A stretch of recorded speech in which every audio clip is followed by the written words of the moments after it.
better situation. We give you thanks for your great wisdom that is now released into this nation. In Jesus' name, amen.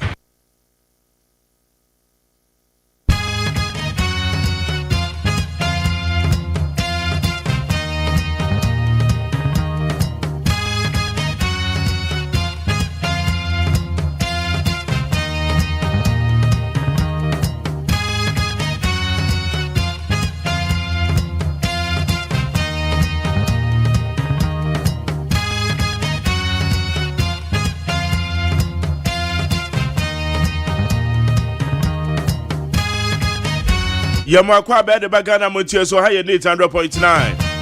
And so we check here. I just say way a year beginning of the new month. Yeah, the trader upon Yakopon say rather say what do you share October? I say October should be a woman be a man and Sankabi. And no maybe a woman dear rather pegupum. Or how be an a rather pegumae. Shirani and Wotonia, you can say there be a bessere. The sword ye chem, I abradodo. Ete and there yenina yera a ye new month me. Besere Yamin should I say no any kind. Yamin can home. On my one yakasier. On my way to Swadu who emrem. I feel a be a wish ye be a say. Okay, so I feel back when we are now. I dear be a see when so that just a walk or where we and so woman a tranquility. I just idea no, oh, why a big crown and me idea to me back. Sikabia when it does so on Nipana Fama. And it's not the Bia Mediana make us say, my brother Bonagas me shut down planning. No, Mediana said they be my focus and I made a meal comment himself. Yamina Faminante. As I also planning. Oh, I feel back when we are number years idea we cry. Say Bemuma and ya war plans in a ye bibi. And Yamena dum bintina so I. Say Bemuma and ya war planning ye, media me smart, media me planning ye, oh boy. Oh, winning plans to be planning. And I do be can also so. Eti wunu ya no so plan ya nko yi obeka sa wo de won ya smart kra onim de oka mema ni mu wa bem why Nyankopon na no onim de oye na wa ye de amane ma eji fasa efa bon to man no beba to me din the luxurious OSEI AGYEMAN wa sorry nkoda ne beko school wa sorry wo maduane no wa wo me ne kakra eno bedi de koko ana ase Tom Brown ana wombedi rice porridge ana wombedi oblayo ana eke egbemi enu ko kan say eke egbemi ana be pa cho wa ye hot bi ana say wheat bi ne wa ye banana didi no mani hia o etutu anopa say no avoid carbonated drinks so one benum kura na bosumi bia one no be me ensa bi pe carbonated drink na make anu ma de kro say ya drinks ya to ma ya mai ebi wo pepe mo ebi wo bottle mo me man kwada na nom too much why anything at schools bi o ha wo matwam wo man kwada na enom ya carbonated drink wo de kwa wo man kwada na nom da there be a woman prefer natural fruits, you know. And at school, so be so birthday, change. School one about baby birthday. And they want me to change in them, Musad and a yapa. And yapa, boka keke. When him saying, I may add doma, and ya me catch, you know, or china, and the birthday. And to me, go school now, man, I say, oh, china, see, Mr. Mark. Wait, dear. I know money a chemo. You try me to wait there, and I didn't quite saw them. But Papa, I so can you pound. Or son, I not quite saw them. Let me see you a yapa. Me crab, me save a boka keke. Because Naka Drinks are better, any pastries are better. Oh my dear, my dear. And ya wo phone nyina so na betimi ayo. Eti eba ne sana na akwa show wufuo bi ontua the best school fees nso na odi the birthday. Eti school sina my sa de na ye pa. A birthday no ye nyina ya boro pepepe obi an bedi birthday bi a school mo. Afi na akwa ye cake na akwa ne competition. Na owofo no so obi nso ni bi ho. Ye no ma ye ni bi di e force ye ho because me die. Ma twa say ye. Me kwa di ni birthday. Am so ye twam dada obi ani birthday wa me say ye erade me da ase. Na me ya do na ma ja metakuri no. Na me de kwa so de no makobọ mpa ma no ye wie. Akoko bi anu meku ama no. Na wa bre. Okay, no way. It's in no see a very good arrangement. Ye do bibia se mankoda ne ko school ntem wa mu no sorry e munya sorry anytime sorry. Hey, sorry na kwa kobo no nsia. Kobo no nsia wo da so da mpam. Wo ba be ye late wa dwumam. Me pa cho ye anytime eh. Samba ko do na e koso wo ye man Ghana mu. Ye ba be di hu komo. Ye wo da obon krata mu sam no ho. Abe fonten ta ma ne so ho. Ye man penyo ba be dru Ghana. The fight against illegal mining and so no. They say you go so ya koden. Yame ya adoma o mampenye Obeshia civil society organizations. Ede eyensu so anso be ne beba. A kyerɛkyerɛfo a abosomi dumiensa yintua omka. Oma yo ye kyerɛ. Na eyade a deputy education minister I saw my boss said the ATBA wa musika no budget ya ye ba be kenken omo de be shemu bi etina just musam no sama ko do bibre na wo ye ba ama sapon kuma Jesse so for mama atrase alongside Amansancho make kwabra mafu Constable 1 wo mo de obon krat musam ne bre I'm fast and for my peacefmonline.com citynewsroom.com myjoyonline.com check out Ghana.com, Star FMGH, Class FM Online, any other relevant news portal. Yeah, down myself.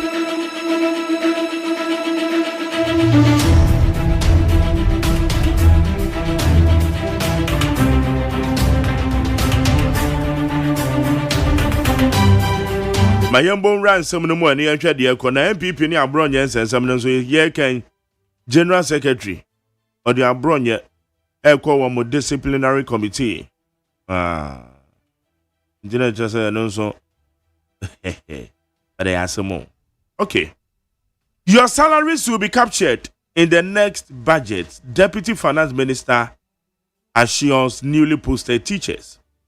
Deputy Finance Minister Thomas Nyakuampim has assured newly recruited teachers that their delayed salaries will be addressed in the next budget presentation, which is set to be delivered in the next 30 days. Abusanyame Adoma, a church for na yentu amaka abosomi dumi ensano. Abai no kushia o mebro mo ye kire. Wo mo say nyame Adoma. Eye budget ye be kenkan November mu no. Wo mo di sikan bishim.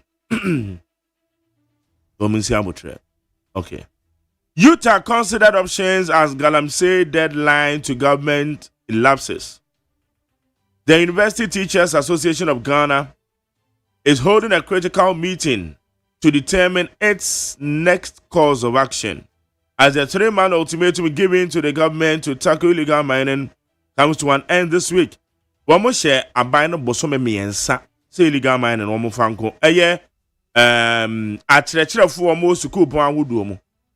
Bosome miensa no ebeso na watwi ya ye bisemu na no na wo mo se wo mo dwedwen wo because tell bibi akoso se bibi nkoso. Okay. Government raises prison feeding fee from 1.80 pesos to 5 Ghana cedis after 15 years. The government has approved an increase in the daily feeding allowance for prisoners from 1 cedi 80 pesos to 5 Ghana cedis, marking the first upward adjustment in 15 years. Hey, I just said that prison for no musika at the moment a day be only 1 cedi 80 pesos. Hey, Mama, 1 cedi 80 pesos. I don't know. Church and seminar. I say 1 cedi no kwa omo de ne ma ne ba no. Omo a di enuane I say one de bro no omo so no kra so omo ba omo gigi sika nti o hwemu pa ye bisa ne say eye den na omo timi di ye 1 cedi 80 pesos ye no say eno kra o hwemu a so otete ya no free mu a na chese beka say 1 cedi enna omo de eye sa enuane no. Enti na prison for omo nkwan ne euro bi sa. Na wo se akun be si prison a pempi e free aduane sem. Sa serious. Very serious. Na magjari anope kwa obedi koko say. Na anope mi koko ekura 7 cedis so. Me ton we 3 cedis. But almost a prison so mo ye ensuo. I am so mo ye na. Mo ye ensuo. Nti ya almost say ye nyina ye ntutobi. Nti Mo so ne friends eh. Almost say wa eno ata ka say prisons water. Prisons water. Na wo motime nya sika ni bi aka ho. Yes. Sa no wo do afuo so sa wo do afuo. An sa wo do afuo nti na support wo.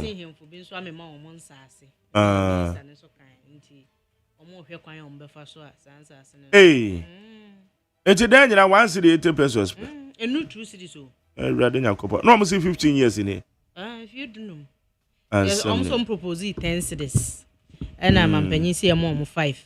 Na 5 no ya approve there but emeka mo say we there say aban sika sam there well need to ya. Okay.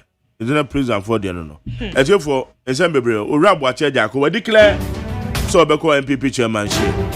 Yen fast dan fama peacefmonline.com, cdnewsroom.com, myjoyonline.com.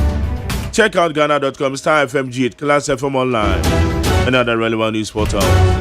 Yeah, don't must say, but don't try to find 0201162 0201162 Ama sapon kuma Jesse. Ama, Machia. Yeah, and yeah, my dairy. Sapon boko. Radia Daroma, now swear. Yes, Nyakopa don't boko, that's right. Oh, me that's it. Also, sir. Also, I come. Okay, I'm quite doing a grata. Yo, me that's say. I was here for no one crata bedja so no the new publisher ekitamin some. Na what you say? Antichrist candidate wahala or the abronye DC emfoni na ato ho. Na said the wabie na num wa han wo as a workasa na ni abra ba ne nsam mienu wo hye MPP wo mo shirt ya husu blue na ensensan white ene red ewo mu nyasa nketo tum se wa charge ankasa and was say abronye one showdown disciplinary committee one day was who ni social media who na bontene se ya sama no ye beton sa friend opeso okache omu se kwotwa bonten ene wonu ahunu bi a wo kan dia ene eduru se ye betie na sam se ye frɛ no a eno so mpanyimfo enye no wo bedwam radio ni TV no obi ahunu de ekoso na ba ku bi wo de ba the new publisher chese headmaster bi ya che no ya wo miemia suku ni akwada ne nofo SHS wo yi bi o nyasa nketo akwara ne hye no office no tene sere so na master miemia nufo yi sa nufo no kwa bi ntare ho asu mia no wo mia baba panyina o hyeka na eho asem aba abeto edwa na uhunu se video no wanya bi ahwa uhunu se phone no ehya akwada ne nsam ene wonna video yenim kwankora fa so a epi abonten the Ghanaian publisher so di bi aba na wacha se mrashebedwafo makomako dunum wo mo si omo de no ode oye bema la o mo bema edi aye no papa nti ba bi ota no wonta wasa no wonka na no ntuma anya sa ne wo so obawoso no ho a o mo so bawoso no ho de akire no papa Mampanyini John Dramani Mahama mfoni da krata ya nim no wacha se mampanyini to nsa de afre civil society organizations wo mo mbrai na wo mo entrance na fei yenhwe galamse no ni agubre ye kone sai ni atuase kra ya enfo how bia mbre o my Ghana ebie wo no hwatam da ha and what I say CID and ya chro krata tentente akoma wonom se wonye hwehwemu emfa yewura kolondi ani japa wo wonom enhwehye bi a wonom hwehye se atofo sen trial no omudom ho befofo ma se o makotwintwan atentene ne ana atemu anamu enti yenhwehwe wonsemu no eno the Ghanaian publisher ene de aba na then me to aso ye the Ghanaian point enie was a Fourth Estate report to a efa NL ni KG ho deal no a babeto dwa no wo mo kire se eye bogus ensam no a nipa mienu etrotro ye Fourth Estate ene Media Foundation for West Africa de babeto dwa no ensam a wo mo ha wo mo ani ase wo mo pe bibia kan hunahuna nkofo agua nkofo ayemuja ye nto sa nsam no enwu eno asam eda ha ene wo kire se lawyer Gary ni Mako Mafo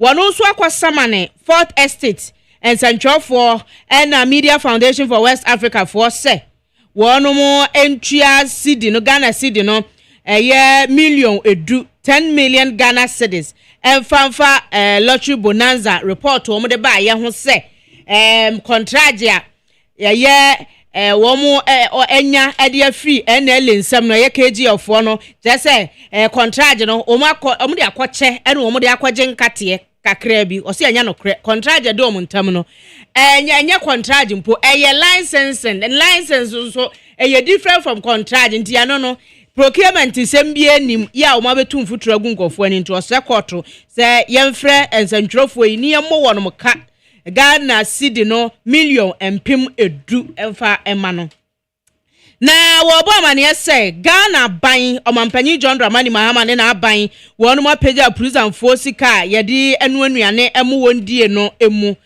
sei wasi emfie dunum enie ene yama wonu mo 1 cedi 80 pesos enu 2 Ghana ne yede tonkate no na sei mampanyi se yama wonum cedi enum 5 Ghana cedis said ye be ya ebema wonu mo anu anuane emma wo mo no ehwa ha wo na prison aduane no so etumi akwa animu na obi ankonya yade sanse wo ya akroda ho nyina wo mo kan ho mo ye nipa tese ye ne anti wani di ye na naposo eye hodwa ni nyina wo san yade a ebekọ abane futuro abane be yi sika san kosa ne yade enti wonum apejam na ba kubio wa wode aba ene se Ghana mampanyi John Dramani Mahama se yenyina yenim na ano ana montu a wotu ye na ewiase amansan kubata nyina atwahia mampanyi gina simpie so nsem ne bia the Ghanaian point ede aba ene se mampanyi ni egina apaso a ne wo kasa no wo sade to dwa se reset Accra no yade a enye se wo bedi hu agro krakrakrakra no se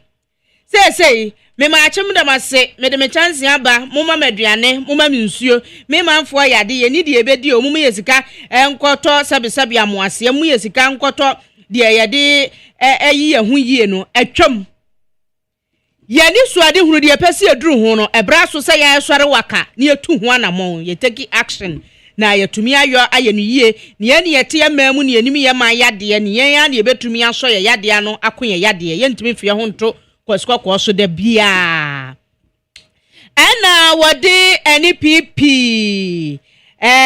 wodomo church for Yera Justin Frimpong koduamfo ni abeto ha Magjerry na asem ni nie wo se di baabi a gina bia NPP gina no enkoye kra Yera yi na ekasa wode ni mfoni ato asem yi eho na yetu aso no the custodian de ubokrata nso ekitame ha ena wadi Yera Kennedy akompreko Japan foni ato ha ena wadi Justin Kodua Frimpong so mfoni eda ha ono hwemfimfini ena Kwame Bafo aka Abronye Disin enso eto awonom so ono hyebatakari na Yera Japan ene Justin Kodua Frimpong de wonom ahye white shirt obi atai no eye kokko ena da ha sei na wase Abronye se disciplinary committee mo be frɛ no dia ene a mo nhwɛ sam mo nsam kan ya mo be kan nyina ne na no toto a mo be toto ne de mu ko bisa no ebeba bedwam ya TV ene radio eda so hyiren ni obi ehunu ensam a mo bisa ene de moka e de akyere no saa ene wo sere mpanyimfo wo kyerese nnura ene ye wura de krata no ekoma mpanyimfo ya de wakunkyire wo mu bie eno no na wasita no north MCE ne ho bon galamse nsem mu e wa hanom enti krata de aba abeto aha wase bobo na ntintwitwafo enipa bonfo wo yemu no bobo wo mudin 15 Eastern Regional Pro Baumia MPs SA Ora Brian Champon what the one mo traitors no a ewo omumu no one mo ton 15 MPs na no ebeto odwa se poema ntam mo do support akwa Dr. Mahmoud Baumia no wo mo se traitors bi wo ba bia wo de omra no omebo amasaponie we treta majari nie we treta bodini tumre no akyeresie eno ena mbehunu se wo bema the custodian ena de ebaaye na abusafo kratai asamba akoso a wode aba ene se Natural Rubber Actors of Ghana wonum soso edi ehia ya wonum afia no nkontabu asese wonum ebuo no Yera and the OSEI okra wa kobu ede ache amansan bekinkan mu ede acheremo na ni nyina eye Crop Development Authority ene womabu enkonta wom dwumadie ne sunsu aso se de esiko ede ache wonum asem kro ya me boss so ewo custodian mu fa Dr. Brian Champon hwin 15 Eastern Regional NPP MPs we so mu didatize gragraga womani abre won so enya asenketo akrantie no ho asem so the inquisitor the obokrata yi enim new center edia wode aba wose yera dame ena se de wokwakogina wose wokwakogina CID anim na ya toto na no enne enti nimfoni da ha sei ba kwabena obra na oda ha no wayi ni ti ho fine Sakura na wajene spectacles. Oh, okay. Okwa disco. Okay. At the Sade College. I see. Unne ko square na. There be mename ye fiteni wo mu fence wo. Now I say ministers contradict each other on unpaid teacher salary.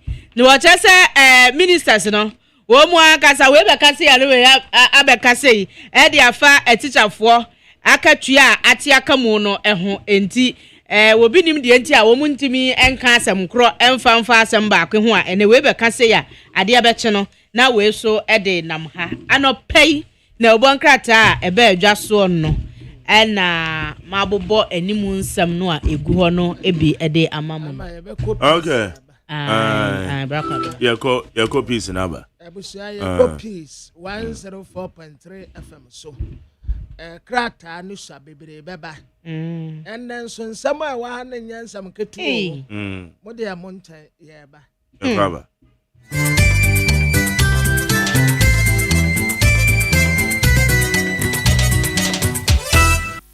Areshima ya mamwachi mama kwaba peace 104.3 FM suni abono nsia omamuni ama wodo so nsama yensaka ena no penso madaruma yade so mu free abekan kwanta share so sa santimamu hade hello 101.5 KJT CNN Krobia Santu Kotokoyin wetumfu ese etu ababi opemso na asase so wadum kumase eno ya Dr. Sir Kwame Despite oskani nyansani afidi kese ena Samson Kwame nyame chese wabraketuo apia tumze kukroma asanteman etiane ewa hei mamu ankran so muntie bi ewo okay 101.7 na nit 100.9 abekan kwanta Fila FM Tamale Rock FM Tadi Dana Maitakwa Bosume FM wachimso edu achimansa wachimda beyond ewa kwanta enzima FM onzima Dachi FM ewa desu ni enzima mkantu mpone so muntie bi au asta tachimai ebeje gum ewa koko FM tepa peaceFMonline.com GhanaToday.com Digital Radio London eho ayo hima krum first no enedi wawu injene ayo hin krum ensema no pedi Ibrahim no de di makutiri bi ene say aban etu anamo foforo bi ewo meyi eneduafie ama sika na ko sika wode mo sidi no baako echiripo eduowotwe 1 cedi 80 pesos no watum edeko 5 cedis ononyamfo Reverend John Intimfojo ediato amansa ni de obofo ni mu se onyame twuso kandinia wonhwe osom a wufiri mu ansa Ekuo bi asori ya womo etai ononyamfo Kennedy wo hene Japan echi so wonbeboa no ama flag bearer dibreno nensa aka Professor Ranford Jampo so dia to Ghana for nyanim se entotua ne nhyehyɛ amampani His Excellency John Dramani Mahama ede kwatia galamse no onyanse nyina bebo ni chidom ye kwam no ne ensem emu so a kane Democratic Republic of Congo mampanyi Joseph Kabila yedena kogina emranim amasese ya hyese yenko kuno Yako ensamfufuro mu agudie mu nsam so Ghana Premier League no eguso a ekoso na no Hearts of Oak ewini kwatokoko Africa ekowini na otwewe ye ombebobi Southern Division 1 no ekoso Oba Division 2 so a Eastern Region busumi ni da toso edunsia enomukọ Congress na so pre-seasons nti ama Division 2 teams no dodo na AC akan Abusia wene sankan hodo na anope yabo ni nyina no asinkonwa edebesomo yemfa side ni kabia emma First Atlantic Bank wose wo mimisa wanope sede na wo a wode hoahoa wo ho se woni hwe a wo mo de wo mo ka asiwani mpei wo mo bibi sunku bia wo mo de hoahoa wo mo ho eno a ene se eba enei abefo kwantempo efa so edi dwumaso sonko na wotutu sikasam eyie ema bibia etimi ekoso toten ema osikasam dia First Atlantic Bank womo ene sumunta krache womo ben ewo mu pa the senti ni abo mo abaso se womo ye 2 times digital bank of the year we no back to back pa womo no bia emomu ehye enti bibia fa osikasam ho ene ade no fa bedan First Atlantic Bank refreshingly different ene na bod name buying stain remover JA Buying Company Limited akwako faba we edro sonko ede pepa efom efie yen shop mu restaurant hotels ni ade ye de pepa ho no mo ema se floor tiles no waye anase terrazzo floors na waye ene kekanwa age ho no mo aboso anase mpo no emoa wanketenkete ya yentimi emfie ni ehunu ena wo mo ene ye edi asie wo ya tena ye bia wo de se wo de sa enrei ebetu wo mo ase krakrakrakra buying stain remover ebetu kekanwa na se ena afi by 20 disinfectant nso ebeku emoa wanketenkete a yentimi fie ni ehunu na so wo mu edi edem epa FDA age edwede nkrato yi atomo frɛ buying stain remover for 0208142913 and 0541808096 Yam Vita infant cereal with milk we ayankodaduane emefa ho emeye yi se ye di aya wo de ma wotete amakoda no ye behu a na chese wayo ni nyina eyenkoda aduane ya sa wo de mankoda iron zinc calcium ewo mu ediemboa emabofo na enyine no eye fefefe kama etubehu ni se kutu na niam krokrokrokrokro kama na ne ho ani kanika obi ehunu a wo pe no age no enti se wo pesa wo ba enyi eye prom dia Yam Vita infant cereal with milk and no enna ebeboa FDA age atomo Lawson Herbal Center womo edi enura hodo aba ebeboa ma onipadua no etimi SCP esita ewa pomudin mo honam ene ye wo ya anase malaria ana typhoid fever ana koko ene tete wabrabo a mesre wada bomode so be ma onsa aka Lawson Herbal mixture no ebi na etimi aboa etu yade na sekra amwa ade ho mesre wa frɛ won 0248619999 and 0242133577. Yeah, what this way chocolate drink and pay you here a so you make other roman obo ichidom me de kase bono abeso makenkan for me mame biama kwa for me nana anwo fedua achenkwa nana menu bremu asuna piesie nana wodi ankan kwame yeboa kase bono nchiremu enie Impemprem penny with them say penny power that Ghana Shippers Authority ano Professor Ransford Jampo. Na papa di assembly ababe tuja na small Kenyan say His Excellency John Dramani Mahama Ghana Mampani Ghana PSA na montuo a wo tu so de ba kwa che galamse no ye nyina mo papa ni chidom. Empenifo say yedu amanfo so a ne aka ya anom. Emra His Excellency Nanado Danko Akufo-Addo Ghana Mampani no be Professor Jampo ene na chichafo bi ni nkabom ko bia wo do Ghana.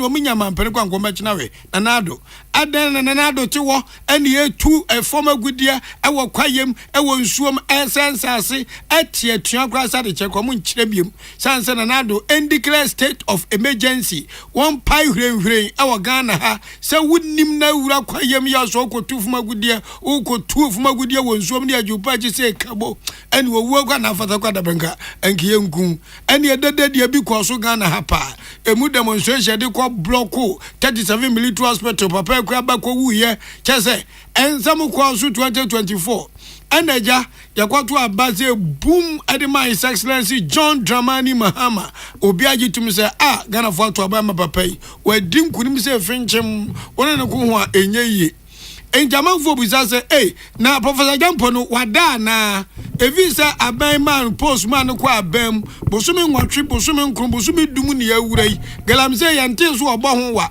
enso no odi animu pa kasati abandada no sa abandada na so wonfa Ghana fo ho yense nsuo se akwa ye nyina no wayi nani azra pani bia yin from abone no eno so wona no oba chana dwen enjamna ninsan dwofo abonkomo ankwatwe no odi tudwa se Nukradie, or a switch na baby, or Ginaso, a casa bandada no, and declare state of emergency no, or a switch na ho, no mono, any baby, or menina, man penny and chakunyasu no mamma, or buy a nyaswada, or ya juma pa, or go so to turn your mamma, peniguadia to just say, or did it say 2 million you about media diguma, copim so back or pemono, answer, na state of emergency, debaya juma, and I am very juma.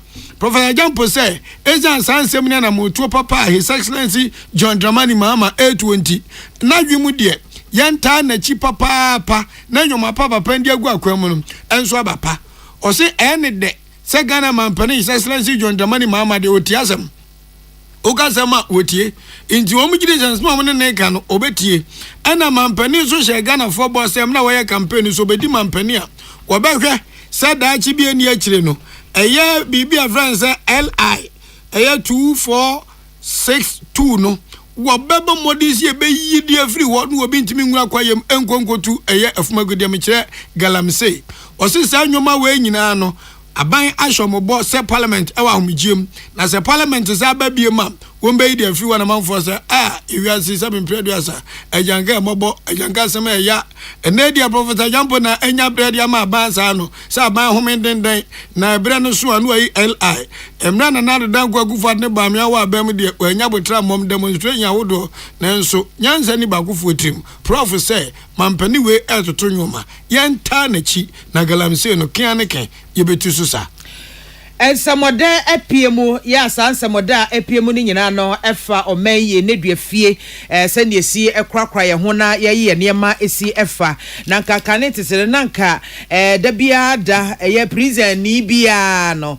ya mwesika kura no 1 cedi 80 pesos entiza wanyini se wusua 1 cedi 80 pesos obia na ban ba ye eno hwe mu din no sidabi wo hwe aduane pa ye yema prison fo atum se ye aduane wei sebe abo akraman kura wo mfa ma no eni ewo fie na no ena osoafo hwe amanwe so honorable Muntaka Mohammed Mubarak wode eba bonte no wode aba betu dwa enra bra wo kopie mu e public accounts committee enim en wo chese se wo mo aye hyehyɛ wo mo ehwese saa 1 cedi 80 pesos ne esu adododo enei entonsuo na tonkwan enti wo mo atomu e de akọ 5 Ghana cedis na no wo kyekire mu ese saa adwinkyire yi a wo mo de ba na susudua wo mo de ebe ekoto mampanyi enim no mampanyi agye atomu ama efie pimienu ene aduonu ensia akomasika aban ebeyie ese yede ebebo mai ho bra no emu fa bi de ekọ ede ama yenuan mo wo mo egu nedua fie no just 10 million Ghana cedis there where ye ese bosume miense di kan ewo afe a etwato anase bosume miensa etwato ewo afe mu no wo mo hwe no mo ntimi emfa entoto wo mo enema na committee no eso for the to dwachire mo ese once the 80 pesos no edie free 2010 yeah wo tu mu ko once the 80 pesos eno a say na mu say yanti aduane no wo hwe anim kora te sa hwe wo behu anim ewo mu. Yes, we need something now, even as we await the 5 cities. Fortunately, we've started the budget process, it's in there. But the last quarter, His Excellency approved that 10 million, because it was going to take averagely 10 million a quarter. So if you see our next budget, you see there will be, and now we managed to separate it, because what used to happen, I'm sure Madam Chair is very, very familiar, it gets bulked in within the budget of the prisons. So you are not able to see it's standing alone, to see how small it is. I've managed to convince my colleague, the finance minister, to let it stand alone. So now you see it when the budget can, it will be standing alone, and you see that prison feeding is standing at 40 million. That's 10 million per quarter. We know that the 5 cities is not adequate, but looking at where we are taking it from, 1 city 80% to 5 cities, it will be a good start, hoping that we'll build on it. Eni a woti ye eye oswafo hwe amanwe ensem so honorable Muntaka Muhammad Mubarak na wo wiye na kwanchefo penyo no ene hwe Ghana nyina ne duafie eso Mrs Patience Bafo Boni ono so editor committee no anim se ade ba ko a egi ne duafo na basamu pa eye sabi nuane bone ya wo mode ema ne duafo no esanse wo mode die enyenti no eya na eha wo mapomuden pa na eba te se enuane sam ne ade enu na ya ade ba ko eche se eja wo mutipaye a wo mo twetwetwetwe ebu on mo emma eti ebu on mo a wo mo ankasa guardia wo mo aye ebu on mo so a fish pond a wo mo ankasa ayeye no enam ne ade ewo mu no na chese wo makwa yi bi na wo mo de akane aban edebe mo ho na wo matimi ede ahwe wo mo enye no nko a wo chese bi a enkokwa wo mo eyen ene ade na no no wo makwa achi na chese wo makwa yi bi na wo mo de abe nuane ede ama wo mo ena ya nsore sorry time better wo machi beboa wo mo pa du wo hono mo abo se asori bi nuane ne ade ka ama no mo de abre wo mo ni nyina ya niema no mo fa so de ehwe enuduafo no wo mo adidie kwan so na wo stresse aban aye ni sei no wo mento aso saa isanse once the 80 pesos de na emu ewerem. As a directorate, we find this very serious, because once the feeding regime is wrong, it has a rippling effect on health and every other thing. So we are so passionate about it. We are working assiduously to ensure the rules change, and we are also hopeful that the 5 CDs will be increased in the course of 2026 to reflect the feeding regime for a disgruntled adult, an angry adult behind the walls. And we also have to note on this platform that of all the things that have given cause for inmates to riot is food. And so we do everything within our walls to ensure that as much as it is possible, we are containing the inmates without the riots. Because if there is any riot, the poor prison officer becomes the first point of attack. Mrs Patience Bafo Boni kwanchire for penyo no ene hwe Ghana ne duafie eso na wo me obenewa ne bo ansemi ano bae. Pius Bedu Bansen so 29 edidi Reverend John Intimfodwo ene Dr. Laji Mahmoud Bamia kane mampani abedi echa no oda Ghana no wo ba pro ewo mfimfi mantem ni nyina ne se one MPP delegate kwanga wetimi to abasi ahene edi nkomo se Ombenye mu gidie biem no mo de franka hye ne nsa biem na go pretu mi biem so we be ye biem e de amanoa na sa aprobo no e na Reverend John Intimfodwo say wo kan pem obi atiase se onyankopon hata sritwedi ampon basa yi adom kukudrofo ye ni da so awurade se wo de obi be ya kandinia won hwesum a wufirim no Reverend Stephen John Intimfodwo we Kristo ni mapa Alaji Dr. Mahmoud Babia so kremoni mapa na nzo watenka bi onya tenka bi woni mu se onyankopon ahyeda yi Dr. Alaji Mahmoud Bamia se da achi bi eni akiri mfie miensa ntem no obe mampani e wo Ghana ha na nse no betima ba mampani no agira manyoku ofiri mu so gini tum na omuyi no no oboda wuro kire Ghana fo na Ghana fo nya ne mu gidi a when I'm so abe mampani na say ka wo Kenya so waka ne tra keke oda obrasia ene kotosere to MPP delegate ani mi say wo munya kokuduro no mkoi ba omia na so ma nya kokuduro ankoi ba omia no mu yobi fufura anhwa 2028 abato no na say the MPP pere no o ma nya ne sa yentie Reverend John Intim Fodway. A Christian, me yesofo, me Bible and me kind no chire me say, God is no respecter of persons. Na Nyankopon etumi fa obi esra ne ngo, emfa so a Christian, emfa so a kremoni, edni dini manso, mane manfo ediyi. Na sa nipa mehu sa ngosra woni so no, ene Dr. Bahumia. Enti ye nyina emfa esom ne gidie nto nchen, yemfa we free ento nchen. Ne yempe the most suitable womu a ogina brane, me nuano mesremo, me mpanifo mesremo. Wa twawani na hwe yempanifo agina MPP nyina na hwe woni so ayi wo manim so munya ombe ba bedi NDC anim na fatoto ho se hwan ene yi ni free NDC mu na se yede ni be face Dr. Bahumia obetuni na gina hwan enti sa penalty a yanyan me mbo mese no se yesesa Dr. Bahumia ya mese penalty no ese yesesa Dr. Bahumia o ma mese penalty ni hwan de gina kire Bahumia ene wode bo na hen motoam wababodi se boom na dem se twiraw na wodi wani chevini banso a opani ono yam na hye adwane ma akuapem north abato peso so no nyafo same awuku onso de to delegate for me say masa de akeka kone de baomia anu obetimi ene NDC for ndị asi ani chain na tumi na aba MPP for nsem say na no so same awuku kan.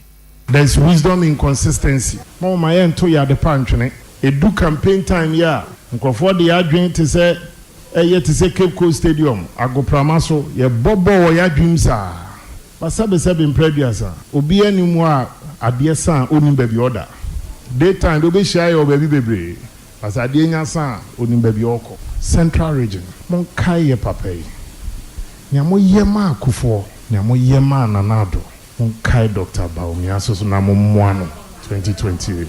The only advantage NPP wore in 2028 is to repeat a candidate.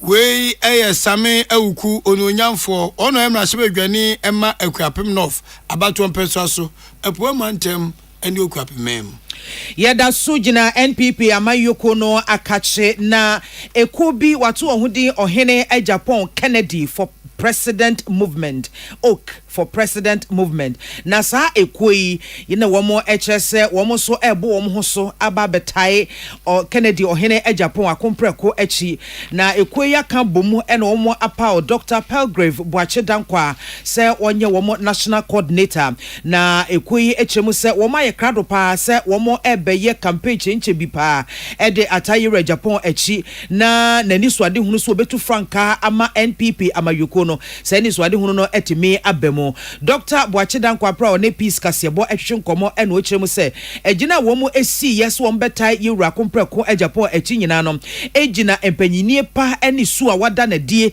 efie bebre nie wotie ne nkase yemu anamo ahodo bi a wotu nsama woka nyina no a na kyerese Ghana nkyekere Ghana foforoye ena eda na koma so edi se ndi so ade hunu no ena wo mu so atomu ententan Dr. Boache Dankwa efa so echekere anamuntu ahodo a wo mu etuo se wo ne grassroots no ebedi enkita ho papa na etimi aboa ama enkanya sonko etimi aba party no mo na wo mu agina so ato aba no ede ama yewura kompreko Japan esanse na ni so ade hunu ya wo magana no eso wa by tre ya wawe ata so aye bi pen edo ogidie mapasese de Ghana ehye ne nsa obetimi aye ama abroso we ye ni di kan kra omo ti group no omo ti omo dey support on here Japan Kennedy omo person omo dey boa even in the main election into we ye ni di kan kra omo me akwenya the member group na no na mindi omo edi o say mpinifo omo select as member of the national leadership na to me say your strategy be bra idea better to one but any nya na better the better about things say idea me mamu hu say political action group no e on here Japan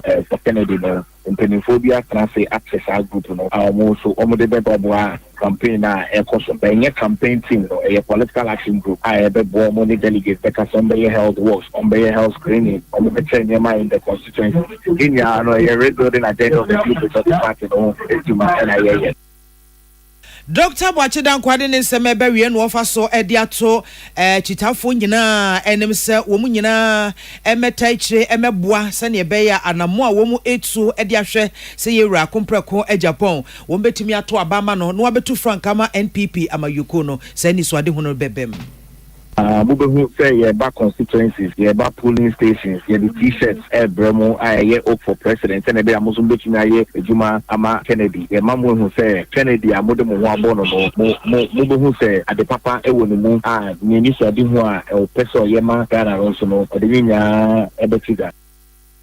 Ene a wuti yi national coordinator ya oda Oak for president ohene Japan Kennedy for president movement sika ayim ene bo ansemi ano eba e wuti ka sebe peace 10 Amanfo, the Amoka Chef Freddy's Corner Home Appliances Hono, or the Abba Freddy's Corner Home Appliances Center. Home appliances are a ye papabia, a biwoho, Brandsbane, Media, Samsung, Kaiwell, TCL, TV, air conditioner, freezers, fridges, water dispensers, and Nidia Kekeka home. Nia ubenya good warranty dear. Ko Freddy's Corner Home Appliances Ukokumemle. CCTV a Boama monitor of properties, any business at anywhere in the world. CCTV and need a wo detector, clear pictures, Wi-Fi connector. Utimi connect ma wo phone. Na wa monitor baby a wo wiase bia. Freddy's Corner Home Appliances abeka Freddy's Corner edwosu ahodo a oton phones ene ehun accessories no. Fresh 0544 959195 ana 020 7937323 ana so brakoko memle city light in Chehwa. Na ye can discount ene achede a obetiasie. Freddy's Corner, home of authentic home appliances, phones, and its accessories. So wakoma ho hyehyew ana ebo periperi de broni kan hardware no a e de na se woye na se woyam so atim so wo be packing a farmer Martin's liver salt techira kwan entem ehwie nsu agu glass mo ate Martin's liver salt no ba kwa no na wo de agum wo be hu se ehuru wa glass ni mu na wanom Martin's liver salt ye won orange flavor ana ba ko so plain wonumu a ho beto nemum edi na anu na ho ntowo a ko hu doctor. Herbal and Alternative Medical Hospital Bena Black History and War America, China, Africa, ne Ghana and Penifua Bonabaso say, or say a real man for Tiapopa. Amin Scientific Hospital. I had a sabia, or one Fidian was so, ya would daswa, and Fidian Chiro Yadi, na no sound so sow yadi. Amen, expert or one croyaria, one run when nam. Now, what Dr. Fonia Nurse Fonso, or what Sima? Amin Scientific at the Herbal, Homeopathy, Naturopathy, and Reflexology, na, as Sayadi. So I won't pay, and I are in the same pa, Yamia Dumunti, Yaria expert. Amen Scientific ebe boama inshallah ohwato na wonso dia dance said the Ghana Fonia brochure for be dia dance no Accra Amen Scientific e wodome oben Snake Flats and Alashibi nso our Klagon ebe Shaman Road under bridge ope o krabata p free no sure dia ben wo 0245 275254 ana 020 722 9505 Amen Scientific Herbal and Alternative Medical Hospital. Allow Shafi nyamene yaresafo. Tune it in, turn it up, Peace FM, and rip off the knob.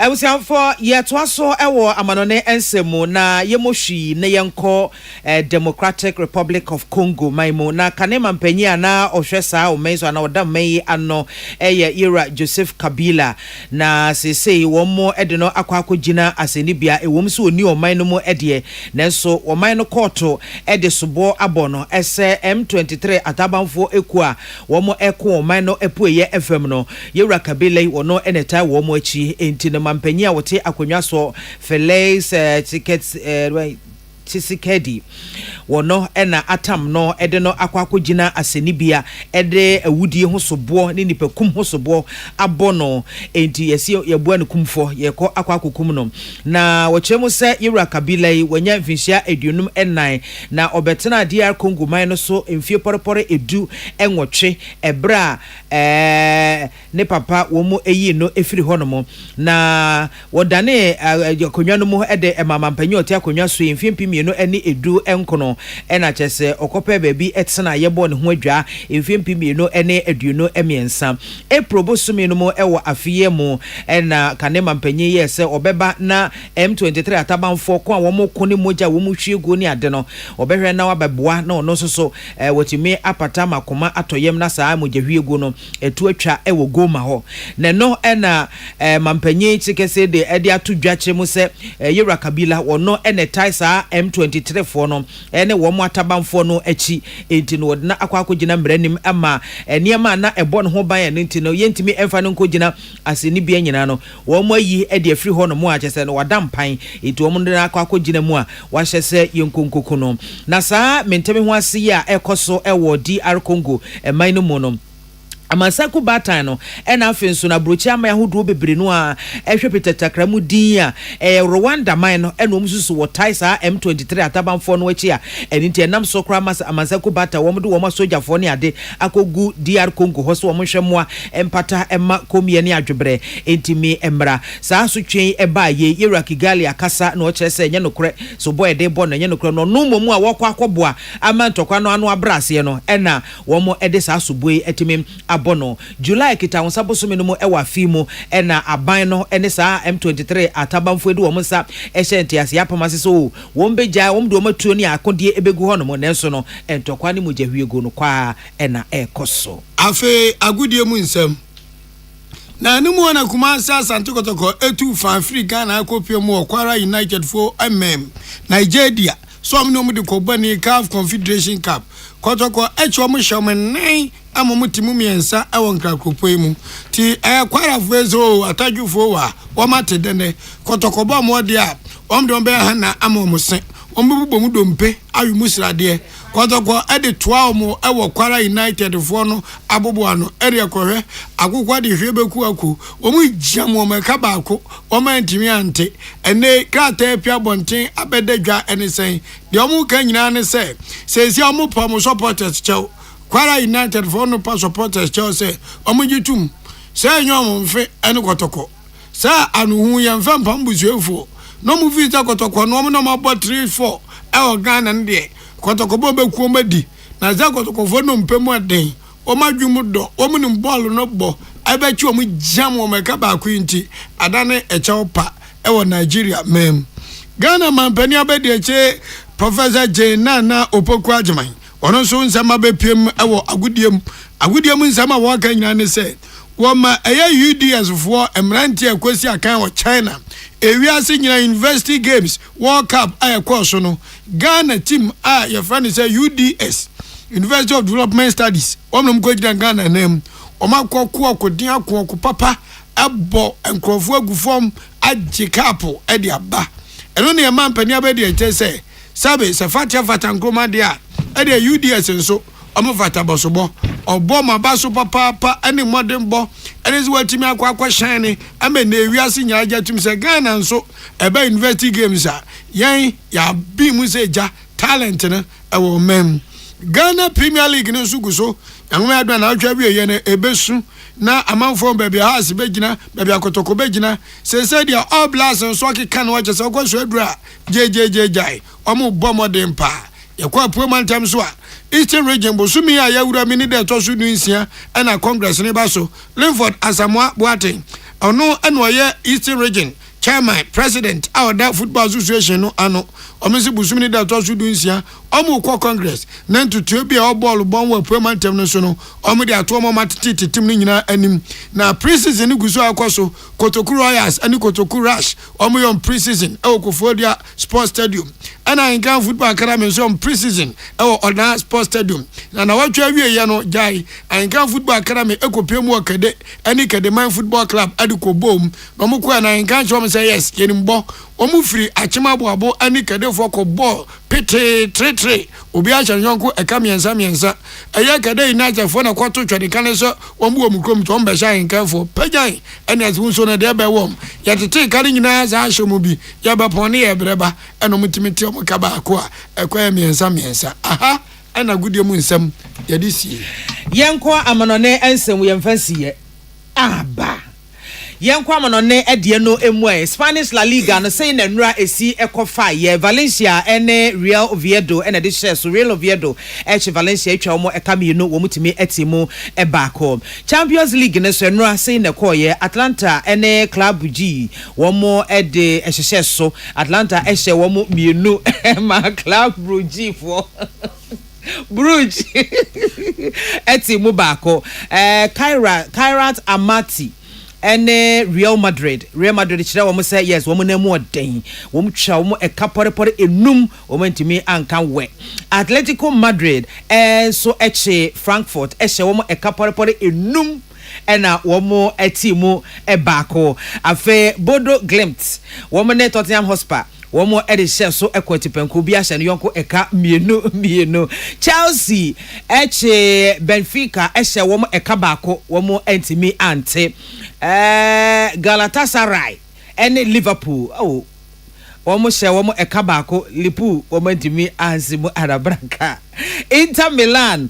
eche Slavia Prague ehye womo eka miensa womo entimi ante bi Marseille eso eche Ajax ehye womo eka 9 womo entimi ante Pafos ene Bayern Munich mo Pafos fo mo bebe bi nyina Bayern fo hye womo eka num baako ene womo timi eteye afa yenko Champions League no said ye ene ebesi akọ afa Karabag ene FC Copenhagen womo de best so Royal Union any Newcastle bebo Arsenal any Olympiacos ebebo Barcelona any PSG Bayern Leverkusen any PSV NFA Dortmund any Atletico Bilbao Monaco any Man City Napoli any Sporting CP and Villarreal any Juventus so e de best so enti say na Champions League no enne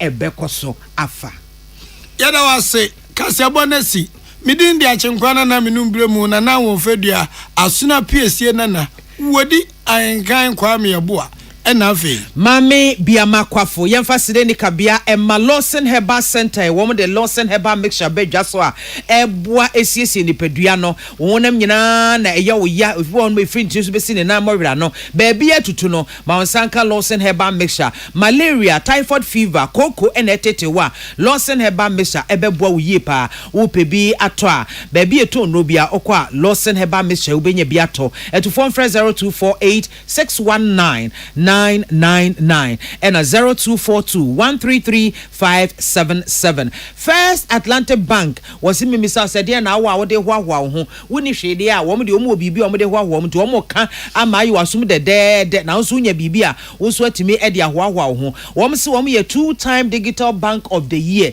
Now we know one more fan say ye a yikeku, one more fan World Cup pa because Ghana ha a bank here, one nam abe for kwanso etutu sikasem ma wobabu ani tete na sika no chese aye bebre no First Atlantic Bank woman no ma ben ewo mu refreshingly different ene na bodnim buying stay removal sunie ye di siesie ye restaurants ye hotels mu ye shops mu ye offices ye fie ame ho no mo atise wan enkeka wanyina ye ne to nkwanta ya paisa nso na ban 20 disinfectant nso emmoa nketenkete a women ne nam fom a women ne air press so ediesie ma ye nyaro wa hodo no ye di etu wo mo asekra Mr. Freje by ne e was 020-814-2913 and a 0541-808-096 Yamvita infant cereal with milk and so boa enkoda no edidie motofo wanya busumi sia kono na chese why exclusive breastfeeding area wo be ma na aduane no me kanfo Yamvita infant cereal with milk at the amount se fama no esan se eno ene efena aba yedie menua se wo ba no be tomom asresre anwenwene na fono be hyehya ya yuku kama baby ade ne be fa bia obi ahu no a na nani age ne ho no opese oge no obi ahu no a nani age ne ho se wo de obapie na enkrofo ntai mwa enye no a menua aduane ade man ne cheke komma no Yamvita infant cereal with milk esan se beboa mabofra no ni nyina no aye kutu kama zinc wom iron ena calcium wom a ebema ne nompe mu aye dene a chesa busumi nsia na koda na tiesi fom a wo nante se kikikikiki na obata won so ho atimi aha wo mo flavors na hodo miensa ye wo wheat ho ye wo rice ho ene wo maize ho eti wan kasankasa de wo pe no na wachusu e de ama akoda no na wodi ni nyina bonanum se to akeso e de egoso we a delicious way to grow. FDA agye enkratoi atom. This way chocolate drink anopai do here in social. You make we ada romano boy chidom ye de kasebo no ebesom yada mu nyina ase amamumu enity. Ghana muntie na mansanya so adawro kofiaman homene so ejiji tonton sansan e wo neat 100.9 FM. Ghana muntie Ghana muntie Ghana muntie Ghana muntie. Hey, catch it. List ni nie. And you ma beto to dia me baba no ho ade no. Twem so betumi a. Hey, now beka. Ya jon to ma miensa duku portmanteau. This way chocolate drink. Na kan wo hwe afibia so beri ni waware ni a. This way chocolate drink. Na kan sia. Asew. Wo den kan no ntumu ho. Me be mo anu ansu wo hye kwa de aka ho. Wo hwe de wapi ho. O ka sa batete e da fom won. This way chocolate drink. Kratch obepe e baba aware yi. Asew. Ye fi ase this way chocolate drink ya sorry anopa no ne yenom. Ye bi hye fridge nom no se snack. Ye nya hoho a no ne de serve wo mo. Ye didi wie ne ye pe bibia bogu ya de so a. This way chocolate drink ne yenom. Ana this way no ti ano a he se kire wom koko wom milk wom bibia wom ade wo hia ne so hye. This way chocolate drink. De wo hia ani so hye. FDA ahwehwe se adwede nkratoe mo agye atum se eye.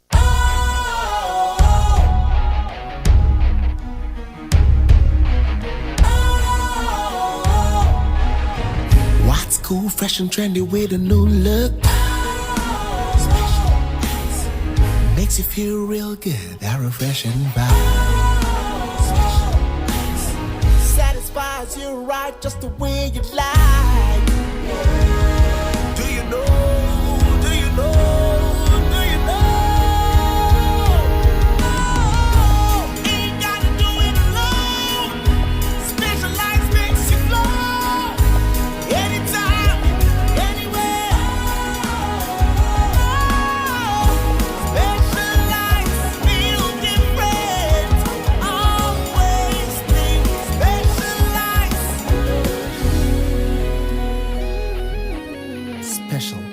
Natural mineral water. Feel different. Think special. This advertisement has been vetted and approved by the FDA.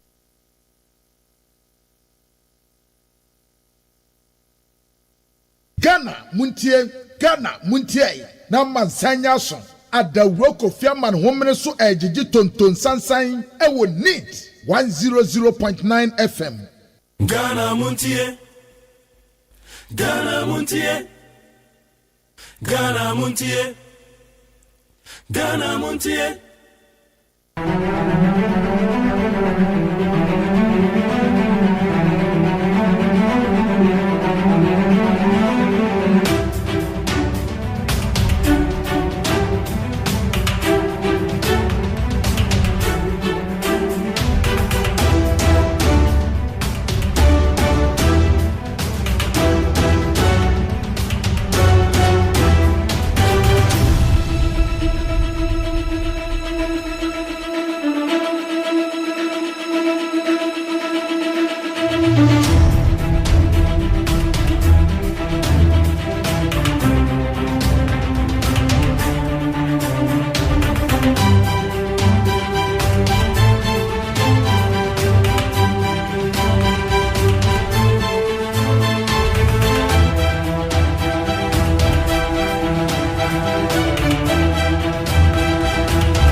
for me pacho October 9 ye wo mu no. Edru October so dia na e ma no fo ho nsem e na ese ye kan because a breast awareness month. Breast awareness month. And it's a crown and a man for because a assistant headmaster no. Na a breast awareness na just all the preliminaries.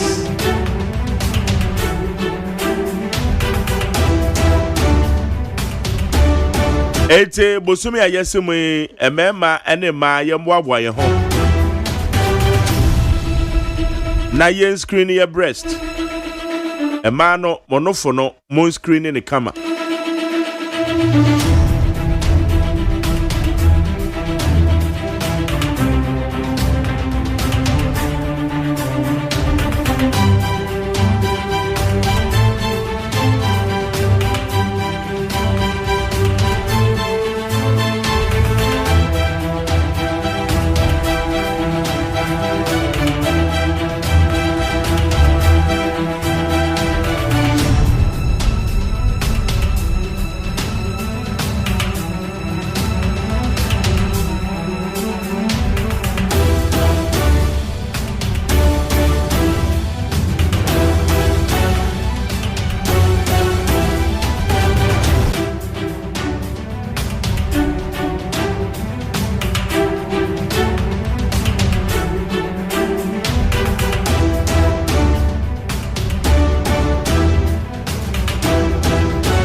Okay, 18 na no.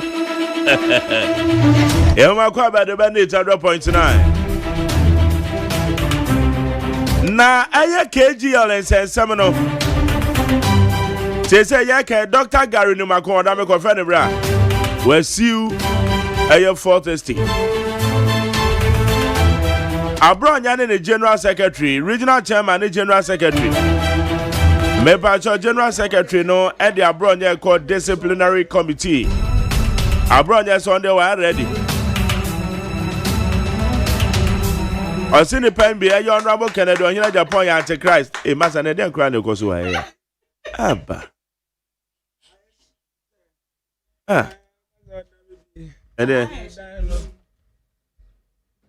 now, and Cromano. Grande. Okay. Ice cubes. And some more.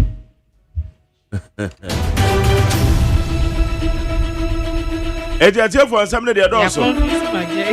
Adults. I said, oh, so much of that. So, there be baby, I'll confuse him. There be baby, I'll confuse him. For the channel 502011624746. 0201162746. Na yindi komo interviews no so ho. Station ni neat 100.9.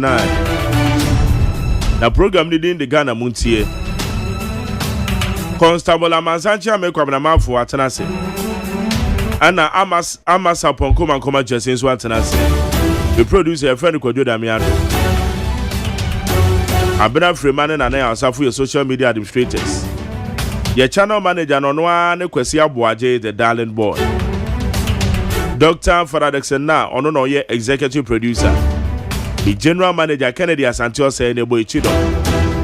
Engineers no eya chu agbona na jare na Abuaje. Others and Croman so there or in charge of electrical. And no pekra ye hiane ha. Enti ye ko enim. Uko Facebook no so ayeda so neat 100.9 FM. Neat 100.9 FM. And as I will call a YouTube channel now on here Despite Media. Despite Media.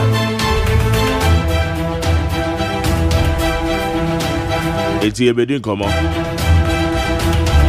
Komo go do ekoso.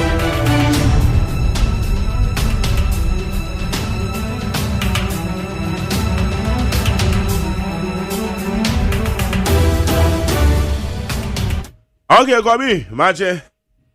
Brahma Joso. So here. Nyame adomo. Ankopado. I wish in Canada Fourth Estate ni Media Foundation for in your course wa kakra senka. Ye de better woman. Why the better? Sandy. Yeah. A brass say. Open some money, Omujai. Yet to manua ye no. Ye dia say ye kakra ebeto. Na and ye yeme adihia kasia pane say ye be protect ye own. Ma jani connected no a ye din some trejuma gunko for business and they send ko for brabo no. Emwa o. What the aye no na wa na wa ye. Na sense trejuma ye mfa ngu business. Yeah be so obo mo po because trejuma ye de tenetene. Yes. Na ye de ayade no ye. Yes. Na ye de atene o man no man na konka. Na ye de kwaye ne. But yen central adwuma enka se me hyeda se media obi besi o me ba be gu ne ho fia na be gu ni pa nanim ase na be gu na adwuma Sam na wo ka no kra eno ne de se yen friend journalism ma tani de wo ka no kra ye no kra obi ni woni asem but bosire mu ka lies entro asem wanim hey 3 billion Ghana cedis ni na wonim ni sika ban anra me papa bi kasa no say Alexa Peudade KD or your national asset majani papa we Ghana ha so wo penipa ba ko a wo mai da na koma so pay ono a say medical center wo siama krobia sante kotoko yine wo okay kasia pa ai Black Stars, Ghana Football Association, a dino. Nansen ya ye democracy cap wa ye boy ye at the papa ya. And so sponsor. Yes. Okay. KD our foundation. Ma jari nipa egumu a wo hwe wo mu wo school no. Ebeje wonsem. Se project ya wodo any schools wa wodo ya wo ye de ma wo man no. Na nipa wo furu dua pa yemre na sunsun nko a yemre na se yense no yesuba okonanim dodo me yentwene mofom sa Nigeria fo wo mu asikafo a wo mu man no no hwese de wo mu de ho awa wo mu enti ya de yesuba ya ne se da bi na sa amrante yi a media foundation ne for testative way sabio mu akura ni padodo sempo na mo hwe wo mu wo school hospital bempo be hospital de mechanic say polyclinic bempo na mo asiate wo man mo tax amutu ayesen ni aka nipa wo mo boa wo man tetere etua tax efa nkofo adwuma enele na me kwa de kwa na ansa na ade ni mpo de beba no se wuti wanya ofa bia ma na ka bibia chewa no aka ofa aka hososo akobisa se miwura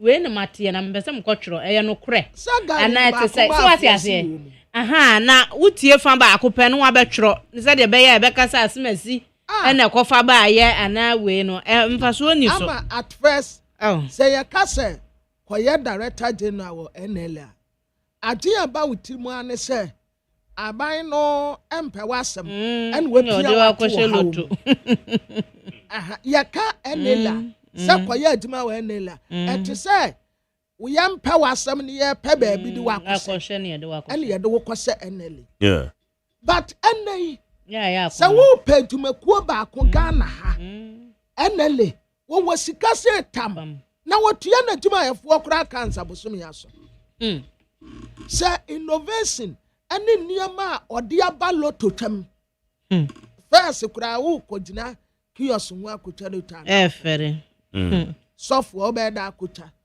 obeda akotwa enne utan wo phone so wa bra wote asore dem udi ya pewom na wo sika dem na wo bia wo boa wo man sei na ye kwatena ba bia ni atretre bibi ni abeka ni atretre bibi ni abeka 3 billion na wa tibida wonim na de ban 3 billion ya tamama wo bi na le no na de no wo mu wa wo mu tam sa sika no e de ama no wo mu de nko mu di anko enye ye anra tell wo bia ti asem ya o se nkofo we pa na kwa bina ye Ghana no ye honhom da boko but ye say ade da bi ebra so say me na me ka no ya ni anka se be protect let's you pull him down this animal no ye be protect you maka say obi bia wo be sorry businessman bi so wo Ghana ha say wo ye aban say wo ye hwan ye be sorry atia wo because omo ala eboa o man no yes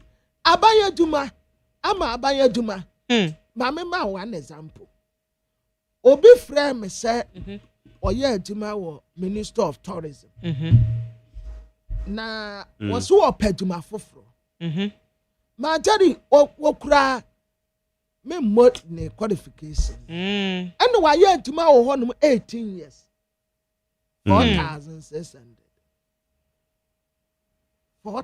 and as 4,600 ojibi wajibi a teacher for akatua sendasi akatua uko ministry si one mo kwose youth employment one basintale ho dano emebuni bi akatua wa mu de katere wa beka se me de anka metene fi but she private fuo yi nyuma o ma bi nyuma o anka aduma no kura be wa konoke wa poti aduma no kama Oba despite media ha so Father Dixon ne director said you ma build the aduma ukwo for isapon ho said you ma build the aduma kama na ya de yam pano sa de bia pull him down o de aduma no ye e dan no nya ska akwani sika wanya de e be se oye e be se chese mi bi da do bia kura wantimi amena nyina dano baako sankofo ya baako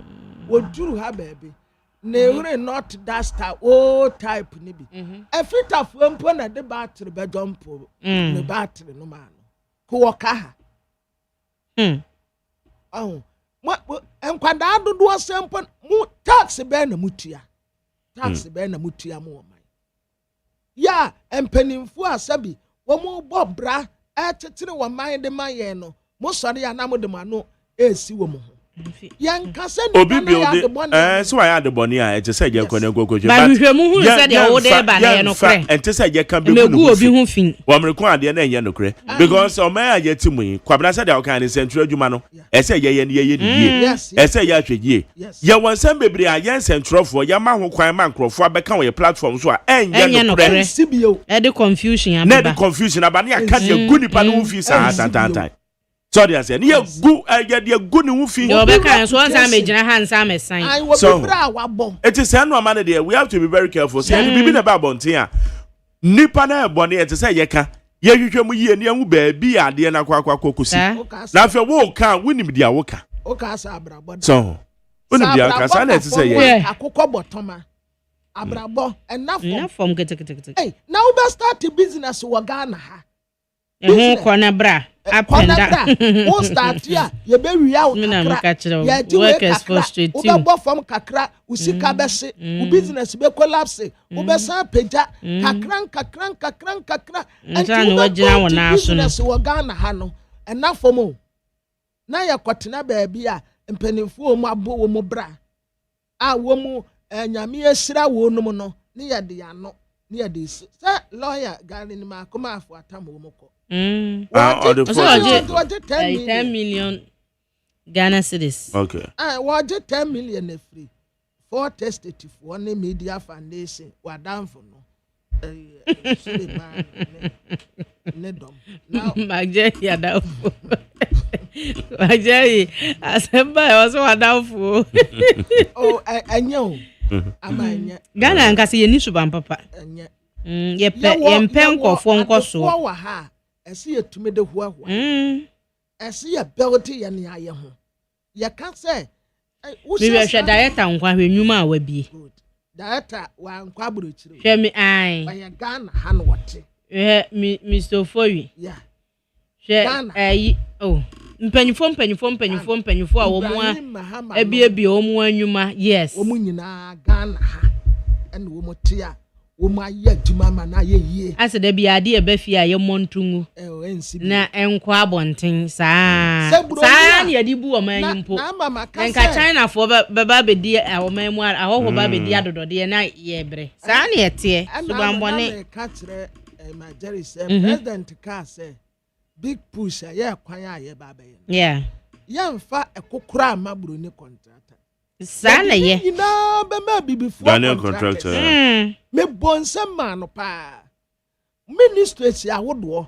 say ya di ade be ma buro ni yamfa ma bibini yamfa ma Ghana ni di ehia ne sa Ghana fo no wo ya ye ni yes wo mu be upgrade wo mu ho ena wo mu nim die wa adwuma won so ye betretrem ni ya ni ankase ya ye ya ade ma na ye kama yamfa bibia ma buro ni bia bio wo wi anu asese sika no wode konu kuro wanu wate ya nipa dodo se no wo hwe wo mu wo school buro ni no wanim hwan wo wi a wo so ani nyina no wode ko abrofu ma jere se wode adwuma be ma wo bibini enko wode be ma ni nua buro ni a wona ne ya abrofu no wo mu nya da mfa nipa anya hwe o ada ne ya de yeso so mo so sa samo ya ensibio ane de jawa kan de no ye bibi a je say ye ya enye say de begu adwuma bi hu hwe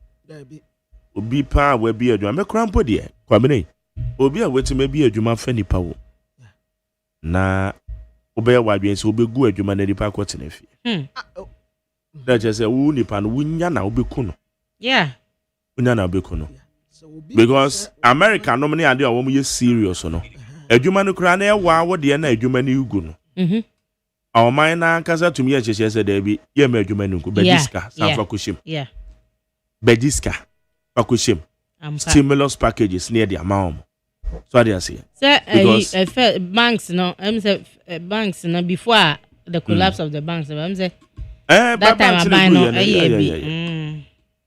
say anoni say no who said there be an idea back on the previous administration yeah me no man ya adwenta say banks dey consolidate you know e consolidate you no crofo kwotena afie exactly e crofo kwotena afie ye gugu nyuma so abanso nyuma ya consolidate aban nyuma de dodo say etinaka me na esanka ban Ghana scan kura na ye nkọ ba bi etwa scan ye kotwa ne fa mra mo nyina mo fa ya adwuma no na mom this time no ye be monitor na buy no crowd a board na buy na representation bi was because a buy no aso ma sene na ko mo buy adwuma na ge na mo je ne nka pre ne de mo de ma wo mo je ne nka pre ne enti me de sa ho ne de me no ma ya adwuma ba ko eni anu mienu o no mo nyina ba ko ye branch we yi ba ko ye branch ama me say dia me fe obi manum obi ba miensa ya security company bi na me di wo manim ko ya fa security company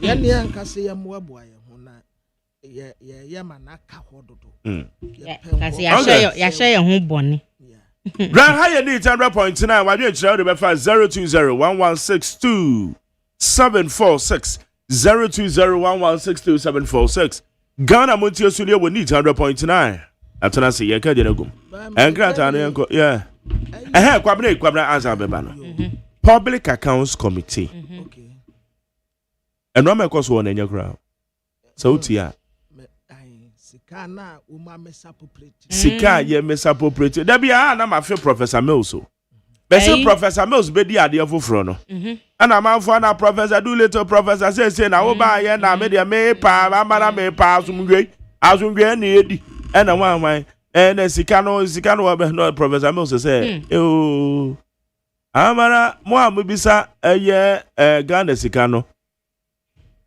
monkohwe eye GTV that's how GTV na new Public Accounts Committee. GTV Parliament TV wo ho. Na Parliament TV plan so omo show.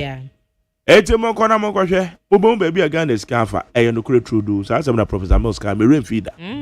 Eye no kure pa. Why you fast with the man sika na enyo? Yeah. And yes, you be a steady leave. And woman no. Woman ya adini bi say udi aye nya wo hwe. And there will be a woman nyai. Yeah, but the Public Accounts Committee me I was part of summit bi a yeko your friend say AICC. And I because bisa am say me pamucha wo. Into Public Accounts Committee na matenase ya no. Why I am we are e dey na beka kire. And I say I na report ne dey te ne yente. Na me say yente say because I dey timba betodwa. Me krampo dey na me ka say ye betima gu obi hu fi. Because I na nye sika ni nyina na obi akodi. Auditor General's report e bia na nipa nkwa receipt bi na wa amfa ama. Enti ate say mo meye hu 200,000 we aye ka say Mark Jerry wa mesa appropriate ne say na the receipt ne na insuo fa ne dan nti wentima amfa receipt na ama. Na mama ye hu ana SMS ya yes kan say wa mesa supply sika bi say na sika no or the kotwa ni nanum ana the kwasa ni sirim. Eti say net basa report na ne ye. Say sika say no mo jema ye hu because Auditor General's report ye hu ne de. Ana arehosem. Na Jerry wo me yenya mobo. Yenya mobo sa o. But corruption. Sika semu a yentutu ni yiye.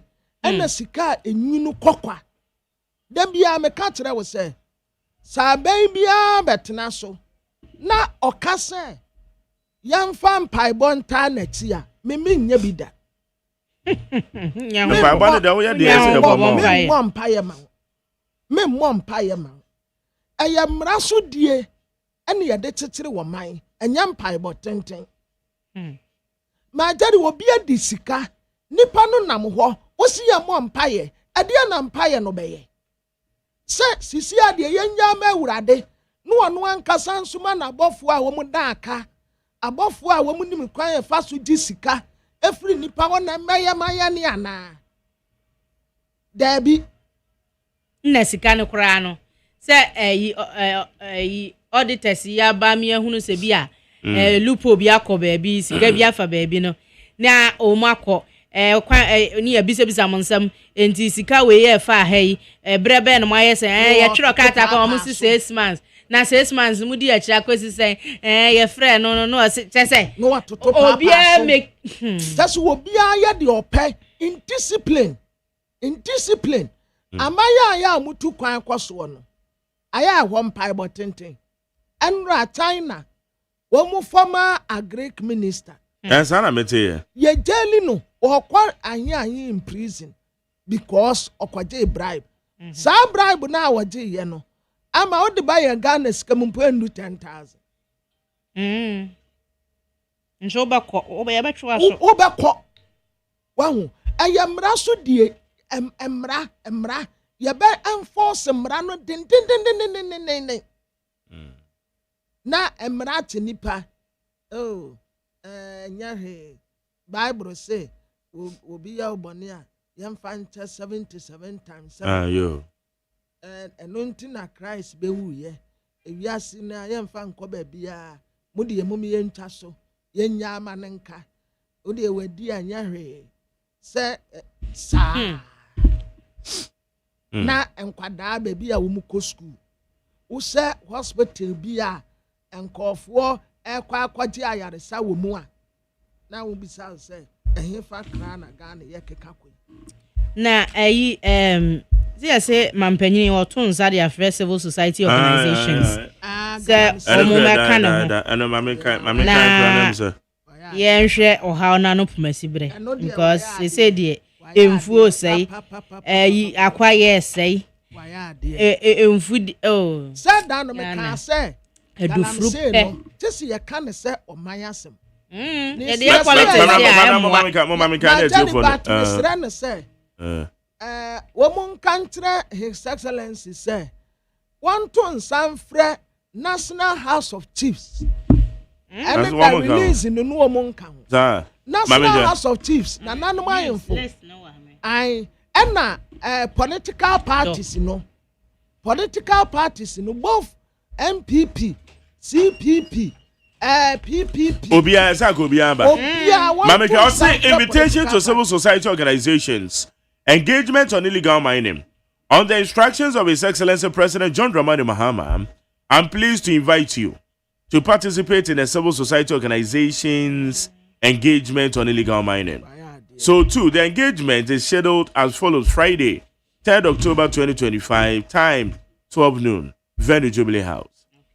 This engagement aims to provide a platform for frank and constructive dialogue between the government and civil society on the menace on illegal mining, with a view to harnessing collective expertise, perspectives, and solutions to address this national challenge. Please accept the assurances of His Excellency John Dramani Mahama, President of the Republic. So, Callistus Mahama, PhD, Secretary to the President. Honor signing. Executive Directors, Presidents, Coordinators, Cali Bishops Conference Ghana, Christian Council of Ghana, Ghana Pentecostal and Charismatic Council, Office of the Chief Imam, Ghana Muslim Mission, Arocha Ghana, Imani Ghana, Institute for Democratic Governance, IDEC, Center for Democratic Development, Responsible Cooperative Mining and Skills Development Program, Ghana Coalition Against Galamsey, Media Coalition Against Illegal Mining, Eco Conscious Citizens, University Teachers Association, Fix the Country Now, Star Ghana Foundation, Center for Democratic Transition, Ghana Chamber of Mines, Africa Center for Energy Policy, Abantu for Development, Abantu Microphone, and Nitrite, Abantu, a civil society organization, NGO.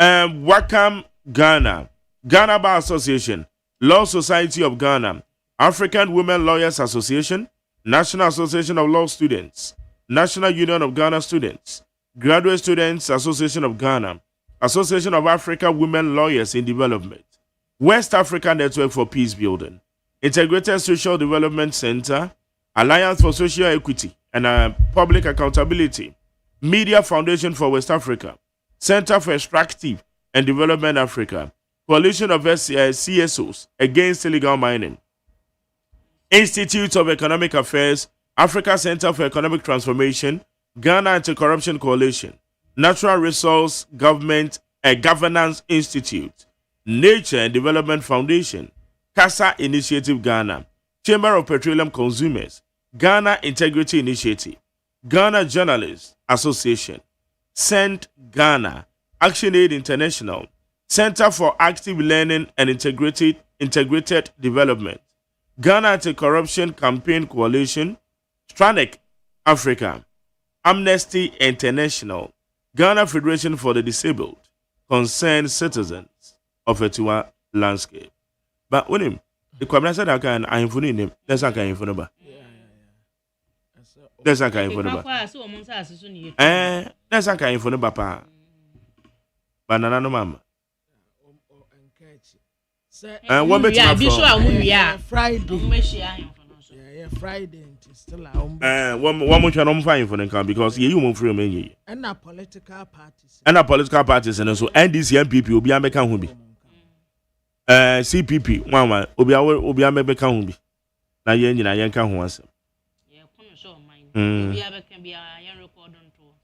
And they say you can because okono inti and also committee ya me adama ochenechi and on bishia that'll be Friday tena no mu asem na area dumienu yes area dumienu okay yonko anyway baby mama yan fa ni yonko oze obi abeko Jubilee and woman na ho be makura woman na beko obi abeko security for na mamu nye ai obi abeko obi Pabne Charlie we enra unsa na me say me yado e bi dia ma wo ma wo renew our insurance. When we be or to 3 years in any health insurance na would that to health insurance. Yeah. It me try say me nipa 100 but at the end of the day me nya 525. It is our 525 you know. But me 225. We any free. Yeah, me any free the amount. Me renew the amount. Nti e free ne Eko ne se no watwe. Every no watwe eko ni nyina no. Mo a me part of the 225 no. Mo be hu insurance no have been renewed. Renew the amount. There be a one no kodri no. I'm sure. And almost so almost send by. Good. Wabi mumia kwa ni mani yenshe nkrata. Amen. O mama yere papa. Yere papa. O mama tete me ma. Na so on tete no. Onya yere papa obedo nkoda na echese no ano no. Esa. Odo nkora na so adro no. Na just see. Yanko ene. Yo. Ebusa for the Obokata the Ghanaian publisher di bia ba. Na wachese kidetia adwadifo a wo ho no mo. Omu bo sudwetire. Na ketia ma adwadifo no chese ahonidie ho nsam enko yie kra ya enam so edi yade pii ya bre won mo adwadifo no customers ya beto niema e wo ketia adwum ho. Wo se eye kase yi se won mo eka ohawa hodo a wo mu wa wo mu sempanyumfo se dustbins no wo mu fa bi ensisi na kwame ya ye se yemfa dustbins no ebi nsisi mia ni bi so ebi sisi no amafo nduru anu atwam bra kwabena okita ball amfa nto ayi ball ade ni mo no wakwaja ato fom twaw no okọ enti fish sheshe gates mu sheshe kioso ntam manchwa ya ha adwen papa no mu de sanko mbenya kura sa disposables no se de di fin ba krom no ha adwen enna madam akoso abrago ya woton niema ewo ketia edito Ghana News Agency fo anim se wo se wonum ada fiti anopa kosi anwumra no mo tena ho adwadifo no nya so mo sore akoba bi eho no mo didie eho no mo yom bibia enti mo sempanyimfo se omuntu aho na mo ma wo nya sa efiamro na ball na utimi se yes ebi wo mpa te se de kan nesum kaneshi ha no abusiafo the Obokata the Ghanaian point anim ha ode lawyer Gary ni makomafo wonna woye lawyer ni pani pa Emma osunu kokroko MPP amanyoko no na wotre se animguase ya ama wonim se no woye board chairman Emma NLA na oye lawyer Gary ni makomafo na oye board chairman Emma NLA enti ya kekafunu kura kekama na asem ya ekoswe senia akom ye sisi a konfo anoti abreso oka wotre se for testative any media foundation for West Africa Majari for testative no is it registered entity I haven't checked. But definitely be said the woman you man there. A bam woman someone register. For tested. Yeah.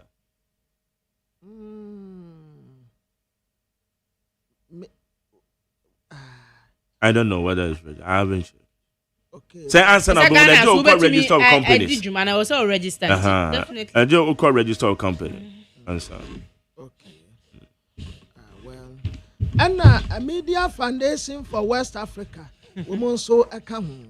And then my Amano and the former board chairman, the National Lotteries Authority, Director of Legal Affairs at the MPP. Now your friend the lawyer Gary Nima Mafo. You need any come. Lawyer Maje. Yes, so my Jerry. That is a million. Yamia Doboko, Meton can I check a cry? You have a code there. I say about legal vacation. Yes. Sir. Make me one. I'm on legal vacation and so Madame for judge in Ibi. It's over the weekend or Chimmy Quasha baby. Okay. And now all be no man is watching with Monday way now or yes or Quadjana home make a crowd with US. Net just say or just all be no man is super mammy. Yeah. That's good. And I'm over resume Tambe. Next week, I guess. Next week, I guess. Normally, Nanka, I'm new lawyers, no. To the bar, no. Yeah, I'm from first week to the bar, no. But for now, and let me know how they are going to do it now. what I say, I'm from one, I'm from, yeah, I don't know. But that for a conference. Yeah. Until we conference now. Conference now, I'm the Omo Kofrodia. Yeah, you be quite from next week. Oh, okay, that's okay. That's okay. And yes, it's a non-existent entity. I have friend the fourth estate no. I'm going to choose him who are. Oh. And come at home a share crash. And Koso. Now, I don't know, say one more non-existent. I don't what find out when say woman. Yes. I friend say, I'm the can't charm 24. I'm sorry for I didn't even get 24. You may be your crew, my say no. I also register with the registrar of companies. I know yet registered general department. Okay, search honum say the fourth estate media company who are the shareholders, who are the directors of the company. It doesn't exist. It does not exist. And let me repeat myself. Let's see. Okay, search say the fourth estate no are more letterhead. They write to people with letterheads. They wrote to me with a letterhead. I will call the letterhead. And they publish things on the letterhead. They have a website, social media handle. The fourth estate media, they don't exist in law. So you can't even sue them. One more registered entity. They are not a registered entity in this country. But are you saying this for a fact? And I say, what finding out here? But I mean, I'm saying, yeah, what there? Okay. You know, my when I saw, sir, I'm beginning some investigation to find out whether they exist in law. Because you see, as a lawyer, you could sue a non-existent entity. You have wasted your time. The fourth estate is not a legal entity in which we sue more. It almost share baby actually nobody's in Bruma. And see, one guy who is called Seth Bokpe or the better Breme. What Trosho that I do the fourth estate. So on me interview about license NLA board no. I grantee Ediama company different 3D technology. And I'm sure, Papa, you may be a board no yeah.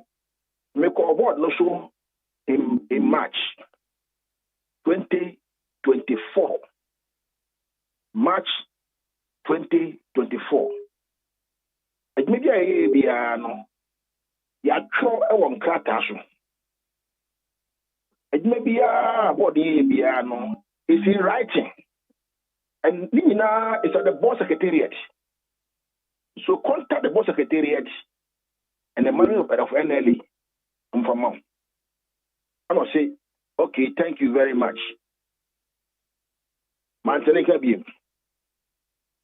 Then the next thing I saw, there were the publications about NLA good courses.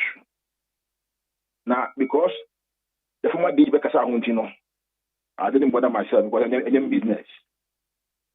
The next thing I saw, almost say, NLA Agma KG Deben for Bonanza, Lotto Bonanza. Now 3 billion or 30 billion, whatever it is, just say, time. After me Sunday, me go at church or regional department said, company bear ne, sir, the photos today, the company are. Who are the directors? Who are the shareholders? Who are the people behind this company?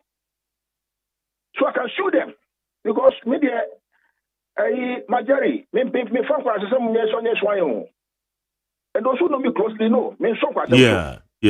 They know me so quite some show. Me quiet. Then almost say company no bibia say anyhow. But the overall I sole proprietorship.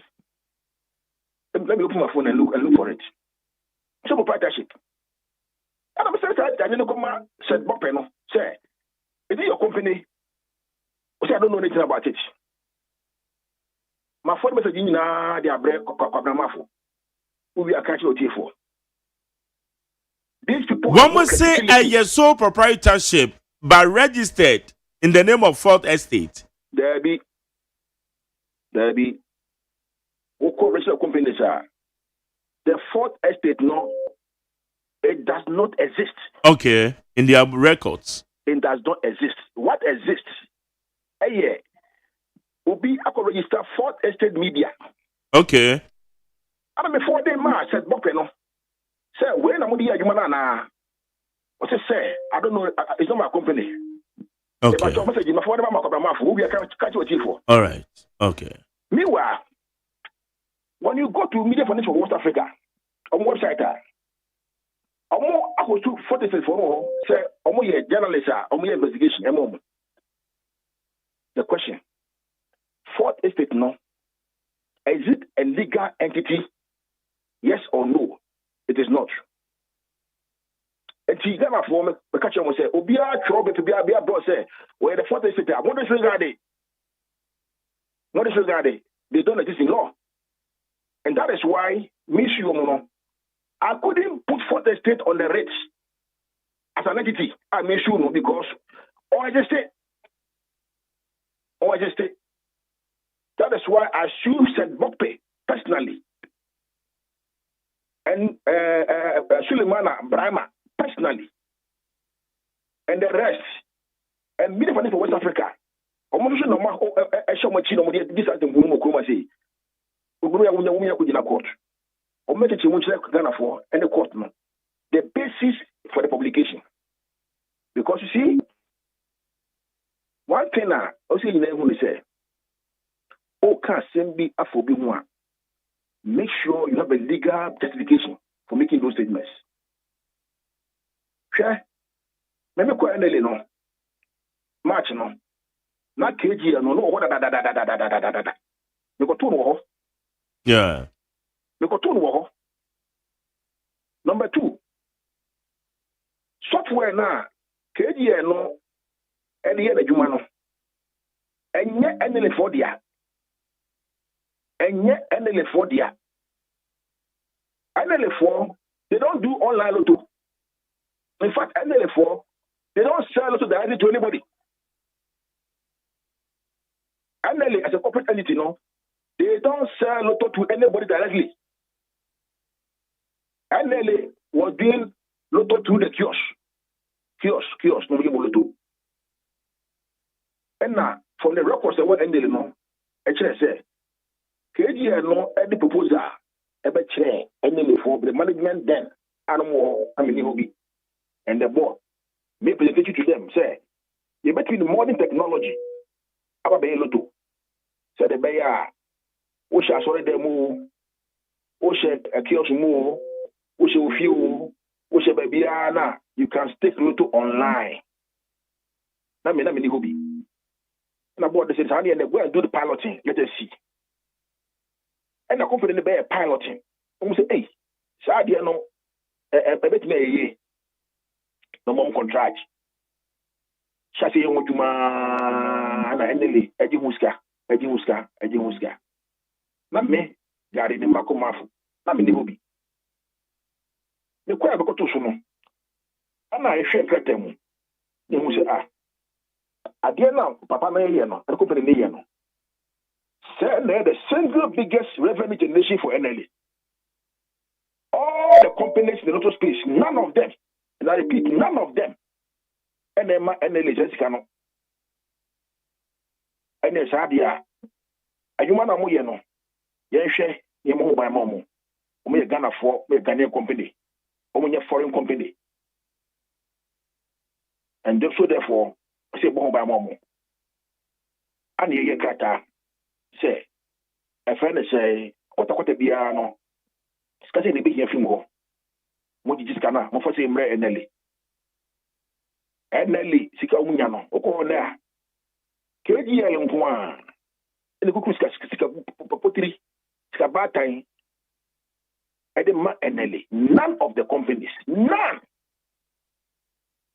ye like several companies e NLE ho during my time so kaya majeri tama me license o no obviously I won't pay license so kaya e be to kwa kruma ano se mo pray yes me kai papa ye kra yes ye kan won sama exactly me kwa ya omunyina be boy illegal obviously that ombo banka to banka illegal so mo pay license bia somebody you say I ya kwa bato and you know omo license bia the church January I'm say me buy we illegal and me lawyer na matter say mo illegal me fene we illegal. So I compelled all of them to be regulated and license all of them. And the catcher said, now the companies is paying revenue to NLA more than KGL. And the KGL for withdraw, NLA collapse. I mean, KGL for not withdraw. Now NLA collapse. Then they will see say, it's a phone or moody, you know. Yes, be any. Yes, be any. Then you are working on a distant company. I forced the fourth estate. I am registered. Which is say now to say Ajuma I had 3 billion, 30 billion, whatever it is now. It is a private company. As if say NLA by itself can generate that money. NLA by itself was doing lotto and was doing online lotto at the time. As if say NLA by itself no say they can make that money by themselves. And I'm one year, nobody come up private company. He said, some of the time. And as a company B could have done it and given NLA more money than KGL is paying it. And they have a man. He said, who shall now? Who do you want to see? After you go to see almost what? Is a company that doesn't exist. It doesn't exist. How do you see a company that doesn't exist? Now, Suleiman Abraham, any friend say, many for West Africa, and they said, but promotion is actually because some goonies and phone.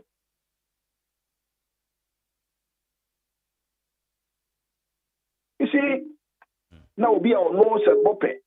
For what I camera, actually, Gary Macon. What do we call Camacho Gary Macon? Won't call Ross Buddha. Majeri, young company, that's a fool. When I say the air, no, whether it's lawful or lawful. But well, like, and it's a Ubu crap, but maybe because you see, yeah, yeah, I understand. But so Okaso being called law school in 20 min Cam Ranch, and in there. Maybe tea, maybe Jeremy call law school, but I'm betting me no wakano. It's a one day. I wonder what I said, Tian, by a joke. Well, my one say, but that's it. It's more kind of. Yes, a be any. Yes, a be any. Was it no company can do to in Ghana? Did he read the act very well? Did he read the whole act? And I will read a certain portion of the act. Did he read the Lotto Act? No, I said, no. And the airline 1948 no can or can you now? You see, Bajari, it's too early in the morning. But if I take you to the law, Obamuse, Adiana, a branch of Ayano, I will also do book with Pahufino. I am very, very wrong. I am very, very wrong. Because if NLA by itself, they develop more software, more capacity, they can do online lotto.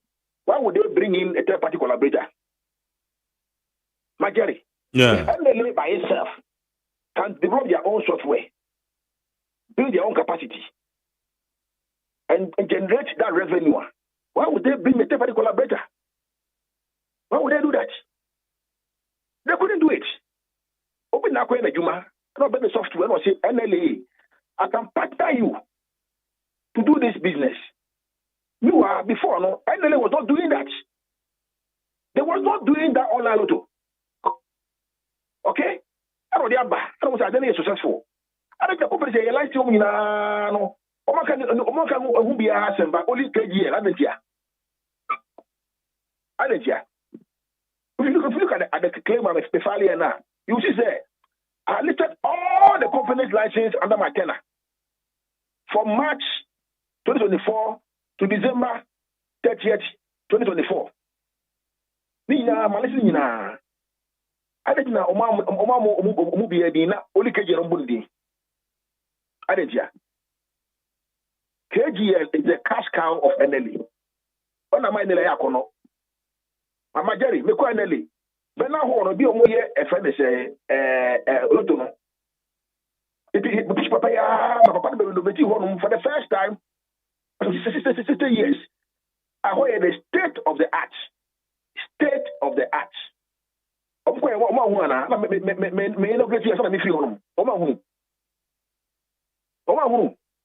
Did they publish NLA financials?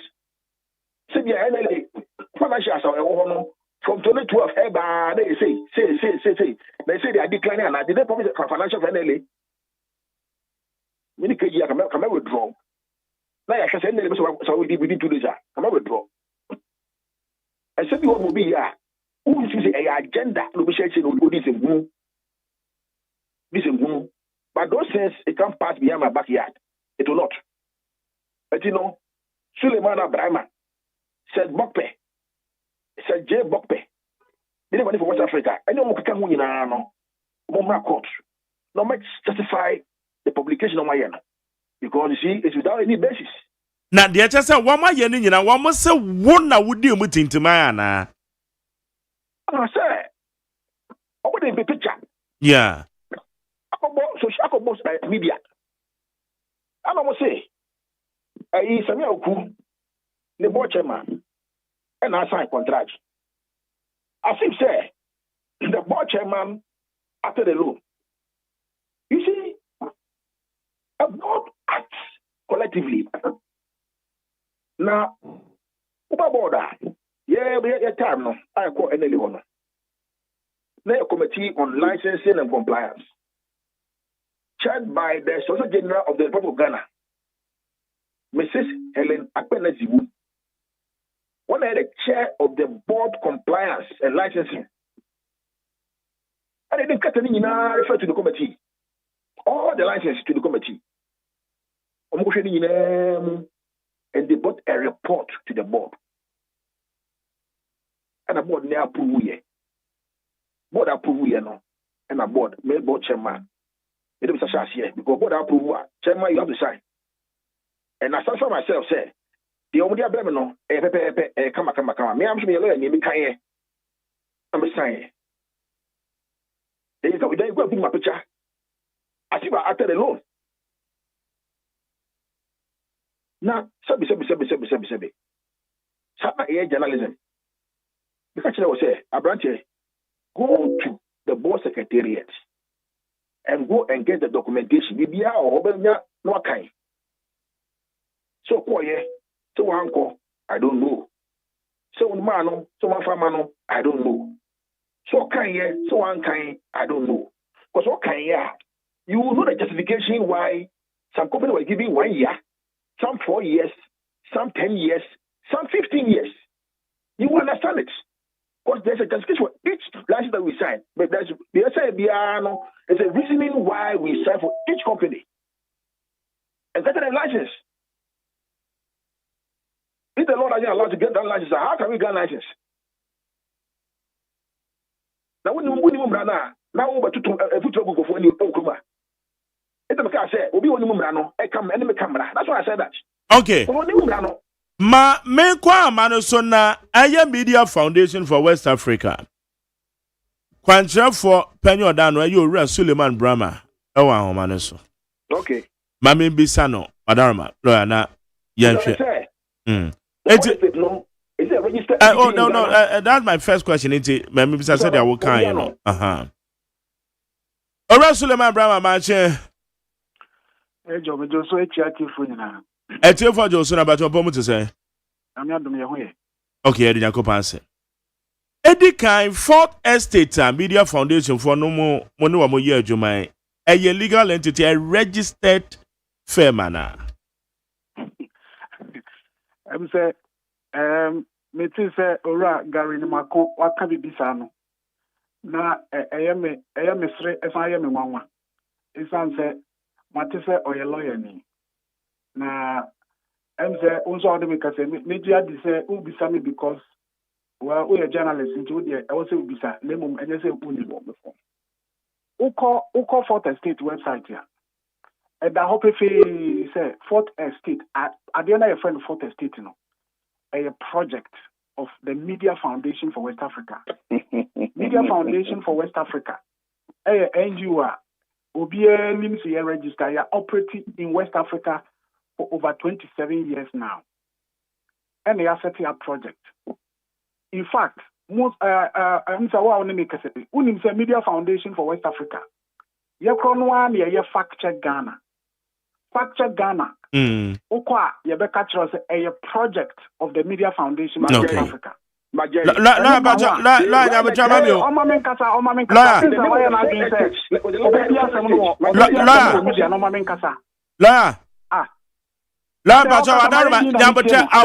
give you time. Why Bajo the money church him? The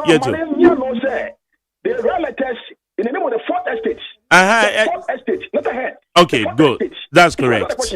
That's correct. It's ora project. What project? Okay. What project? All right. Bajo ora Brahma Bajo yetio. They say, sir, or there are some court. In fact, you better let the crack or dana say so they are court because normally be brave or nanka you hear me court case now why you know a boy a parent you namin fa kwenya is namin nana say so they are court lemum so why not doing so or there are some court now so baby na some radio so no kasa o mamin kasa ene ono kwa no wa no ena nyo no so kwa no nim nyansa into o kasa o mamin kasa o kasa mitie no into me pe interjections bia me ba to aso yetio ni ameka me say unim say a friend say Facture Ghana as a project of the Media Foundation for West Africa. Or kase any letterhead and a one. A friend say SML at the court. Initially, almost filing case no against the Fourth Estate. We have to draw their attention to the fact that the Fourth Estate any organization, a project. The Media Foundation will run more than 10 to 15 projects. Intinanka project to be register. Project to be register. Is that what he thinks it is? And now already your constitution. The constitution is a answer now waiting your friends over publish it be an abe kasa bibino. I just want to register now. And you know, I think a day before the publication, was Sunday your friend is saying incorporation documents. I'm a journalist no huna takashi. I mean, I'm just say, yeah, woman, court intina. I say, oh, yeah, patch or your court, so you know, be out. And I know I may catch me reply and say, we will see him in court. We are not to be intimidated. Yeah, woman, yeah, and you know, the last time court one. Why is your radio okay, alright, Suleiman.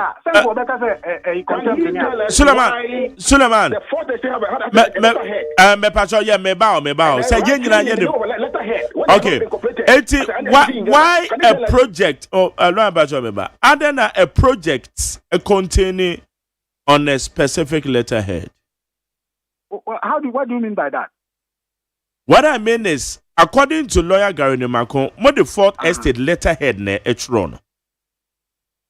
Oh, but what is wrong with that? It is officer. Essence your letterhead in Intino. By all means, nature say, and what say you register. And don't know the court. So why is he on radio? Speaking plenty. Yana. Adia to you come out for ya. And Anka Kasa. Maybe this go back as what the case na court na yet radio so near and contempt. Why is he on radio? Why doesn't he let us go to court? Okay. It's not just said because you say a company be or letterhead be and must be a legal entity, a registered company. Exactly. Entity say another for say if breaches be a kosua mondele or court. Is that a sign of person here? And I may say also project a project there 8 million letterhead in tia. Uncle court or the Uncle court. Uncle court, no, Uncle court to say, court. It's answer. Almost all your project, and so more letterhead, didn't you know? Now was a register, and you more register, and you know because of that, and then because of Mutimi Cho, as some family, and I say because of Mutimi Yanshu, a fire, and I say national service, one way, and you can go and I do and you can say, let's go to court.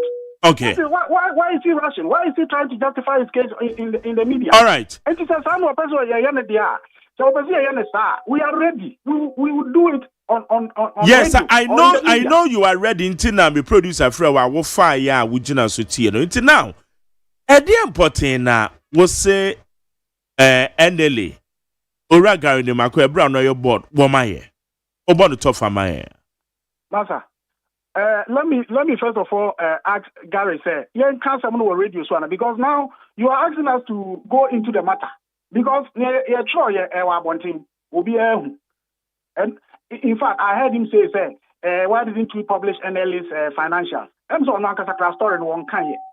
Because if you read the story, you will see in there that we are saying, from 2015, 2017, this was the total amount that NLA was, and then it kept dwindling all the way to 2023.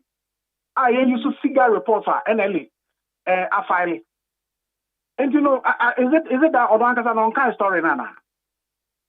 Because I didn't publish NLA financial. And Anka, or Casa NLA budget, I publish 1,000 pages. NLA more than a year, Mr. Mame. Also, then, company to do a line zone. And we will say the NLA more than a year. Come here, G. Company to do not register, and we do send a Jessica to say KGL. Companies do not register no. Now who can say KGL and I say KGL and I say I don't think I can say companies do not license or money and money yes or money yes. How many of them are operating? How many of them companies have a license no? Mama license for Ghana, Mama license for Nigeria, Mama license for Cote d'Ivoire. Me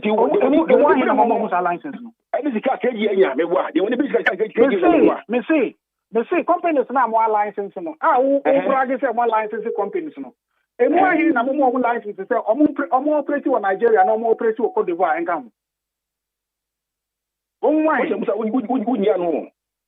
Me usa say companies no I license yo no. Amu ye adwuma no. E wo kroma say no. Who can see car KGL Enya? Let's say we are the very for. Because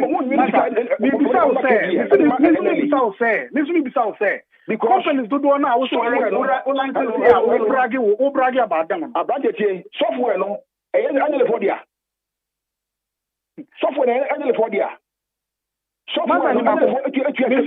is that how you do your law? Is it how you do your law? Who can tell you law by practice or media now? You see, we are not very for. We are not very for. I'm telling you. Okay, me pacha la me ba. Ora Sulemana. Wadaruma, sadia wo kan yanom ne de. Me anam say common ye tie for 80. Me pacha wo bo no tofa. Wo se KG la ye de. Why dey ba dia kasa? Kan ye tie? Let me say, first of all, I am one. Me need Gary ni law no or yes or be practice or media name menye law court. Because we yes who law say we practice or law court. Now we are in the media. That's the first point. I mean, I mean you are some now. Yeah. I mean you are some now. Say and I make us say Gary no on kind story no. On one case also a lawyer. Either say one kind and our kind so and there be no one here. Because all with this story no from beginning to end. Yen can say KGL aye bibia. Yes, on mine no Juma aye on mine no dia. Ya say Juma no. Ebetini ama on mine no 3 billion afibia. 3 billion afibia.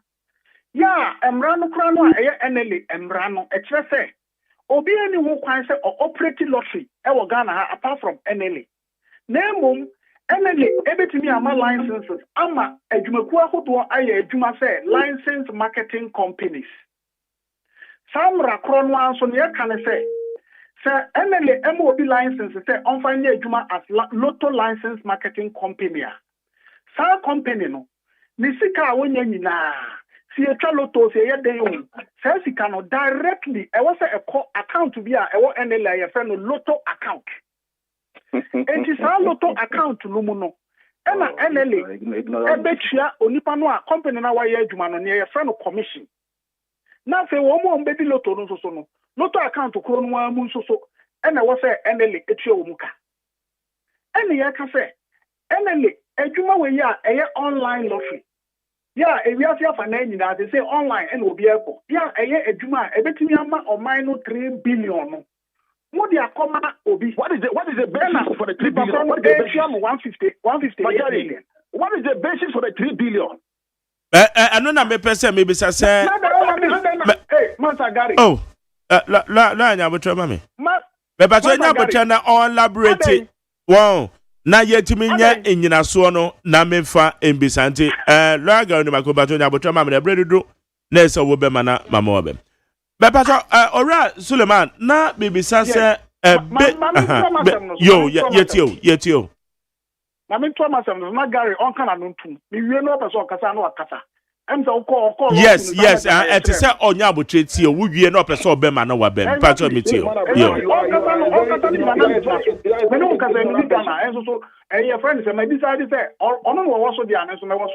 Also, the case now, ignorant people. And the on arbitrary or coin alone, one yen alone, so the practice or radio. Or to one arbitrary radio, so you want maybe a media or no media to an arbitrary. And in the American say, yeah, you should move.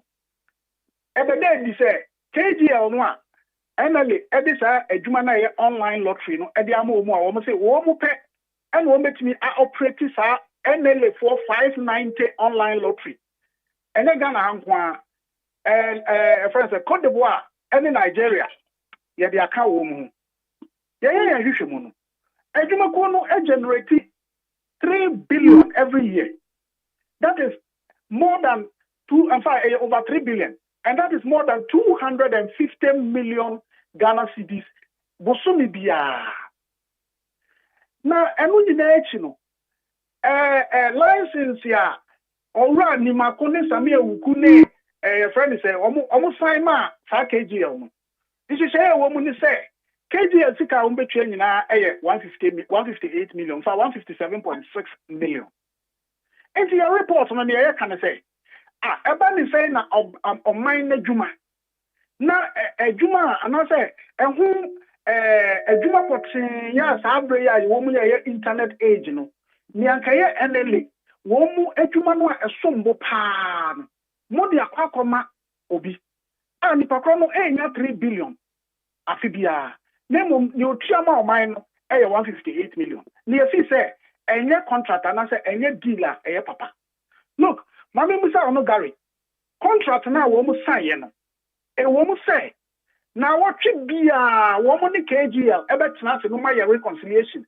E hu say KGL na what we sika say na ba ye. E na ya reconcile me hu say say ni na eko. Ye bisa Samia Wuku say mo ya fa reconciliation o say there bi wo mu nye. Ye bisa KGL papa no say NLA nim sika amunya o say there bi. Now that I'm share law, share contract, my license, no mudiso. And the answer no Gary on kind story no. Esan sanka wakaya. Obe who say yanka say KGL IDB. And I mean, obi no the business. Now or mino mudi bibia a command say onye no or yana onya hon faswa. Ono de boni ben way. They can say ono Gary I know ye board chairman. Yeah, contract almost signed my KGL initially 2022 for 10 years.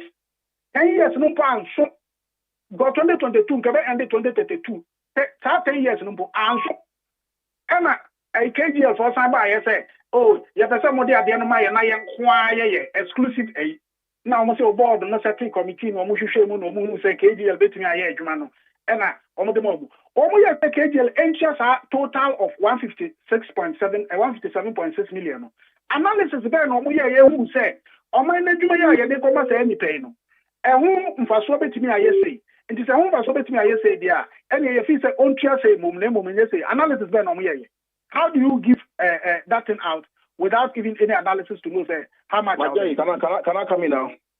Okay. Can I come in now? Okay, lawyer Bremen. On West Yanti Bremen Bisa. My own is Suleiman Abraham on the microphone in the they had absolutely no benchmark in what they did. In the first place, NLA as a corporate entity before KGF with the concept of online lottery, no. Not NLA. No more yet online lottery. Nah. That's question number one. Question number two.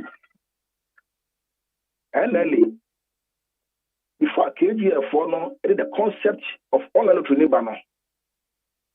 could NLA by itself do the work by itself? And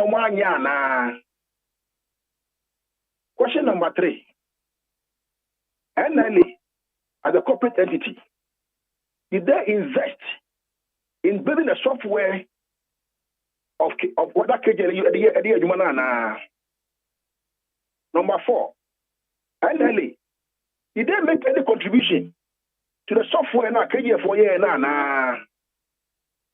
Number five, NLA, I didn't KGF for year no. I am more NLA no. Was it at any cost to NLA at all? You see, when people talk like this, you realize that we are very ignorant. Very, very ignorant. Because until KGF came into the picture, NLA by itself was not involved in any online lotto business. They were not. So what is the benchmark to say a minor Juma I bet generated 3 billion in a private company? What is the benchmark for that analysis? Okay. Is there another company that could have provided more money to NLA? But now for more one. Okay. Okay. Will be some multiple questions. Suleiman Pacho Yanoma. Lama Suleiman and Brem. Okay, you.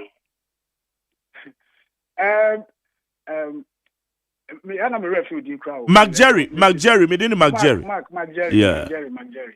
Hey, I just said, and some now will be some amame who dreamy say.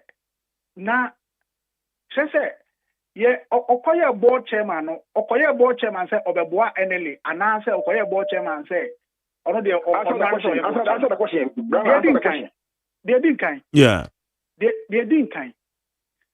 Look, in February this year, Okoye presentation to Parliament.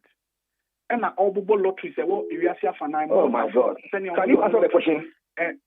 No, but you're my premise and all that, man, you know. But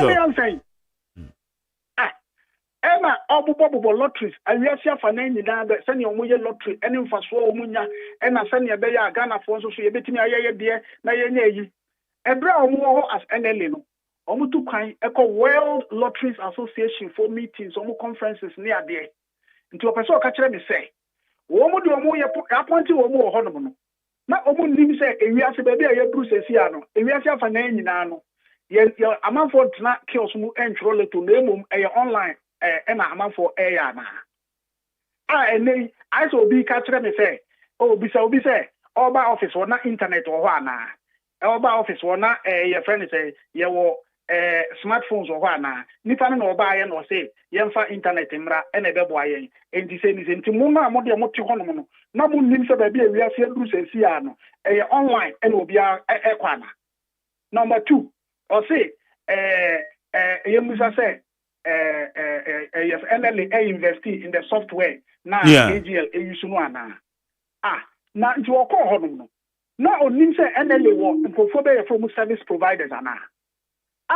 Me adia we mini entino the way money na me twa wo kase phone no aye kasa wo so me ni no phone no aye kasa wo so no your friends say wa invest or MTN for software mu na wo use phone ana MTN ayo ma de so based on service o mo de ma ye ye twa wo mu say ana ye twa wo mu say based on kasa ye be kasa wo so data wo be use no ye twa say eno na NLA for eye enti wo mu ni software bi wo be kaya ye nyina ye nkwala ye troloto eduru ba bi no enele for kofa machines bi bae ya wo be kono na owura odipa oti kiosk no oye machine wo kwa no abo no papa na wa ya ama enkrofo na enele ni wo mo ye sa de no na enele for dia ana enele ne koto sa machines mo ana they are from service providers and to more provide service ama enele busumi anase ishishaya omaye depending on the service rendered na enele extra omuka and it say enele for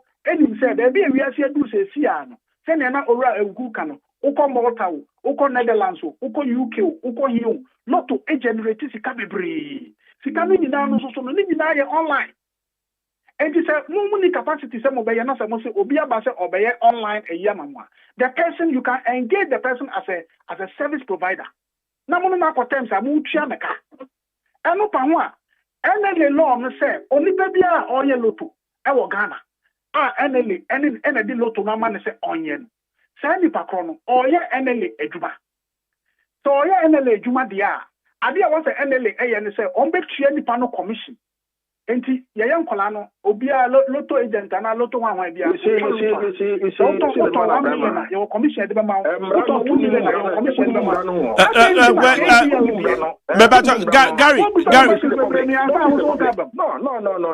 Gary Bajo na botro na me wa question bia say me bisa Suleiman Bajo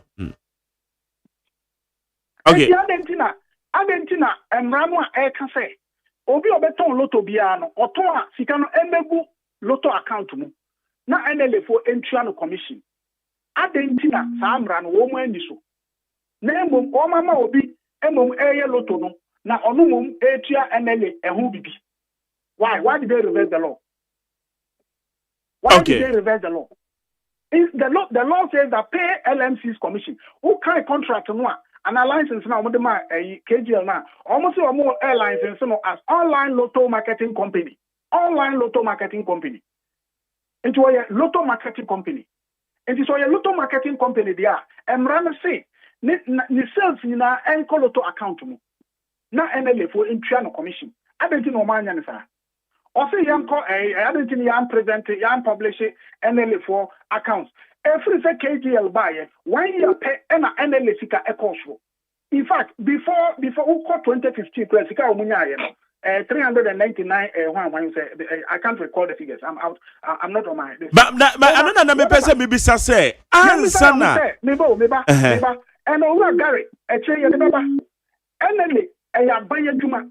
Abaye juma eche say sika mo benya mfaso mo benya bia no fan call to consolidated fund. Busani say okoye board chairman any previous periods na or no. Ahina no mutua consolidated fund. Also KGL, I know the background of KGL. The first contract I was signed here in 2019 with KGL. Contract, KGL was operating illegally. KGL started operating illegally in the lotto space. And it was after then they came and then regularized and NLA imposed a fine on them for them to pay. That was when the thing started. Then they gave them a 3-year provisional license, ending in 2022. 2022, and I was assigned 10-year license. Before license, now I sign another 15 years. Amano, at the Ghana, your friends, at the Cote d'Ivoire, Nigeria. Akahu. Eka was a libre fonti, say, or mine no a lususika, yemiano, tum, so mine no a lususika. A joy betting amount minor 3 billion, also a minor to me. The whole Ghana and to me implemented online lottery system. The whole Ghana, to me implemented online lottery system. One individual bet me I bet me amount minor 3 billion. To me. Individual contracting on money. Papa no, it's in error. My dog is in error. I don't want to. And so the case now court. In fact, now because you done say, and now you won't say before you promote say but Suleiman, Suleiman, na a publication na namode beto abonti a kire Ghana for say KGL show change Ghanaians. anaasɛ na mo further steps a mo be take is ampase KGL edi adwuma. Ora na Jerry. Yes sir. Yen ka be bia say KGL edi obi adwuma. So please, let's present the facts as it is. Yes, see, Oman no NLA e Oman adwuma. NLA for edi adwuma e Oman adwuma e betimi ama Oman no sikapuduo, Oman no infrastructure. You betimi enya 3 billion afibia no. NLA for edi ama obi se onye. Eti mumu susu se okay, eti namu susu se nanka hwan na etisa nka oye adwuma yi. Now then, Oman Nanka ntimi nye. National Lotteries law no say Ghana ha obia ntimi operating lottery apart from NLA. Busa gari ni mako say ade onim sa law na. Law no a set up national lotto no NLA Act 722. No, but meba. No. Busa question no. Section 7 of the NLA Act 2006. Edia na wo ho. Section 7 no actually say the board shall, within 21 working days after the receipt of application for the grant of license to the applicant, if it is satisfied that the applicant has one, follow the conditions for the grant of a license, pay the license fee and a deposit. The license fee shall be paid by the board and published in the Gazette. It is said that the board cannot grant license to any company to do lotto in Ghana. Is that what he's saying? Is that what he's saying? You Gary, you are being smart. Person play smart there. Look, the law says that. Answer the question, my friend. Onipe bia ni Ghana ha. Law no say. Onipe bia ni Ghana ha. Obetumi are operating lottery. Please. Nobody shall operate lottery in Ghana. I'm answering your question. I'm saying that the law says that no person shall operate lottery in Ghana except the NLA. Operate. Eti dia woke NLA entimi ma contract. And family you be ko bi some provide services them. Law and bato me ba o. Exactly. You see, law no ankasa kase. But NLA ankasa entimi ton lottery. Even though womo pe no betimi operating lottery no. Womo ankasa entimi ton. Na ne also womo ye ne say. E also womo fa nyumeku ahodo. Ema womo ton lottery no ema NLA. Na say nyumeku ahodo na womo be fa womo no. Womo ye adwuma ma NLA. Enti womo ton lottery no a NLA betua womo commission. That is what the law says. In terms of KGL, no, are they not paying one commission? And I say KGL, dear no, at the end of what Ususu say, and then Branabebra. Yeah, and then Branabebra say, Lord, law no say, Obia or ton lottery biano, Nisika Onyanino, and Coloto account to me. And you know, Sanka phone. Now, darling, *59 *# will say whatever the 590 USSD no air. Now we try to 200 ya. Automatically, say I was a call NLA Lotto account to me. Send ya baya. NLA be who say, oh, now what you will ya to Lotto 10 million. Yeah, a KGL and I say Jumaku way now all provide this service. Oko NLA says yeah, we try commission 25%. And if it's any panatong Lotto area 1 million. Now, a friend said 25%. No, you are calculating near the amount. And no pokrano, you won't mucha lotto near your musau. And yet, a mechanism and I say software, materials, making a chaloton. And you can endly every KGL for now. I discuss it. Who will provide the service way? Name of essence of Bobby and Obintina when I won't change. Name of ABM set up. And a USSD, MTN for other telcos, air support to Nintino. You bet you commission say. I didn't know Manyan. Internet say dia wo kan KGL dia no sika no call my account to me direct no ma yibia koma NLA sana wo pa tre. Yeah, sika no call my account to me direct. NLA class wo mu nim se sika sen no mu nya, se sika sen no mu nya, NLA so mu nim. Ye interview KGL papa no o say ampa NLA enim. Na wo nim a e de na wa gina so be so na wa gina. Wo de actually say materials here na materials. In fact, contract no pon ka say wo mu ntwa commission. Contract ne say omu free be revenue share. And yet then now the license mo bi. say usika wo benya no ye beche na mo mu so unim sika nipa no nya. Okay, na amoye hwehwemu nyina no mo contacte nipa bi te say lawyer Gary Nemako a answer na mo publication no wo mo involved mo contacte bi say agye further explanation. Na nya no waka say ye de letter head na chiro no. O say o ka kire ye say decision mo ye nyina no e wo board minutes mu. Asa ye board no so. Okay. Decision ye nyina no e wo board minutes no so. Enti yanko boardroom yanko kan. I mean, is that how they operate? All NLA on and one say journalists be now walk into boardroom ho. Now board minutes no go. Now no kind. Is that how they were doing things? Okay, all right. My member lawyer, we're raising two legitimate we are be and chemu bi the baba na feni de command ba na wie. Okay. Sir, NLA said ya etesanka sika no ko NLA ho no mo at commission e de ama omo. Na nkoba say KG on ebeje chemu bi obetum ama. Major. Odi kano. My man can't shift to Tia. Say. Still a man Abrama and then microphone. And Brana a little bano at 72 no. And LI 1948 no. Almost kind as a whole. Now it's so difficult to argue with somebody here. Say, they call law school. You take a text, a document, and read it as a whole. Read the document as a whole. You don't take portions of it. That is one point. Two,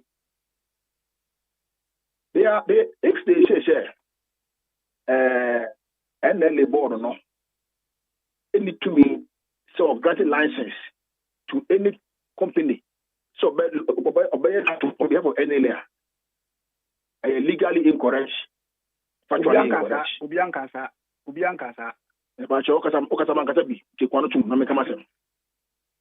Number 3.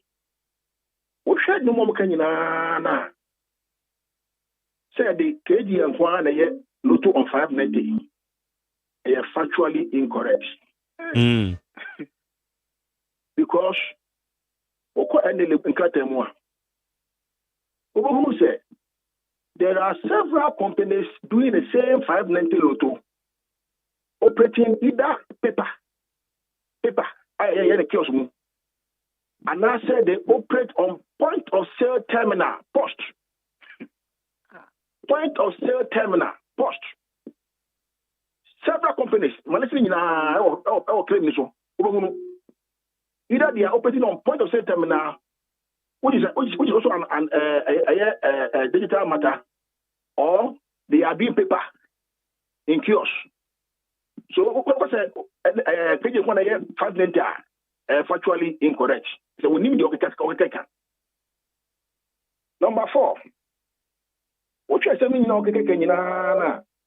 and 3 billion, 30 billion, whatever you can get, and it can be by itself. Without providing any basis, how come NLA, all these years, since independence, how come NLA by itself did not do that until the company called KGL brought the concept to them? At the time when I was not even on the board, I was not even there. I went to the board only in March. Only in March. When I went there, the KGL business was already there. It was running. How do you come and do a story? Put my picture there. And it doesn't even know, say, board, pretty collectively. It doesn't know. Why journalism is a board, pretty collectively? Unim. You see, Mimramana, what can you are? Who say? Story no me no. What's your any dream? Only your money dream, yeah. That's what your money dream. Okay, lawyer me bacho, mami bisawe. One must say. Sorry, go ahead. One must say, NLA for kra nim sika KG of onya. The KG of one G sika the omo peno and omutua de ma NLA. How did he come to that conclusion? How did he come to that conclusion? Because I'm not going to change your papa so many. That is how I come by that conclusion. No, I come by that conclusion. Say any phone is onya. I come by that conclusion. Me say, you know some you cook my Jerry. I said me na to for say. Libre. Let me tell you. Time your board no. Another LMC, little my company back.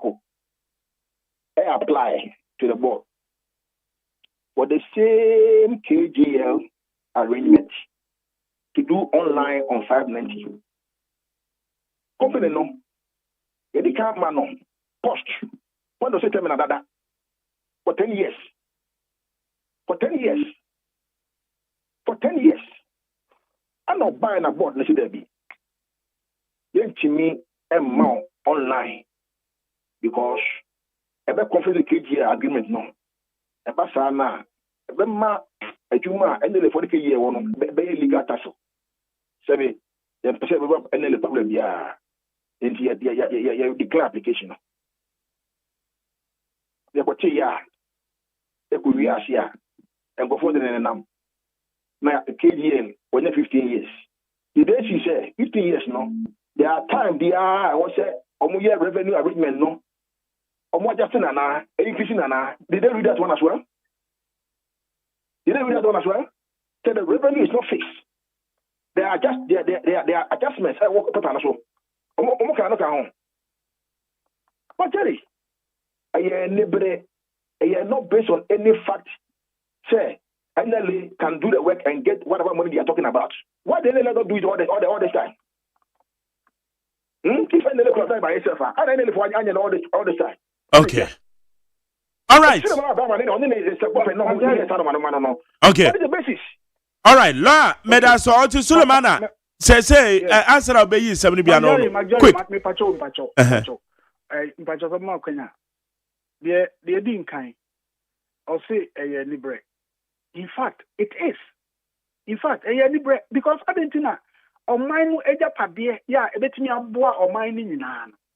Na enkofobi ekotam edema obi na omunika ni papa no man like say ya to sumi nada ya to sumi nu of the man brema ben ya de conclude say no man like say anye na be ya ko no man like say anye if the man work about no man like say anye abeti no man like say I'm asking you question answer me I'm one anye because they have leaders like you na munya magin say mo maye. Yes, because they have leaders like you. Why you say? The moment you are man who any sika. Say yeah, can say yeah, be no be you. One yan sa. Na o say eh ni bre. Na be nti na me ti wona me o man Ghana ni ba. Na adwuma o man no betimi enya be say 3 billion ewum afibia no. Na ye de ama obi. Ye de ma nipa no ye say onye adwuma no me ye nche scan. Onye adwuma no me ye nche scan no. As a what car amobi, and now the car amobi say, Chicano, na famame, what the driver, Chicano mammy. Na driver no about the yourself, but would the wooden car driver nina. Now say, oh, that be a no mammy say, that be a no mammy say. Now make I was say, but what was Suleiman, the woman is said, car dear ya walking. Car no, yenim se wukra a year sprinter.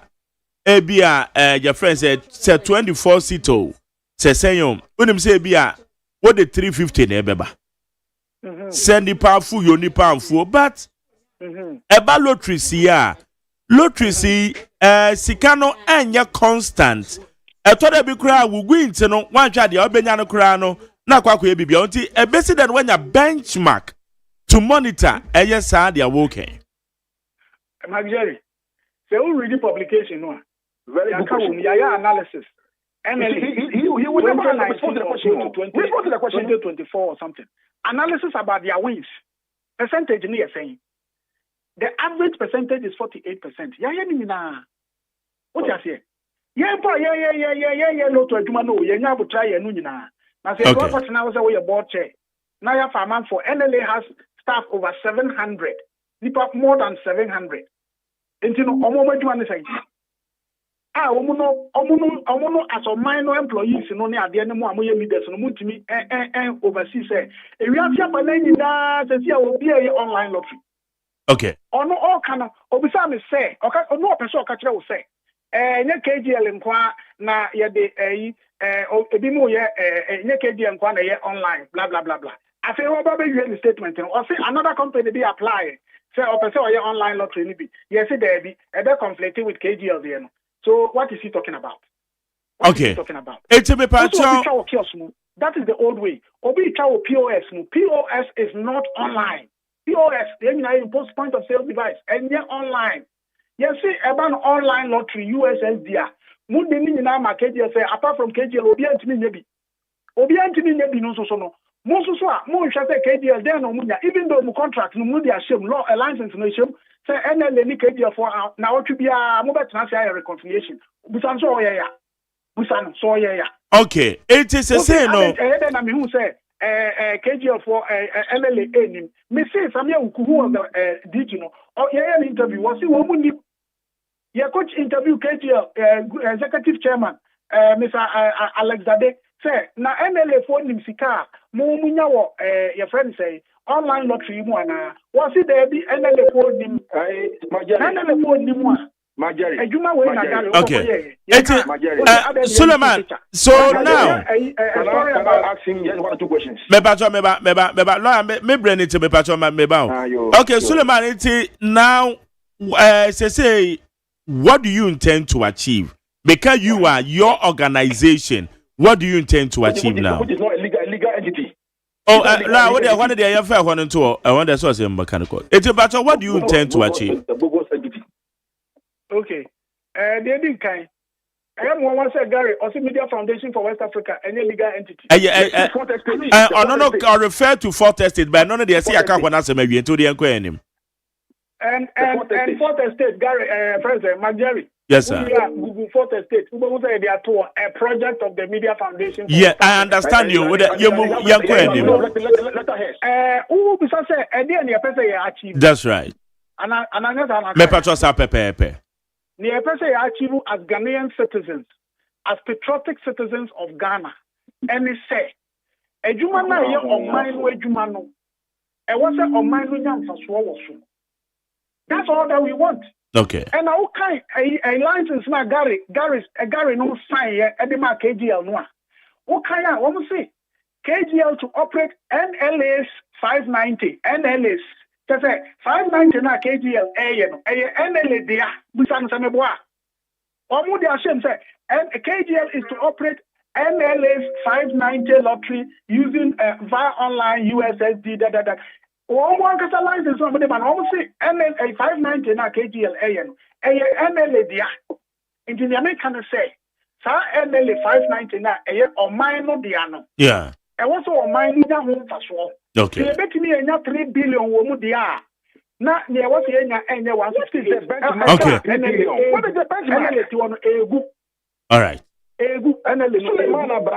Oh, because what is the benchmark? Send you see a lottery online one. What would you na ama friend say KGL no. Almost say I want to KGL for the more music. Anopaya Magdalene ya publish Anopaya. Gary Nimako was on the board.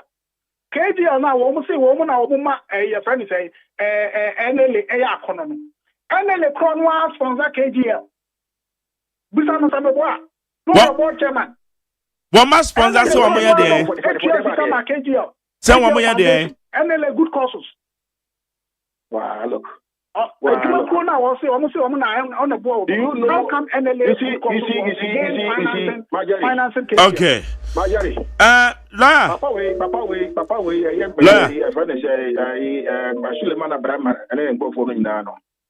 they should go and find out how much money NLA receives from KGL for good causes. You go and find out before I will even talk to them. Why? I know. I know. If you want, I will tell you. It's supposed to be 2.2 million. I know. Okay. Lawyer, I'm saying Samano, Yawaya Nima, Ghana Fuetien, and Hudieko. I'll conclude by saying, Mrs. Publication now, more, approved by malice, malicious. That is why me, you know, when you court, who say, "Are they? My NL dream be ana, no my dream be ana." What's it be? What's it be? One the almost to say, "Sika so my ni nyano yenya inti." That is what they are saying. What is the benchmark? Maybe sasa all these questions, maybe sa and what I say, what my financial analysis, yeah.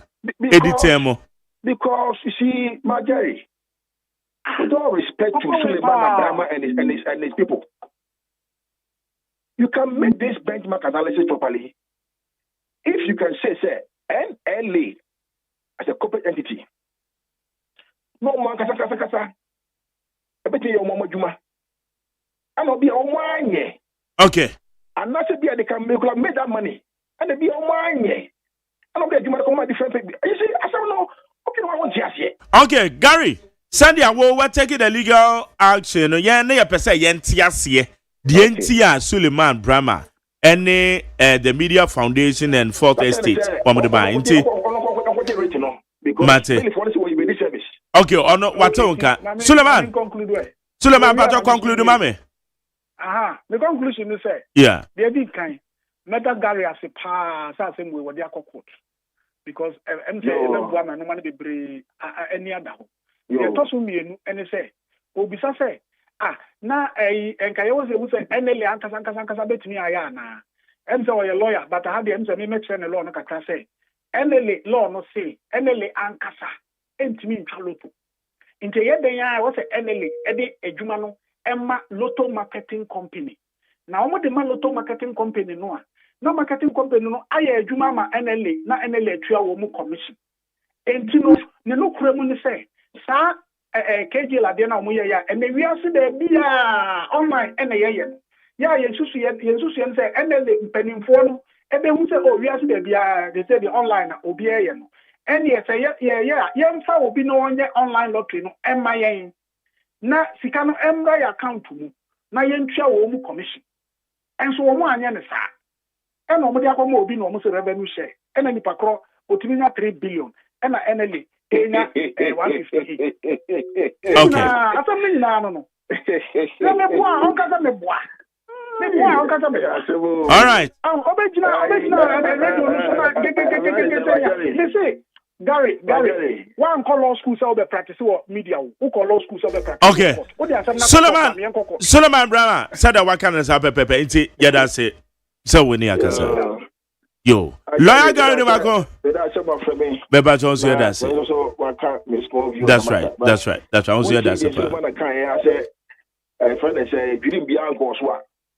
You didn't be uncle swap." Clearly, no. Who say the money in now? Okay, but that's it. All right, lawyer Gary Nimako. Yeah, that's it. Anopen. All right. Ebusia ya former board chair at the National Lotteries Authority, your friend lawyer Gary Nimako, and a Kasayan alongside a Suleiman Brahma, executive director at the Media Foundation for West Africa, one project, your Fourth Estate, or no, and the no, it didn't come higher net 100.9. It's a common also, we are going to be say, so what a ya, interview a baby, no, maybe any so. I'm away home, yeah, it's here. Yeah.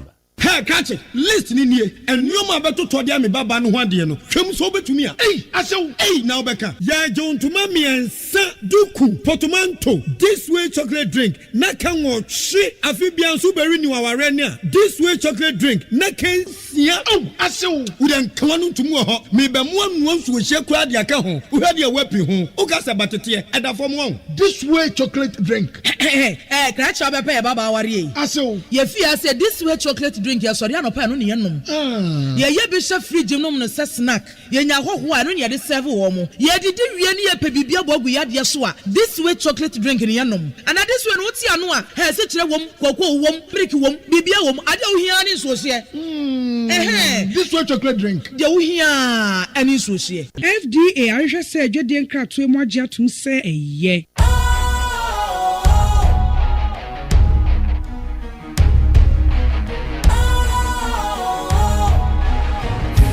Cool, fresh and trendy with a new look. makes you feel real good. That refreshing vibe satisfies you right just the way you like. Do you know? Do you know? Do you know? Ain't gotta do it alone. Specialized makes you flow. Anytime, anywhere. Specialized feel different. Always think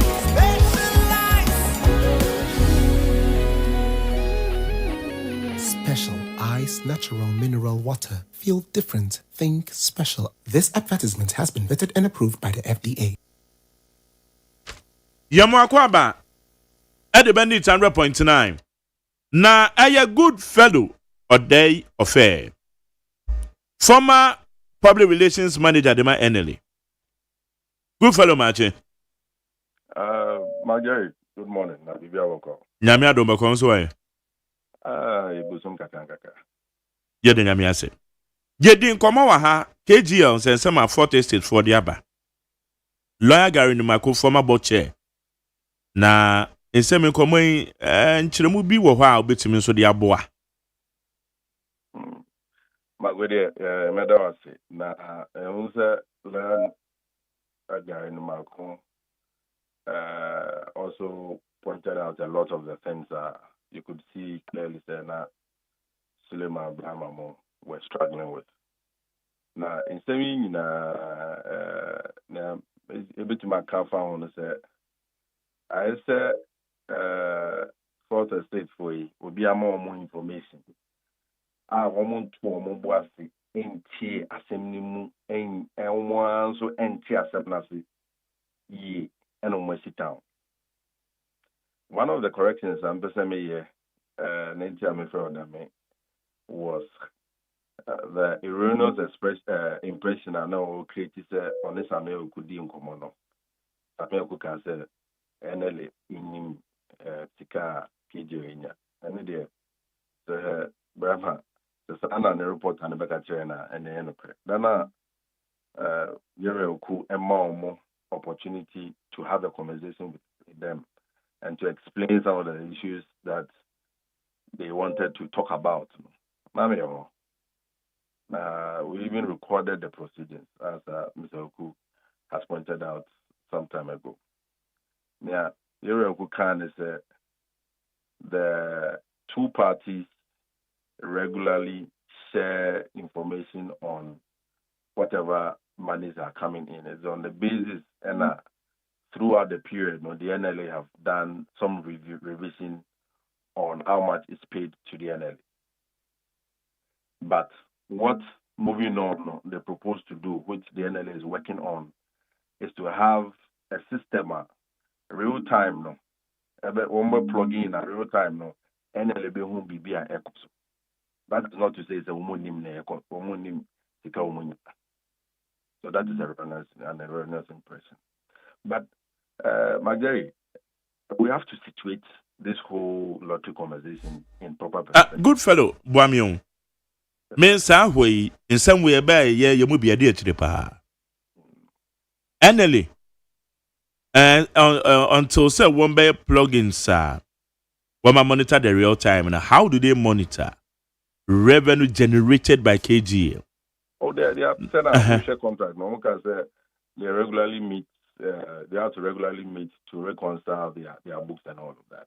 Okay. And online. Your friend is online payments, and it's easy to track because there will be an aggregator. There's telcos, and it's easily to track. So if you are able to overdo Musika from MTN, if you're KGL, you'll be able to track. Yes, Sika KGL to Yama NLA no. NLA to me boy children who says Sika to say Omutuyama, no Matuyana. So I'm saying that it is on the basis of those monies that are raking and not regularly now. NLD or more revisions in terms of how much is paid. Okay. And to put the whole conversation in perspective now. 2019 and Satam na yereku eni enele. KGL edi proposal koma enele say omaye wa mushishimu kaka. Omahu say there's a loophole in the lottery system and they think that they can use technology to plug. The loophole no the proliferation of illegal lotto operators.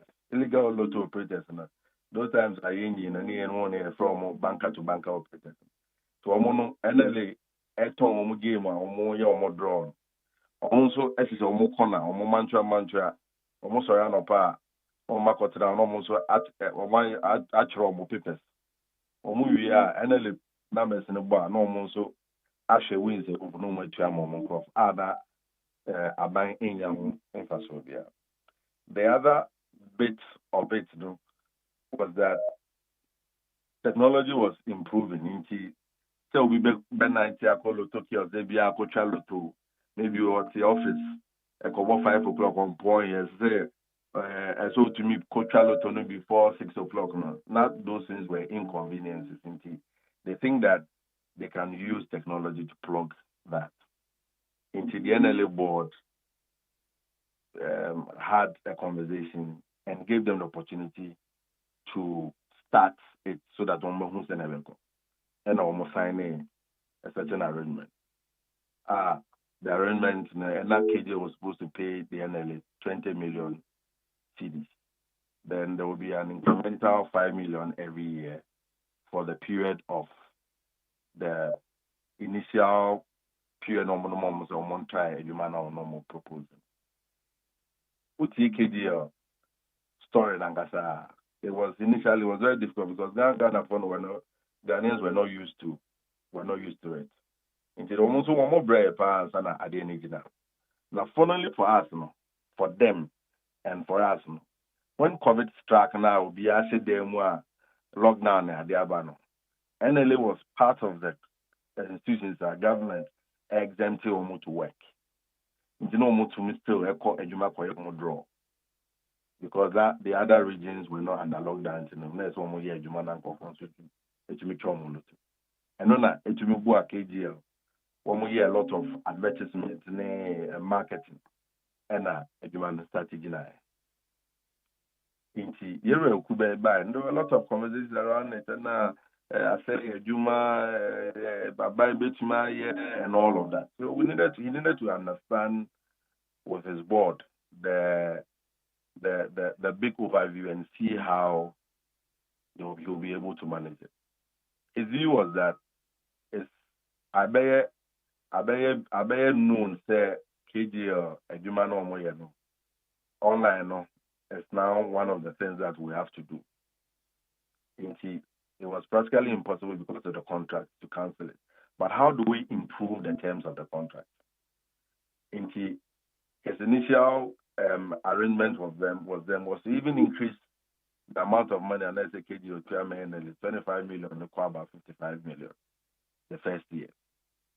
And to also see kiosk for now almost say online buying to how KGO and the arrangement, how they'll be able to also and all of that. So all of these things were put in place. But Magari said, Fourth Estate, NLA sales, send on the year almost story, and so NLA, a 300 million, let's see, no, about and then I'm 200 and something million. I think that it's a bit misleading. Into a KD of Sikanon Kanwa, lottery is not done that way. Into Chirmwans where one want to say, the Okoshe NLA books, Mr. NLA, through their previous arrangements, it me ton at their 300 million. And since there's a 300 million in NLA in Faso, Oton at their 300 million year. If you have an about who wins a free month, usually the wins hover between 50 to 55%. If you have an about will commission every month. Currently, NLA is paying 25% commission. If you have an about will service charge any paper rule, any marketing, nneɛma a wɔyɛ to promote the product nyinaa no. Nti wotete wo cost ne nyinaa firi mu a, ansa na woba bɛnya wo mfasoɔ. Nti for a typical 590 company, no, usually the cost build up from wins, from paper roll, from commission, now build up to about 75 to 80% of sales. Inti the share sale maybe annually at 300 million. Na KDL buy into annually and as annually 2017 to me ton bear 400 million. KDL buy no annually ton 250 million. Into KDL arrangement, I'm a buyer, but that is not it. In fact, currently 150 something million KDL demand annually. It is pure profit because KDL and Kasa to your wins. KDL and Kasa to your more aggregator fees na any BBR. And to BBR beba in it will be a pure profit. Secondly, the idea say Ghana has a company behind Jimmy Yellowton. It is wrong. I don't know why Children Brahma is peddling this falsehood. Okay, enter that Gary in the Makukaino. Okay, Lotto Act from back to back. You will realize that the Lotto Act is clear, say, Edele and Kasa into mean tongue to the public. But what the law says where our more conflict at the end say, even though NLA to mean tongue to the public,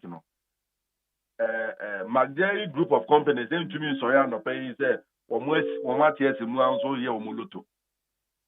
And then law nika say no company or individual can run Lotto in Ghana.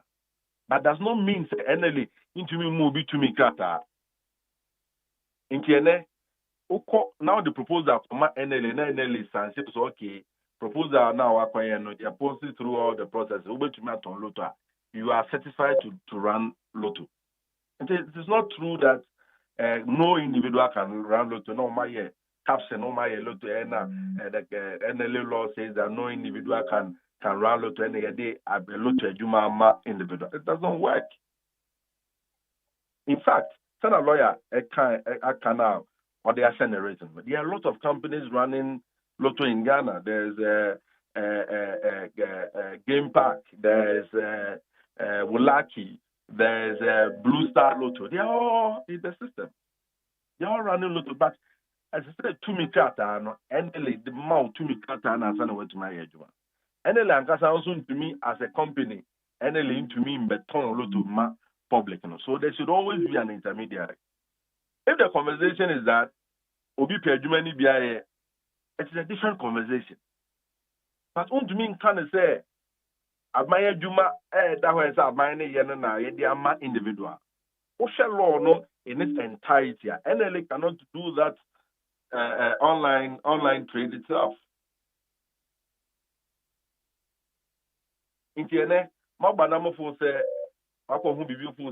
oh, maybe KDL is making X amount of money. You want to renegotiate as family buyer on also defeat 25 million, 155 Gary Marco and his board's approval and support.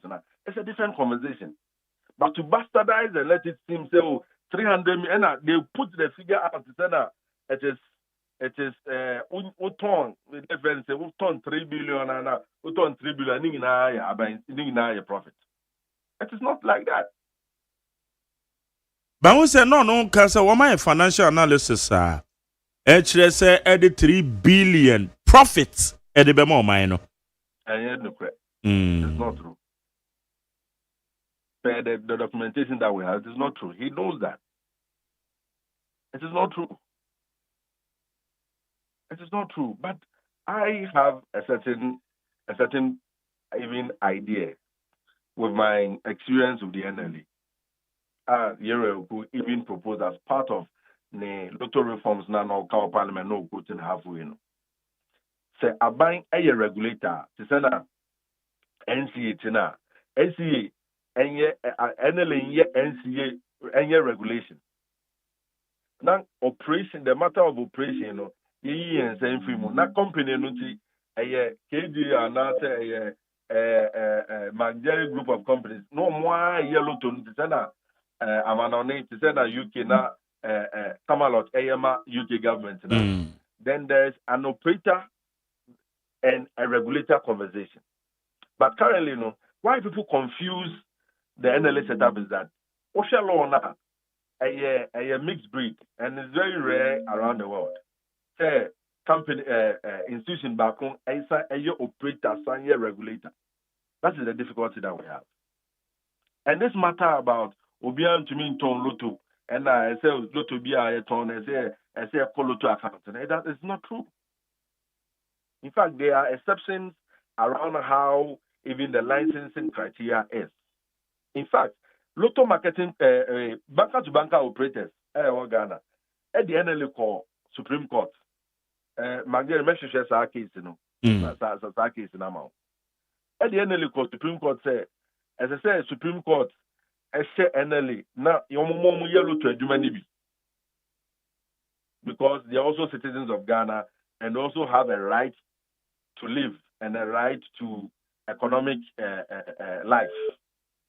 Emma Supreme Court also said with their ruling, SNL say even though law can say Obian to me yellow to, but you also have to make room for individuals to also have economic rights in this country. Currently, the NLA also have mapped up strategies to also regulate and supervise public private lotto operators. I say some Sulema Brahman in the 40s, it was a private lotto operators, no motor lotto new York, this kind of lotto account to Moana. So why are they picking and choosing? Almost twice the same licensing and revenue share arrangement. And the Supreme Court, SNL, and yes, you have to also make room for them. So that's how come all of these models were carved out, so that in the ecosystem, no, there will be systems for other people to also operate in. It is be creating a certain impression. Say, na Benjamin say I buying here, and I buying the move here. It is wrong. The NLA itself cannot sell to the public. Into OSHA 2023, the NLA published OSHA Graphica. The NLA published all companies that they have licensed. Okay, good fellow, baby, I know can I say. Brian Manankasa Jitu mu say NLA woman to me and turn lotto to the public. Yeah. But so one license you be a SSN nipa no echa sikano call NLA account to me na mutua ho commission. Edema say nipa na o ka bibisa. Yes, sir. So you see, and I'm say they are confusing the NLA model. OSHA lotto marketing companies now we turn lotto work here also now. NLA ma omo womu bi omo de adwuma. NLA ma omo paper roll. Omo machines no omo de adwuma. Okay. Machines no omo adwuma no. There are companies that even provide it for them. NLA pays them. Inti the models are different. Inti ofane say we for no one to work here so no sika no ba lotto account in there. So collaborator bia so sika ba lotto account. It's a different conversation. NLA marketing for that channel.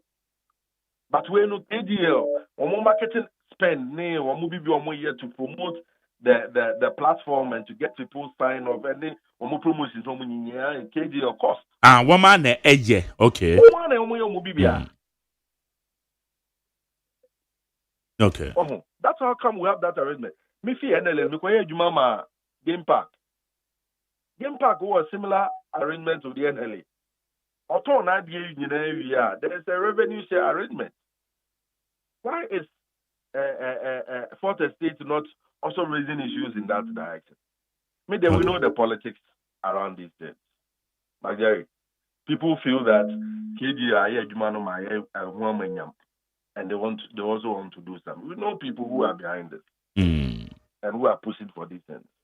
When we're in the NLA, a lot of doing and but my day say obi I started baby and now baby obi and that's all no ye be now for tene sit the person down and see how you can get more. But don't bastardize and let it look like a buying sick be and not a buying you may be and guess a buying yet any atama movie. That is a wrong impression. Okay. That is a very wrong, and we corrected them. But you say, no, one happy and say, no more person, no way. But we are on the baboon last week. My Jay, what download it, what Obiama information of NLA expenditures. What can you now boom there good courses? It won't activity I will buy and what so idea way a marketing expenditure, a marketing sponsorship. We Sika the sponsor CEO Summit. It was a marketing expenditure. And your good courses. Was it can good courses? If you can't say but it's not we no. Auditor General, auditing Papa, audit Papa from 2021 or up to 2024. How come these matters did not come up? Because these are marketing expenses. Also, when and the Auditor General and the Public Accounts Committee come on your mojume. If these people But sir, and maybe son a direct question, sir, AGL, AD Dreamana. Eti ono se debi, woman cancer. Na mo patch say, o mine sika bi eti sanke yenya no. And as sika no, ya de akoma ankura bi as sika no hwere yen.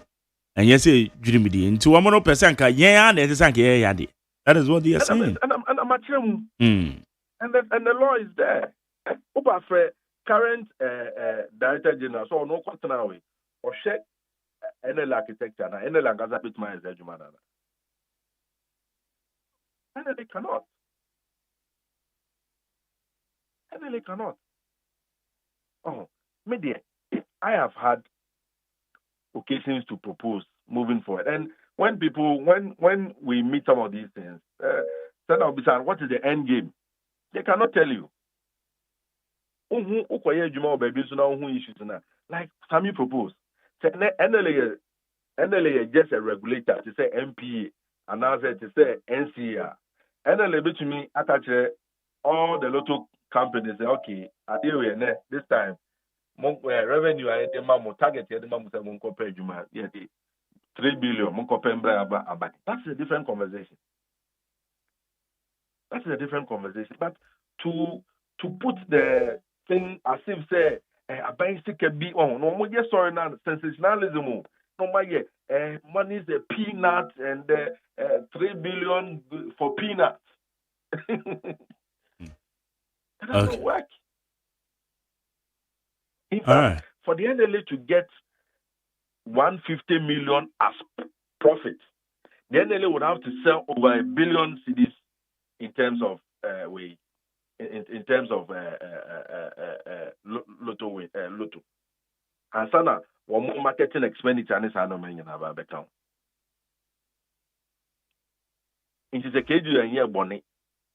Na NLA law no so excess board no so year bonnet. What is this sensationalism about? All right. Before 2021, I was a few as I make on getting maybe. But you're calling now, what's an arsenal? He still say, okay, I didn't feel an identity page. Okay, we know our contract. Into no, you be to me, I renegotiate in a canapos.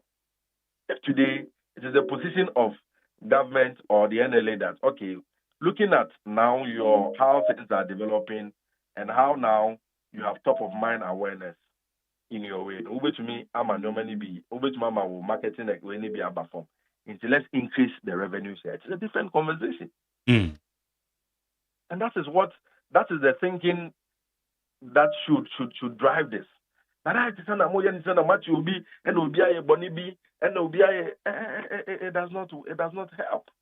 This mentality they be a private company be Juma people think that they have to bring it down. Everything has to be government, and everything has to be government, without even understanding the overall concept around these things. I think it's problematic. Okay. I think it's problematic. Good fellow, yeah, that's an issue, man, dear man. With that. Let me show. Good fellow, Enkane, the public relations manager, Edema, National Lotteries Authority, only anything common. Higher needs 100.9. Ghana Muntie Sunio. Ghana Muntie. Ghana Muntie. Ghana Muntie. Ghana Muntie.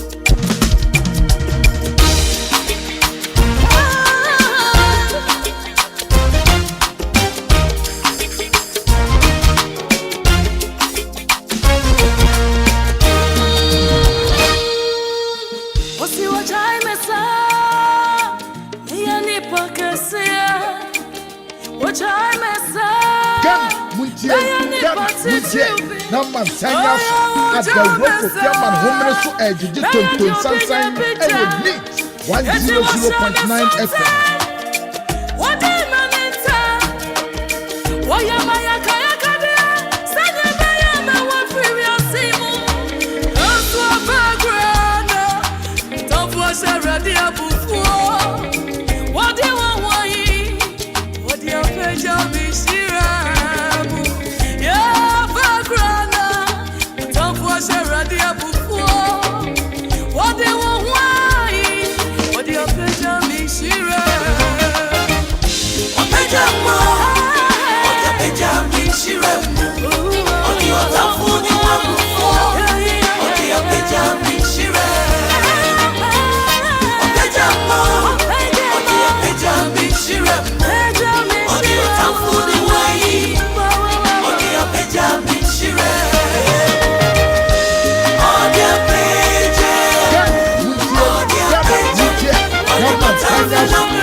Nyankopo na penya mi shira ni mu papa pao. Anything you want come here on the 1st October. Ye jina ye nanso ye sanka ye ne hwan. Ati asofo asase so anka ye nka ho. Philippa Bell fi me dance wo ho. Keke me chia pa Philippa Bell fi kunu madam fo pa no no. Enso onya me fine.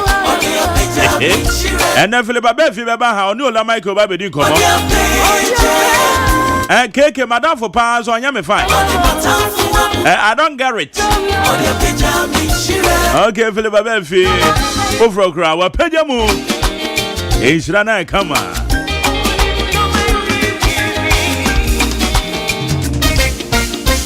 Yanko enim higher needs 100.9. Yansho messages in be yadi health better so be brother for no na Wednesday. Na yadi and seminar yadi ashisha so ene anopay. Rich, okay, answer na meko messages and so yankwe na Dr. George Siama C4C Medical Director C4C Homeopathic Hospital. You say they me brab one me bon ho ban into the medibia me dwen ho yie ansa mama na konipadua nem. Dog mache. Yeah, now, my dear. Na mpo mu tse. But the other, my brother, here, but also here, dear. Nyankopan don boko. And cheche ne so ekọ because am for feedback come the man no. And now to me say ehun hia na eboa. Eti ne so de na ye hwe.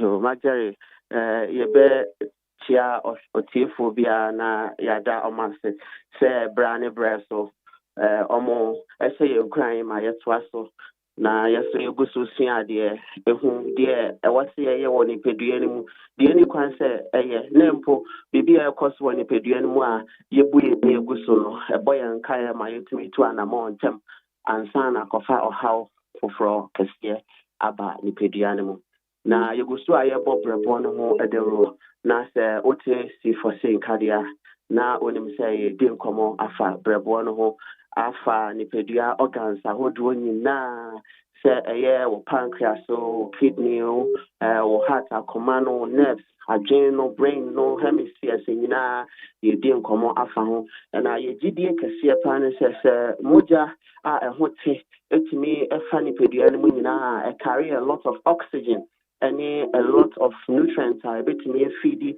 the other parts of the body. Na most waiting enya hoden ma pa abani pedianum. Na se moja hote be koni pedianum nyina dia na chese wo say to ye ne yehwe organ kase pa yankopon dia adomya.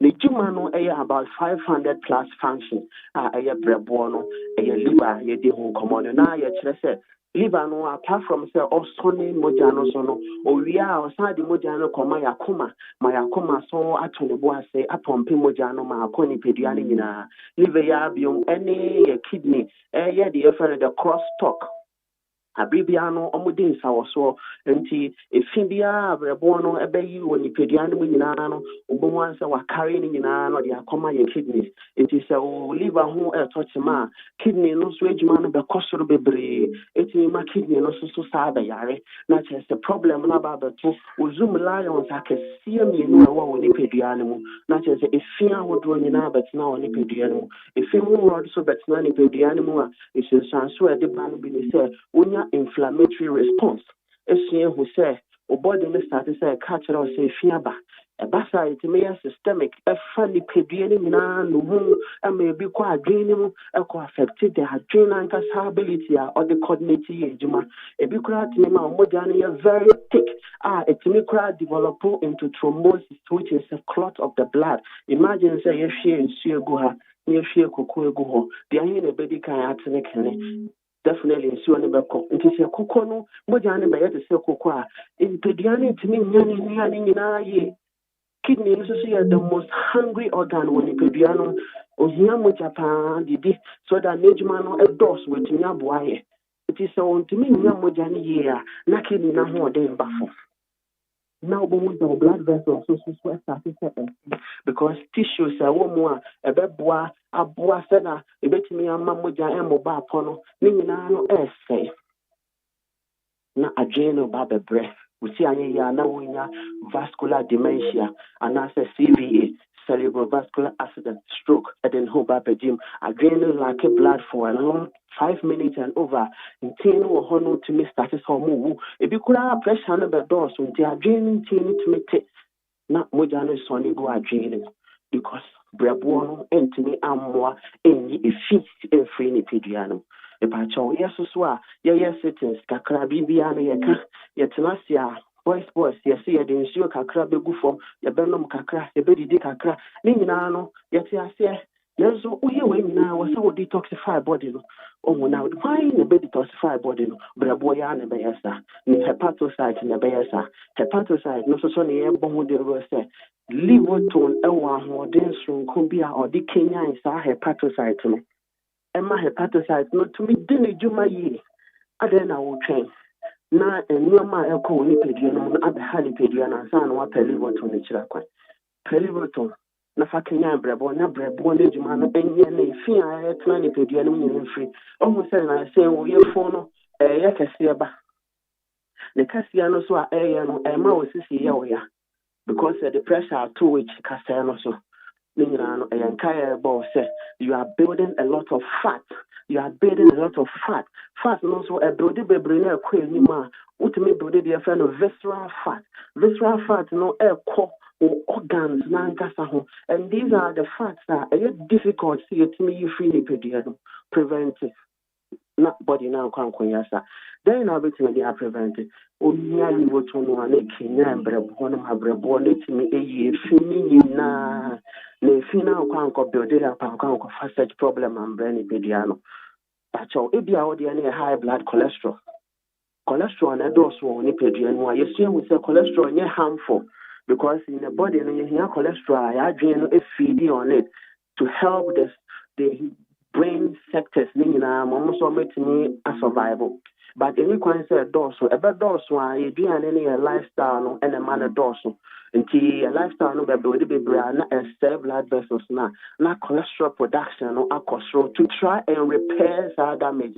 In the course of repairing that damage, now start building up the brain block of blood vessels. Until when you atherosclerosis, not just a moja flow easily through your blood vessels. A basa unya occlusion. Occlusion says part of the brain be like a blood supply. Any organs be like a blood supply. They will gradually start to die. When we na a lifestyle, a fee a dodo on pediano. Pelivoto, nalivoto, Kenya brebono regulate cholesterol amount. Aden brebono a produce cholesterol in now. Oh, we are now packaging into good and bad cholesterol. Omoyo made Maria was sans way ye free pediano. Timesel. To see our crowd, the chemicals are who drawn quan, a womb, in no chemicals are who drawn quan, a womb, Nina no corny pedianimo. There was some chemicals behind pediano to me and breaking it down into a chew and pedianimo. A say memories now when pediano. It to me crack or affect I would do any one casa. It to me cry my member your crass so conform. It to me cry I'll refer building up the brew any pediano. Brabona more than was ra. Sa insuring any chemicals a hodra won dromoni the account in a bani pediano in me free pediano. Pelivoton, Nalivoton, Kenya Brabon. Na brabon intimi decide my way ye a manipedian. You see we say wow we are not so prostate condition. Yeah was such condition and pacho one mundrosa then so young brabon and it's say hormones are hodra brabon regulating them be as a costro brea and my prostate no start to say yakase and also the prostatitis infections about prostate no one. Brabon one they are immune function or play a reduced effect of prostatitis.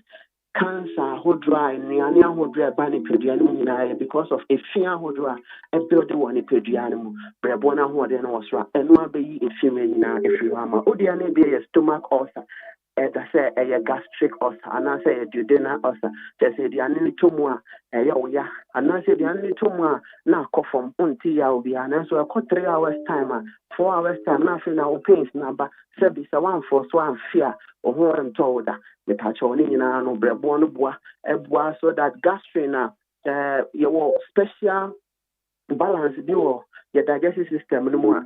Your very be the protective layers and then the aggressive layers. The aggressive ones maybe aqua acid no hydrochloric acid no. It is also a pepsin. And also say a special hormone now. And on the boy may digest a lot of proteins, say beans, milk, and then your my proteinous be brain. And your gastrin. Gastrin also say your hormones are a boy in our digestion. Almost in our aggressors because almost man your massive. But your protective ones so until you follow your layers be the muscular or mucous layer, your muscularis layer, and also a serous layer. Yes, some layers I would be brave where you phone so submucosal layers where you now where you phone where someone send a bear and more be an amphibian to make a kayo for the anankasa. Then so say sa aggressors are acid need account a cost ruby brea. It misses sign your phone sending a coupon a design and no. It to bones a corodu and answer a honor I say crony air build up now we develop stomach ulcer. You see was as a brebono one there. A bois in the production of the gastrin, they reduce gastrin in production now, aggressor so that a mouse symptoms of stomach ulcer no and duodenal ulcer no eba from etumi kura aboa activating the immune function of it ehwehwe aboa na or the problem ni ba H pylori no eboa no ho adwuma eno nti se wo ko yare bi ampa cho hwe obrebo akoma yare o say diabetes or simple arthritis I assume we say septic arthritis infections body of joints are because of infection by your skin no etumi ema infections body wo ye tin mu ene ye muscles ne mu ama de bia na ahotutu aba okotore ya oya osisi ya oya on society treating no because of arthritis brebo no wa hoden it play that major function of regulating hormones in your microphone okay nti ni nyinaa no yɛsrɛ pɛsi for say level 2 na level 2 na nkenya ne pediano na ne pediano ntimi enhu efini nyinaa mfrim na de wayɛ ho test aya woya yɛsɛ hwee ne pediano na nso wo de wo tipa wo ne pediano mu sɛ wo yare na nso wo yɛ test bi a yɛsɛ bibia yɛ fa pa kyɛw ebi wɔ hɔ a na efini na ɛbɛ wo de wo ne pediano mu and this level 2 no ekenya brɛbo na ahwehwɛ saa efin we ahodro na eduane a obedi so yaboa kyerɛ ewie so a yama some plans be in terms of exercise any routines be a obeye na ma treatment plan aye holistic so that say yaresane ba na kyerɛ sɛ abakra mesrɛ and train my brebo na ho de ba fom yesu ehu sɛ brebo no o train sɛ na ho de ba fom a na say o ha ni pedia no esan sɛ owo ahode nsuku bi a ono a yare a osa no ho yare nti sɛ ɔbɛbɔ nka sɛ ɔyare a na kyerɛ sɛ wa try afi ontumi biom de ɛbɛbɔ kakra no sɛ yesia sɛ ho bɛkekaw sɛ wo na ho kra betumi amama so bi kra we ni color na sɛ sama yellowish kakra because of bilirubin na build utumi nya ascites ye phone ya sɛ yɛkɛseɛ kakra because ensio ɛtale ho kakra ebi kra wɔ hɔ no mu a wo johnson color no ɛsesa wo stool no so ɛsesa ma yɛ dark bebree melena because of bilirubin ni yɛ ka ni nyinaa no ɛyɛ and what say Nipediano edifri Nipediana Braboni to me, yes, Ubo said, Bodiwum, let your how a bread Nipediana. So, young share Diana Yadi, young share in Siano, young share lifestyle. Say, young to me, at least a bit of exercise. Et me bois a banning some of this am what it through wow ya diagnosed so heart condition and yet exercise bia na ultimate the bia make say form a temporary but class a permanent dia bia woni me bia no unni a ahoden ne ba form until bo say obia betumi hu say woni me then so don't do it like when you are much younger it is sometimes little who say ya ma me penifo ni papa na ya ko jogging to say the young ones in a long journey and all that it's okay but okoba obon say we have severe pains or joints ni na because body ni ahoden to stand all these things na the other issues bro one sha na okwa akonya metabolic dysfunctions that is a body need to break it down in the bebre na ekobode up wo yefu ekobode up wo baby na the problem foforo ebetani pediano so yes we nya livoton beboa ema saa ne ma we nyina no aban regulation na ne pediano enya ahoden etimi ayejuma ma ahoden abefi wo yo ba so a ebia obonza we nya problem wo because we nya hormonal imbalance but so liver no was a function of hormonal regulations regulating hormones ahodro emaye estrogen ni androgen hormones in liver na regulating my nti mese say baby a wo bia no Liboton your promo of free delivery no eguso ejuma and nti me the number no tuja first 100 callers mobenya special delivery or baby amo any kind say utia anything for your delivery it's part of the promo running me say problem be a doctor today actually be an C4C handle your share organs no near the abwa handle all these things send your TV and free na ending komo na ya so ni me kakra yankopon dia my no your fan support na ahoden emba efie the patch number is 050 00 40331 050 00 40331 and that's 050 00 40328 050 0040 328. Miss Rebium, C4C, all over Ghana and to some extent some parts of Europe. Na Ghana had the OSEI Agyeman, our central region, your Green Hill opposite Addison Square Garden, Cape Coast.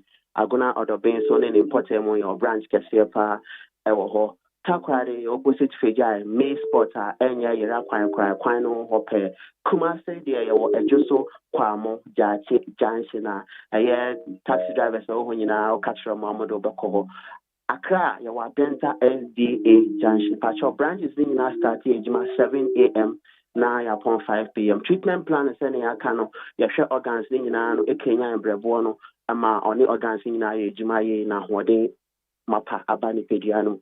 If you know, see a blood test, hepatic panel on the account in a beginning, I share the liver's parameters. There may be a problem, no error.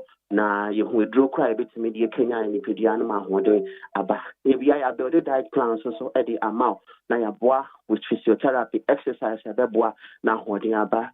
Patrol, so what mean by hospital, or friend number the 2 Jana, now come over or why, nobody now say your delivery no the mouth for legal to know a bit in your set, or your pharmacist is not a person, ye age man now, or more than now, your liver to swa, or fra, ye nobody in common 050 00 40 331 050 00 40 331. And now says 050 00 40 328 050 00 40 328.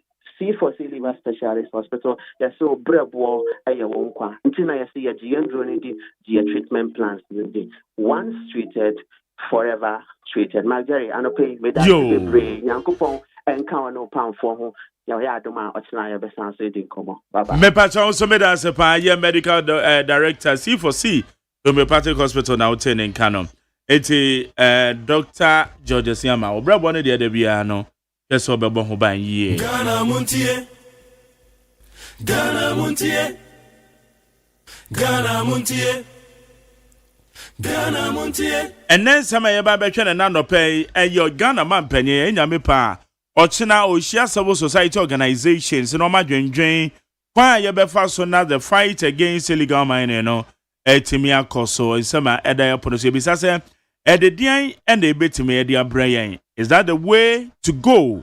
And I be ka say action na momenye isiomudie MPP and then one more matters arising which are internal politics because MPP mo Apeda Abronye DC and the General Secretary a petition disciplinary committee say Wamonton Sanfra Abronye and Namisam Biokekano.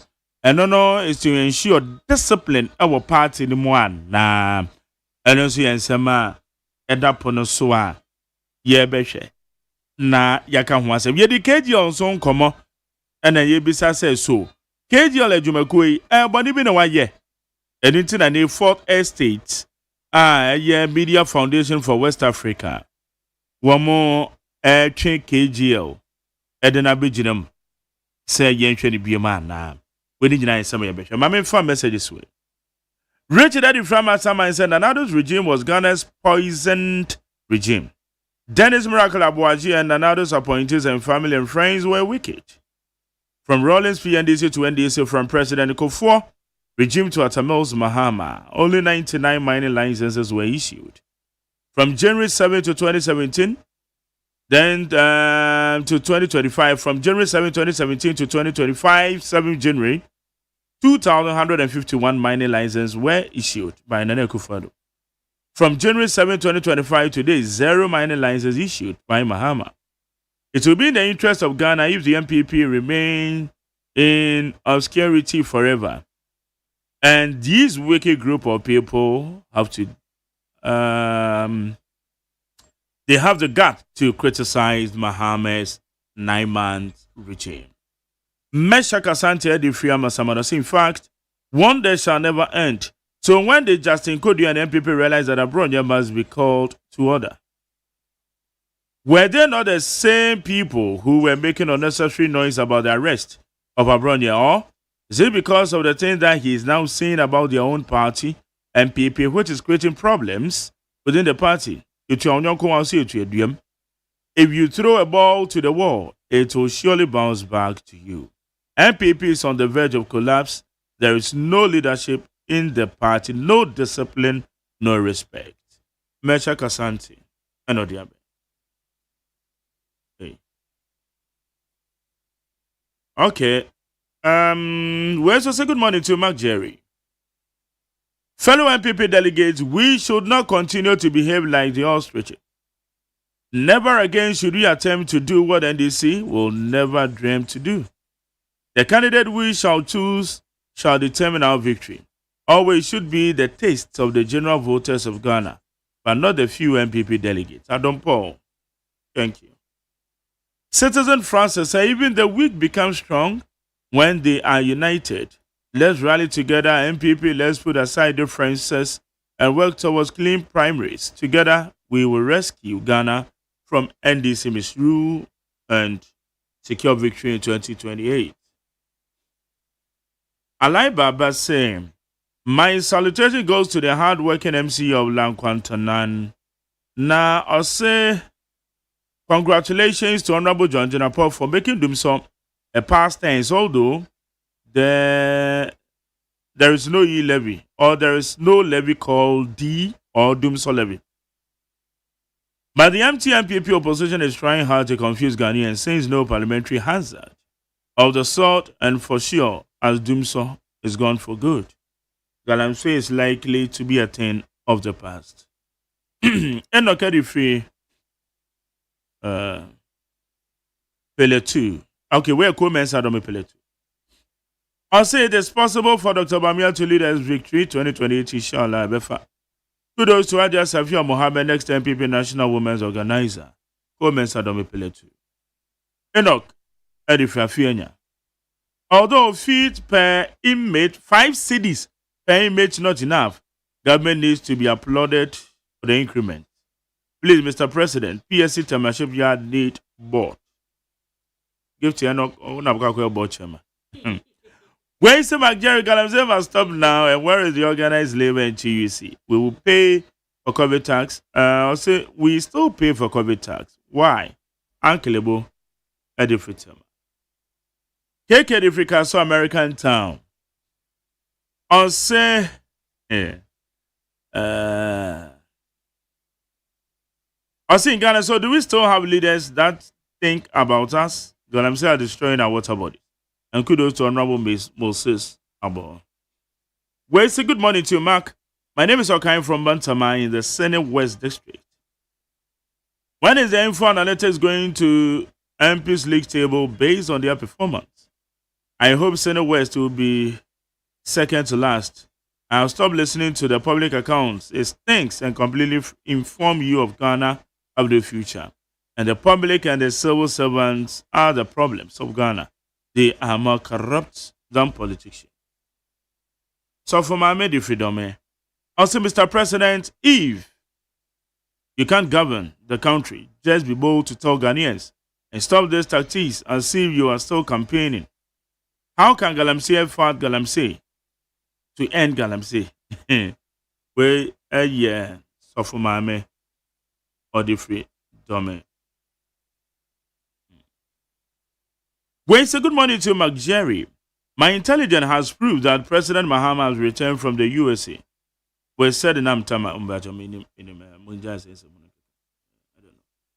Well, say please thank you for yesterday NHIS free registration gift. May God bless you. May God bless you too. By now, I shall see a mumu bebre dear crown or my renew. You pay 225. Why? Well, say God bless you very much for your service to humanity, Mark Jerry. Abronya Kwame Bafo is a threat to the MPP party as a whole, but one side thinks they are okay, so it's normal. He will turn back and bite his own people someday. Kwakusha is the free. Okuase. Well, say good morning, Jerry. My name is Ebenezer from Kwabenya. We have a listening government in power. So the newly recruited teachers should rest assured that they should be captured in the next budget by the deputy, as it was said by the Deputy Minister of Finance, by Papa Ghana Bay Regards to TDC boss, Carried McAfee, Peter Kwesi Mensa, PSC, Tama Shipyard. I believe the feeling ground, so Don McJerry, no matter what people will say about Dr. Baumia, still we, the delegate, will surely vote for him as our flag bearer. Samuel Boache said, Ghanaians are not expecting this kind of plenty talk when it comes to the fight against Galamsey activities because the president of everywhere on the neck of the or say everybody was on the neck of the former president, pressurizing him to declare state of emergency on Galamsey without wasting time. So what has changed? Ghanaians will be the judge. Gwen said, good morning, Mark Jerry. I was in support with Wofa Kwabena concerning KGL issues, but right after following the interview you granted this morning, clearly there is something fishy about the KGL contract. Pawili Edificaswa. Gwen said, Kwabelevi Pokrasi Benghazi, or MPP can't do anything if President John Mahama decides to go for the third term. Ghanaians will decide, not the MPP, and the good works of President John Mahama will pave the way. But John Mahama, yeah, not just for the third time. Why? Gwen said, Jerry, in fact, this online selling of Lotto is affecting those in kiosk. Mr. Jerry, please do your own check, and you will know that the people writing in Lotto kiosk are taking care of 6 to 7 persons in some families. After that, you will even support cancellation of the online selling. Some more. Mystic Wonder said the MPP is simply suffering from leadership crisis and the center cannot hold. Galamsey is a problem, but the MPP is the biggest problem in Ghana. I have no doubt in my mind that the tried and tested President John Mahama is committed to fight against Galamsey. Gifty Antinase, member of the NDC Communication Bureau. Yebedin Komo. Ghana Montie. Ghana Montie. Ghana Montie. Ghana Montie. Give to my chair. Me just so many. Okay, dear. Nyamia dom na unso wa. Nyamia dom. No me kose. Nyamia dom bibia ko ye. Sir, there's some few days near His Excellency John Dramani Mahama ko pie mu New York. Na or the same be to dwa. And amama nyina fo yen. And me say me hu video bi on social media na Nigeria for patch or say Yemfa John Dramani Mahama emboro omo for presidency kakra. Okay. And I may say, Ghana for kra we've not experienced him ye ni experience no yenji ni na ye better na ye ni aka na mo. I think it's in the right direction say. Omo hia obi a otese His Excellency John Dramani Mahama a ono nso ebe bua Nigeria man akoso. So they see the reflection. They see a visionary leader. Say His Excellency John Dramani Mahama. Send your cry or mine no. Say omunya obiti so onua. Enye ebebo omo papa enti. Kwa say omu de nkra ma ye Ghana fo e pa ye cho say yemfa nembre omo wo Nigeria. Enti uti Ghana ha say and you are not proud of His Excellency John Dramani Mahama. Na asa ebi akakakra e was say Oma mesa wo fufuro biom but nyame na yeda na say odi obi say adom yem. I think in his speech he touched on migration, touched on gender equality, he touched on nyame ekoso Africa as to Africans embracing ourselves with the resources we have. Yensu yebetumi agina ye na so enya afi na we are going to the European countries ekopem one sa niyama no. So quickly after his speech we saw that Donald Trump came out say visa and semi only foreign minister any name he came back to say ne free hodi amaya. So His Excellency John Dramani Mahama is one of a kind that sebi amai nyina nya na as president omweni beje but nyame na adom yese odi na abre ye wo Ghana man we mu say Jerry. Now anytime I come on this your platform no me they say it's a very big platform. I was say ye kai Ghana for Niama His Excellency John Dramani Mahama aye in the few 8-9 months yeah nam musisi we kai Ghana for pass we inherited a very very very collapsed country. Nemum John Dramani Mahama ni nim die any appointees a onim so omo betumi adwuma na aye enne omo ta ne chi a ama bebi a Ghana abedru aye kra behwe na mekai Ghana fo nyina se na ye frɛ bibi ye e-levy John Dramani Mahama adaroma ena yetumi ebeyi efri honomo na ene me no wuka say 130 billion debt reduction eno so aba from na eka eda Ghana so ansa na John Dramani Mahama beji ye no because of the strengthening of the CD no eka no aba from kakra me no wuka say 9.1 billion ena energy ministry no edi a share sa ye light in semsem yi mu na ne Marjorie eye nyina eye de se yenti dumso ka biom ena ye hu dumso wo bebi e biom ana Marjorie wo hu dumso wo bebi o de be dey make ma kan wa say it's a light na stable stable enti stable no that brings in the full implementation of the 24-hour economy. Because 24-hour there who need light stable there obey dey aye to me nye so omo kika said the 24-hour economy no yen to me nye na ache na aye say no if you don't have a stable electricity the industries the institutions no mo be to me aye 24-hour even though e bi asha ase no says light ni nye stable la to me nye enti ye kai Ghana fo nyina sa 2.7 national health insurance ka ya clear free ho eno ama enne national health insurance cry ya the sickle cell for ya den atu national health insurance so and any 5 days or 6 days and the health minister honorable Kwabena Mintah Kando ebe kan ya say enne ya the sickle cell nti Ghana fo nyina ene so nia His Excellency John Dramani Mahama ye no ene sa oba wa sickle cell a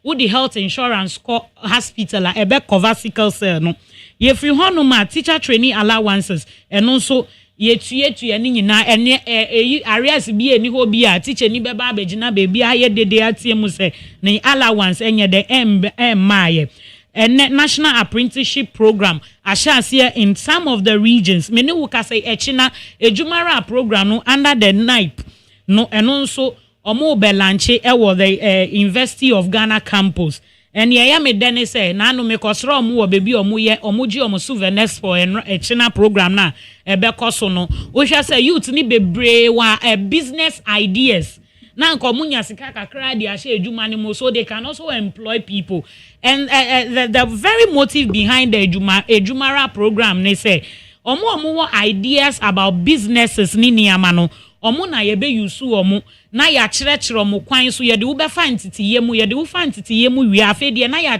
twin aben wo business na akasa ye ben business na ye hu say we ye be boa na say akati the unemployment rate na afedie ya expand business na ma establishing ye na wo wafa ebi mu wo ejuma na mo se ne be ya the unemployment rate no eso betwa Marjorie ne ye de wo aban we hu ne say John Dramani Mahama ope critics pa ena na dream no onim se nyansa ni nipa ba akufo otirim enti bibi obeye bia na say uhu ne se enye na uba abonte na obeka o ma wakonya ne se obeye den obehia wo na se ne ebeye a wo so adwen a wo a ye de bu oman a ebeye yie no na wo so di abeto table no so for discussion se ne ebeye a obi adwen be wo mu a ye kra oman no it is not about dictatorship, it's not about autocracy there be. He welcomes everybody on board. Seni ebeya ejuma no ebeye easy ediama ye nyina wo my we mu. Na Marjorie unim se na ka 2024 no NIB bank na nka yegu. O na nka yegu. But His Excellency John Dramani Mahama enti or the 2 billion cedis na abe recapitalizing the NIB bank which have saved about 10,000 of workers sisi amene wo kase na nkomu nyina akofie because bank na egu obi abekwa akotena fie what you see eno koda nchen enene nansen ya na ye hu say GN bank that of ya papa kwesi indum die is coming back again. So this is the kind of leader ye here enya obi asebi or see me de obekuku sika pudro se or the kogu bank no it is not so.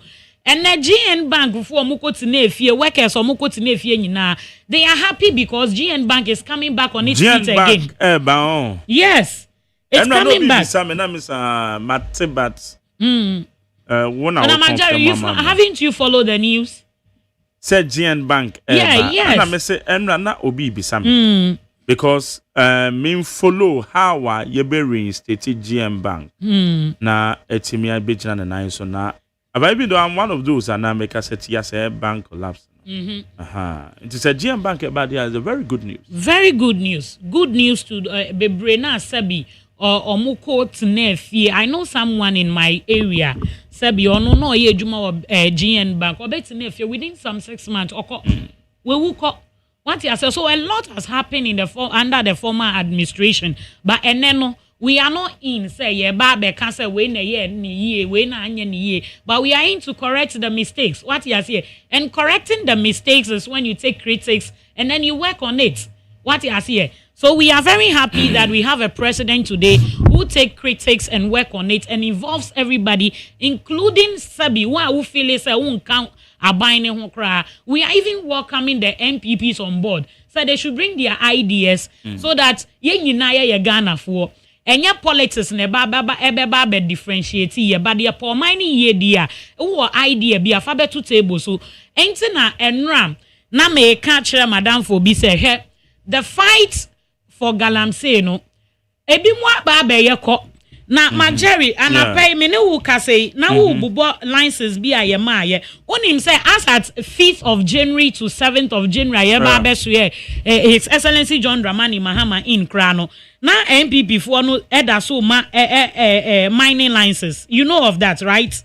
Now some mining licenses is a process now cuz one does so a process and yes on 50 and normal the mining licenses they go through a lot of process. I know, right? Yeah. We know, say it goes through a lot of process. But who now why to abet you? Now who kono now fair process you be mining licenses. No, what do you mean? So that means the conversation has been on the table for long before. That time no crank for to Obama wa we see nipa nimbefa process nimu. Motive now would yes and what's the meaning?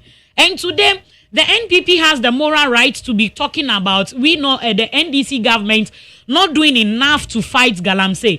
And I can tell you on authority say NDC are buying ye be papa even more than the former administration. But for me, no, it is just too early and unfair. Say I will sit here and say we are winning the Galamsey fight at this early days. No, it's just 9 months in government.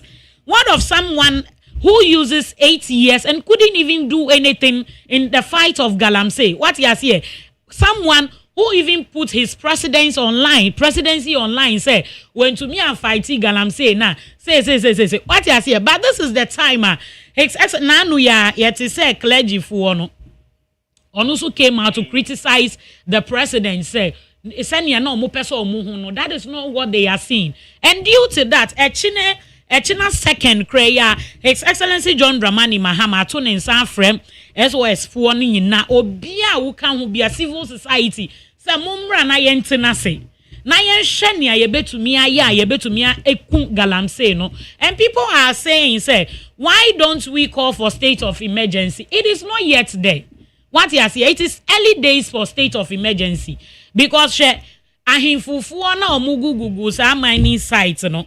It is high time they should also be calling for state of emergency. But who said other way I am for no can be. The fight of Galamsey, you cannot take out Ahimfufu. I understand. Yes. And I say Ahimfufu, they should have been part of Ochina meeting. I don't know. Yeah. I don't know if they have any arrangement in meeting them. Someone be Ahimfufu later. Okay. But Ahimfufu should have been part. Media Mejitu Mupa Ahimfufu should have been part of Echina meeting. Yeah. But I don't know if the president and whoever is in charge, they have another way of meeting them to what you say. Maybe they are so special, they will get another day for them to meet them for almost discussion. So I am very glad say His Excellency John Dramani Mahama echina okoshia nkrofo we nyina medical aka say adwenye ni nipa bra kutrim enti wo beka say bia wo na wo ye president wo na wo ye minister wo na wo ye hwanwan ba ebia sabi a mere class 1 child or tin class kra na adwen anyankopon di adom ne say yemfa fight galamsey no ono na wo ni tirimu. That is how come meka say John Dramani Mahama takes critics in a good faith. And in a good faith no ebi ni se echina ni ayekwa akoye nti ye bonya mempa se echina ye be wie no na ye nya bold solutions a ye de be kan aban di ye ho na ye de akokku eto hu say de mfa so de oh yes e de beba bebre ochina we no echina meeting na ebe koso no e de mfa so de beba bebre one mfa so e de beba ne say we are collating all ideas from all angles from all Ghanaians all walks of life. Because ye nyina na ye call how we mu insuo no menum galamsey insuo a oso num bi what you say me to me nkasa menti galamsey site nti wo a wonum galamsey insuo wo ho no it will not affect me am wo akra ebia ne say na ye se banchi kra ye to akra na there is a level of mercury ni sa ni amani bi wo mu enti ama ene ye didi kra ye suro uko market ko di dwa kra wasa wo bisa market woman is odi ni banch ni ye den efrihi na anu ya meto ekutuo udi ekutuo ni si wa first no to meto ekutuo di 2 or more than 2 weeks a enye hwe one fan chef freezer mo enye hwe ba na udi 2 ho natural sa na say wo preserve a wo be 2-3 days pe na a start say ye den pro those are the signs of health issues a galamsey ni ye den e di breye enti okunwe metena radio so de bia meka say is a national fight emo obi enyi ne hu mfiri mu yen pese obi be yi ne hu efiri mu nti na yesi obi afa ni ideas enfambra on board no say ne be ya ye be kun once and for all ne ya me dene say enra we saw some videos surfacing the social media ya deputy secretary honorable Mustafa Bandi ya chichi China for bi ni ye Ghana for ibia and he was interrogating them and the people were not even ready to talk. What you see here, the Chinese people admitted say they were brought into the country by ye Ghana for ya. But as to mention the names, no, they cannot even mention the names because they felt they are going to put those people out for security issues. What you see here. But me on the normal day, no, I think that there are agencies who have to do the interrogations well and bring any Ghanaian found culpable or engaging in galamsey. And I near Tosu biom ne say so forest reserves na nkrofo ne to galamsey na ya declare no security zones no e me de pa. So I think the minister is fighting whatever agency that is in support of the Ministry of Lands and Resources, no, they are also forcing to put all those things in place. And yebe to me galamsey fight no akune preko. And yes, I feel na ye di sikashe mua en fashion ma ye di akone aba ye can say yes ya yenye. The only thing we need is what more mining with responsibleness. What you see, and with that, no. There are other countries who mines. Australia say omu mine pa, but you won't go there and see say omu say. And due to that, me say the Minister of Lands and Resources and say ako Australia, ako siki for omu ideologies omu di yes and they will be coming down very soon. And some of the Ghanaians too will be going there to learn from them how they mine responsible without destroying our water bodies. Edi ehun susu anso bebre abreye wo Ghana mine mu enti Mark Jerry se meka dia meka se John Dramani Mahama ni NDC for aban we mu no bibi akoso yie pa but with the fight of galamsey no and also ye be kumpa because we have started it and everything that is coming out no shows clearly say the NDC led by His Excellency John Dramani Mahama no oboni hu modern pa say omubetumi akun galamsey fight no preko. Okay. Medan say gifting out and can NDC communication member on the wahano ye hwe ni say na new MPP no ebeba na ye bisa ye ho so far say wo hwe eye said ya ye ko eye ochina meeting ebe but gifty ebi can say why the meeting because NDC mu opposition in some amoka yi eja muso good na nado apampam Adam Modamba Muslim committee action and a woman fefe. Obviously, action or more than yet meeting the other day. Marjorie, medical culture was there. nyanse ni nipa ba could for trim your opposition ye can the reason why we were shouting by then they say Osha Niama His Excellency John Dramani Mahama Edigu Akwemu that was before Okoye Galamsey was there before Abaye but it wasn't intense.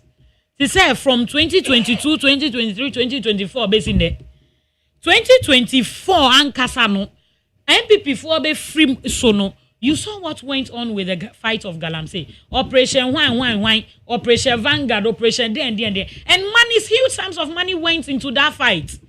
And there was nothing to prove. What he has here? Sansi kana na eko fight ni muna ye kano. Say fight no more fight there. Now so sikani koma it's not yielding any results. Ain't na we were shouting by then, but we came today. We are fighting Galamsey very responsibly. And Sikabia called the fight of Galamsey. No, you could see that it's yielding some kind of result. Yaba yana nseya na yako kukuru yasi e krasi bi omutu to Galamsey wo honoma. Not no obiakre nim say amanfo ti ho. You understand? Ni ya ne say amanfo free echire. Togo ni hwan no mutu Galamsey no e wo ho e no mo asi omukuro wo ho. And everything Sam was going on there. Buying MPP are buying spending 8 years without even knowing say there is a town like that in the bush. What it took the NDC to come and locate Sankrofo a deep forest reserve bimu. So these are were the reasons why the monies were going into the fight, but the result was not coming. You can never compare this current leadership fight of Galamsey to that of the NPP. Obua, you can never. Mine who can say ya chichi for more than 1,400 something. Omu ye Galamsey. Ya sizi omu pumping machine so se one and say ya a Greek minister krasi omu fan koma omu ye farming no. Also, it's you good see? Say, Lands and Natural Resources Minister, it's 1,004. 1,004 no, were they included the campaigns? The campaigns nasem no, and then a problem necessary.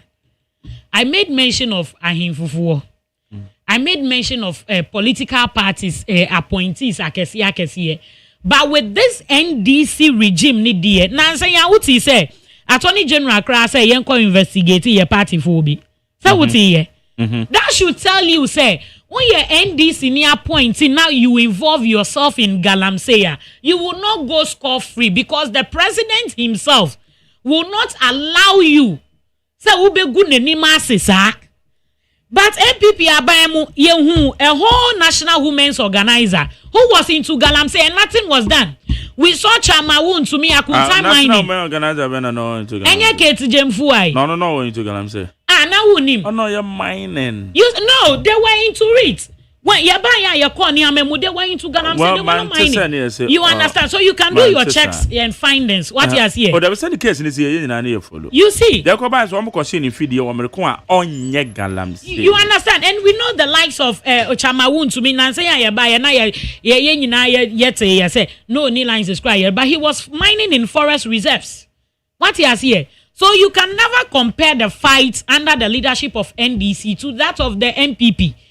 Ebani Galamsey Assembly, you can never do that. Now let me touch on why the meetings, my dika culture say adwin ni nipa ba ku fruiting. And so why would see fear we ye de and are buying to me nku Galamsey no, ye frame nyina. Say adwin bi wo ho a wo betumi dia kan ye de ne ho. Ama ya fighting Galamsey no atu ase atu ni ye dia and ye fa wo so wo dia ne bra. Na ye nyina ye njojo. Na ye hu say okay, we osimase abrente na de ne die kan ho. We nso na de ne die kan ho. Ye nyina ye Ghana fo. Na ne ekoso wo Galamsey ni mu no, e very serious. And so wa wuti fie na wo adwe no na wo mpesa wo di beba. Na enye sabi wo ye man bofo. Because John Dramani Mahama no de ojitu mu so onye perfect sa. And to criticizing the crowd beji etumu. And to no say okay, criticizing me alone will not solve the issue. And to criticizing me now wo nyansem bi kan wa wo de fabra. Na yen tenase na yen kambo mu na yen fanko to Galamsey na ase. You understand? So that is why the meeting is coming on tomorrow and we know definitely it is going to bring a better result. Yedi beka bind DM. na ye de aku galamsey no ato ase preko na Marjorie yes sir and yes madam anapa we yes ade bia na soldier fo yi me be ko bio anapa we na who were news mo and I've seen say true say His Excellency John Dramani Mahama are increasing the feeding of prisoners 1 cedi 80 pesos to 5 cedis now Marjorie him say 15 years in here yentu mu sana yate Marjorie say are ho pa 15 good years just say NDC aban ko MPP so abako for 15 years ni na MPP ni NDC nyina abako ba do muntu mu ye so that should tell you say the leadership of John Dramani Mahama sisia no edini ama bebre ba benefit obia sabi omo wo prison ho no enye omo nyina no mo ye criminal so Marjorie unimza enye omo nyina no mo ye obi wo hokra de jene 5 CDB odiko ye ne nkwan na ya ache ne de atomu we ma me kan ya sembi mi ami nephew bi a ye chi ne koto mu se oti obi nchen ena nipa ne si oni sister free abrochi ye den eba enti yanka onkodo ni fie ma no okọ ya no yin se fie na asi ho ache enti am Roberts ko wia omuniama anajo a ho no mu be park o mu guns ni niama enti akola ne ko ya no hu gun 16 years akola o do no hu tuo wo ho no so fi se sa Christmas tuo yi bi no tam ye no de ko kire maame ne se maame me do no me hu ade we wo ho maame ne se akola ne ya kromfo enti odi tuo ni be ebe si ni so niama odi free abrochi ba ya na waje eno omo chi akola 16 years no. And to those days now we didn't know the whereabouts of akola we. And to me na me nya call be free prison. Me pick it kono na akola ni say yo no. Na we ya den ko ya hwehwe wo sa ye hu. Ni maame aka baby ya hwehwe wo sa ye hu. O sister say ni na esi o. Ena me say sa. Ena me dia me dokro mu sa na me ko pie nsawam ho me ko ya akola 16 years na. Ye di na akọ nsawam 10 years. O ya minor. Juvenile cry into way ye ne den yenya appeal manu yenya say appeal in the course of appeal no or see or throw me number go paper bi so di to ho one of the inmates ni fa me number no fraud me sika prudro so in prison nankasa no sebi eduane papa ni ho sa MTN fraud na free baby mia bebre ba no ni nyina bebre na prison inmates no moye what you say. And he said, His Excellency John Dramani Mahama said, we're increasing or feeding yina. It's in the right direction. I would rather commend the president, say, Wabu Ejuma pa. But asemba ku ameka ka hune say, omugu honu, agriculture, it's one of the things that develops a country. Adenti na yan kope asasi kesi yebi. Sani yebe ye fuo kesi say ye bro, say ye mo. Say your vegetables in toast or say one ye beye. Now you're making sure say you see factory be a sin chain. Now sa inmates for you na beko. Ako ye juma kodo wo fu ni mu. No mu harvesting yamana. Ya package akra wa mindful frost we no so be generate sika ma mine no. Obe wie no no so enya ne nsa no adwuma bi a waye den oye wo ho no mu. Time no be twa wo prison no so enya because sansika we ya dia increase dia mo as feeding increments ya eye pa but de bia na o mine no ye be increase sa dia ye de meanwhile they are there edwuma bi eni ho mo ya amaye enti say ye pa asase bi kese bi say e wo northern region ho side ade echi amu nyina ye form nkogu ho obi ankodo na enu abosti ya agriculture system because ene galamsey nsem ya ebe na say yanhwe ye na be ha ye nuane nsem wo Ghana say ya we are not safe yenye safe but we know northern regions is here no galamsey ni nhada nkoso wo hobiom ba ye betumi ado anya nsuo pa e di ahye ye ni ama no ama agriculture na boost wo economy ni I think the president ni the agric minister should see to we are pleading with them said they should look for a land government land here ye benye bi wo northern region ho bebre send ye be ya sa ye prisoners ye omu ye nuanom sabi abonifo wo mu sabi omu nye boni bi anso wo mu they can go and work on this farms a ye di eduane ebe bre o mine no any sika to boost the agriculture sector no enti John Dramani Mahama de oye nipa pa yeda na se na prison inmates no megisa anapa we omoni bejipa because I told be a udru ho no ma enuane po omudi no mobo uhu enuane omudi a I think last year was the last 2 years ebi surface was social media no so ye hu ye ebi kra friend zontoliana enye sa no mo friend baby sa no mo kan enye easy they are brothers enti yebeda na se papa se wabo ejuma omonhwe the working sector nso ni agri kensem ya ye nyina ye ken say ye be pass asase bi na omo akodo so we see them on the street of Accra say they are doing some clean up exercise ni sa no but it's not enough nia ebetumi abuani eduane sem ni farming no for the prisoners no enu beboa pa e de amayen nti Jerry on the east side of the prisoners no so yemfa enkogu ho Medal say, Nate 100.9. My mention messages kakra way. Wayne say Jerry, good morning. Tell the NDC woman in your studio to stop disturbing our ears.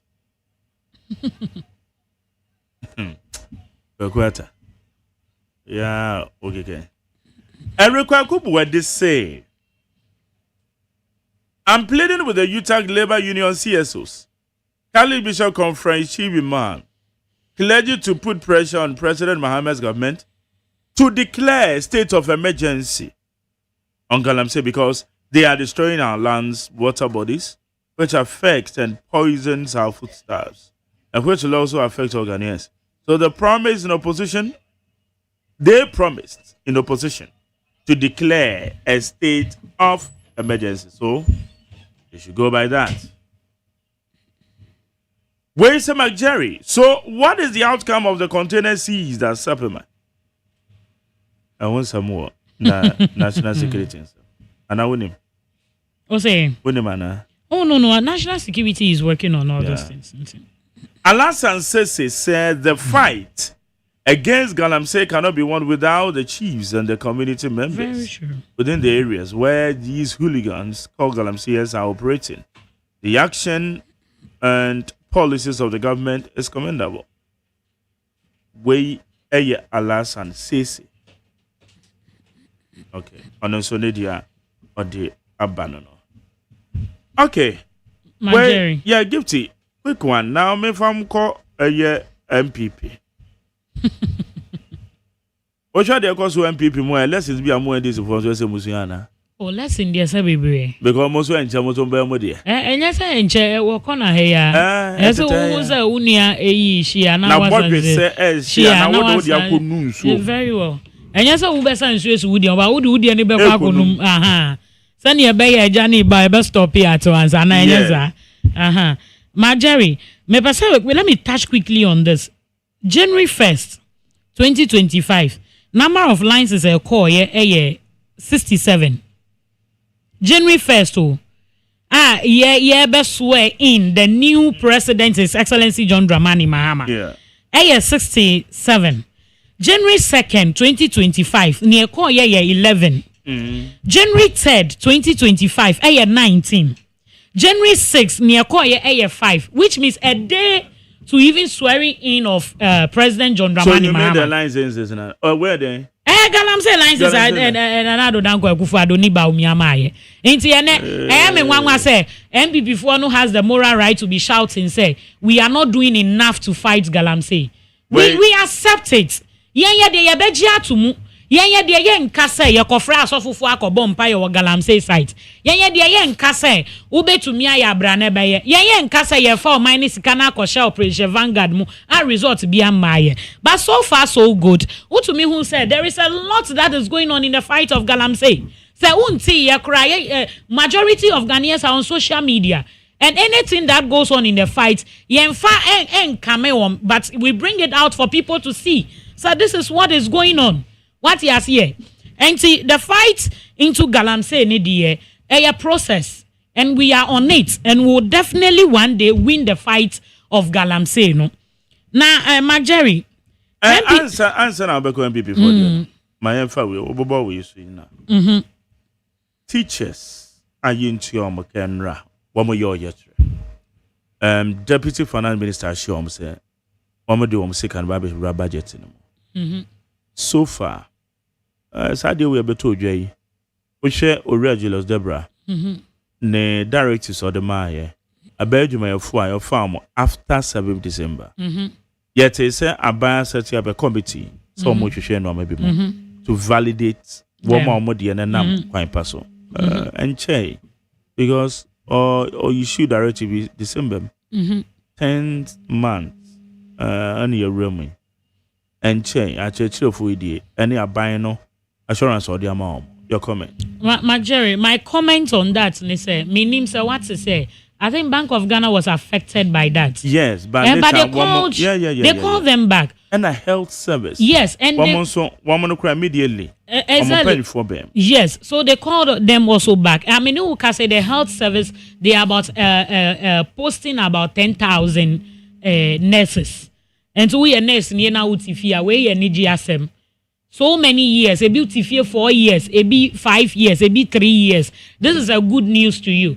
So from now till December, no, they are coming to post about 10,000 nurses out there. And where His Excellency John Dramani Mahama, Penkwan administration, and about the teachers, no. So since the Minister of Finance have come in, has stepped into their issue, no, I know say NCBR, they will hear good news about that. Clearance, dear, Afena, the Ministry of Finance will be giving clearance to other institutions for salaries and all those things. So majority, to me, in this 9 months, they say a car a car bet 2 year. MPP leadership, Nado Danko Kufuado need Dr. Mahmoud Baumia, Ejadi Ma Ghana Fuonu, and non majority of your friend is saying budgets no cover your most medikai Abu Bobi NIB nanka collapse into 2 billion went into rates before I save 10,000 workers. What you see? Yakomusana 130 billion debt na wohono, and there has been a reduction in that debt. Menu say school feeding 600 million capitalization grant ekomu. You understand? So when in here kikahu pokwasi ofanko road and drivers enamsu kakra okay mu kakra sin first no money $77 million went into that. And see that why you bet you kakran no. That is why it is affecting some sectors. But the enchehu no Minister of Finance about stepping in for teachers no. We hope and know say John Dramani Mahama's administration no or yet. Or can obey you, and say within some shortest period, no, you better take care of teachers, and so you best wrong. Anya baby, but we were rather sorting some sectors to me affecting the general public. Into no momo was on hold, so we will plead with them, teachers. Omu ni ho ye ni ho, enye teacher ni na chere ma ade anka mente ha, enka majari uso unti ha say. So yes wrong. Muda Ghana Akumasu and Muda His Excellency John Dramani Mahama Akumasu. And let me also commend the Minister of Education, Honorable Haruna Idrisu, who is doing so well at his sector. Oya dear pa, Oshem the Get Fund ni ehuniama bebre agencies na one asene nyina. They are also doing well. Obia ya dear say Ghana be fund into mapa den afra. So teachers, we are pleading with you. Says Finance Minister has taken up that course nidia NCBR mo bete assemble. Okay, now to the MPP before I go to Marjorie. Now MPP there, do they have somebody they are bringing for 2028 elections? Assembly now, okay. Marjorie, media and I can say MPP party no. When I'm being asked to describe it in 3-letter words, 3 AGU in 3 in quotes AGU egu. Yes. Sir. Egu. And there to me been to me. Oh, Marjorie, you me catch will say you can never compare the NPP to NDC. To me yet. Now Dr. Dufo wan call presidential primary. So call ye.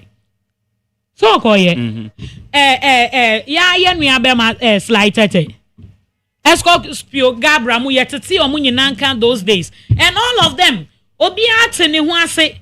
You will not even hear Obisa or Judge Ninu say, and I find X, and I mean, I am this share election mu bebre, and I mean, I may say, and I mean, I may say. You see, told the beer, your politics more, you meet some of these things, but how you manage it is the issue.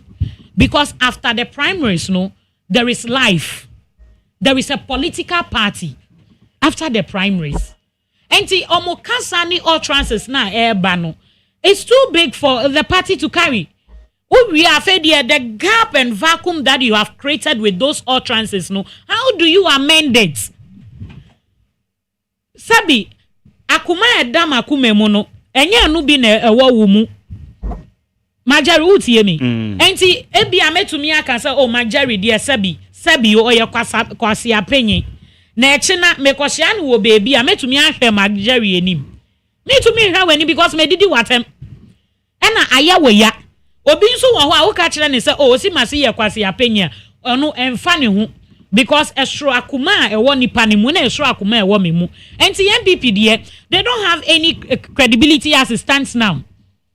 Omo ni obi a what credibility na omo de ni best stand this omenye flag bearer eno obi beka say me ndi me fi asem but we need to tell them in the face say political party yenye ni sa political party unkwa usika ntumi nye the fact that you bring your money on board obisu di need but doesn't mean say when you are going to contest those people no you should say all those things bring them out say yes yeah you knew what politics is about say what the Wayama party you do it with some kind of dignity what he has here oh yeah you do it in a way as be obi ankofa na ebufuo so na say me tie me NDC ni next year we are going for a branch election. We will go for constituency. We will go for region. We will go for national. And we will go for flag bearer. Everybody is entitled to belong to a camp. Yet today, we are hearing Honorable Julius Deborah. We are hearing Haruna Idisu. We are hearing our party chairman, Honorable Johnson Asiye Dunketia. That doesn't mean, say, Edu Honuma, Obimbe Ekika and Sembia Enye. Now, how do you bring the people together? Party ye nipa na yedi ye. And see who can be na nipa ni bufu no kwa. How to bring the people back becomes a problem. And see where there, I hope and know said the NDC is learning a whole lot out of it. Edina yet edini ba out, no. They should make sure say what the MPP is going through today, no.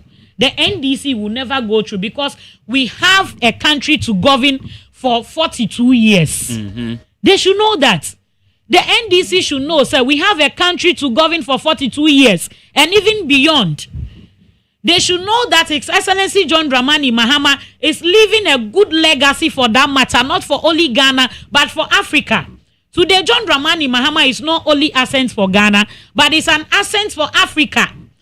If he can go and deliver a speech which everybody will buy into, which everybody is talking about, Ghana ni a man who draw sua. Then you should know say enya who flag bearer na who ba bedi na udi begu NDC party no. But the legacy John Dramani Mahama is living today, and that of what the founder of the party JJ Rawlings left no. Eno na yebe protect it. In protecting that no, near MPP for ni ye no. It shows clearly say niama President Kufuor be ye di two ho edi mo no. They are not respecting it. They are not going by it. But Sabi, the President Kufuor tiasi ene empona se mu bekeka sa nsem no nyina wo se mu twamochi okoshe se debi. Even those who are the founders of the party are still there today. So if we are saying something, if we are doing something, no, we need to look at nipa now, reflect on the legacy the man left before we put out some utterances and some behaviors at M1 party, no. And what they should know is that there are people watching them.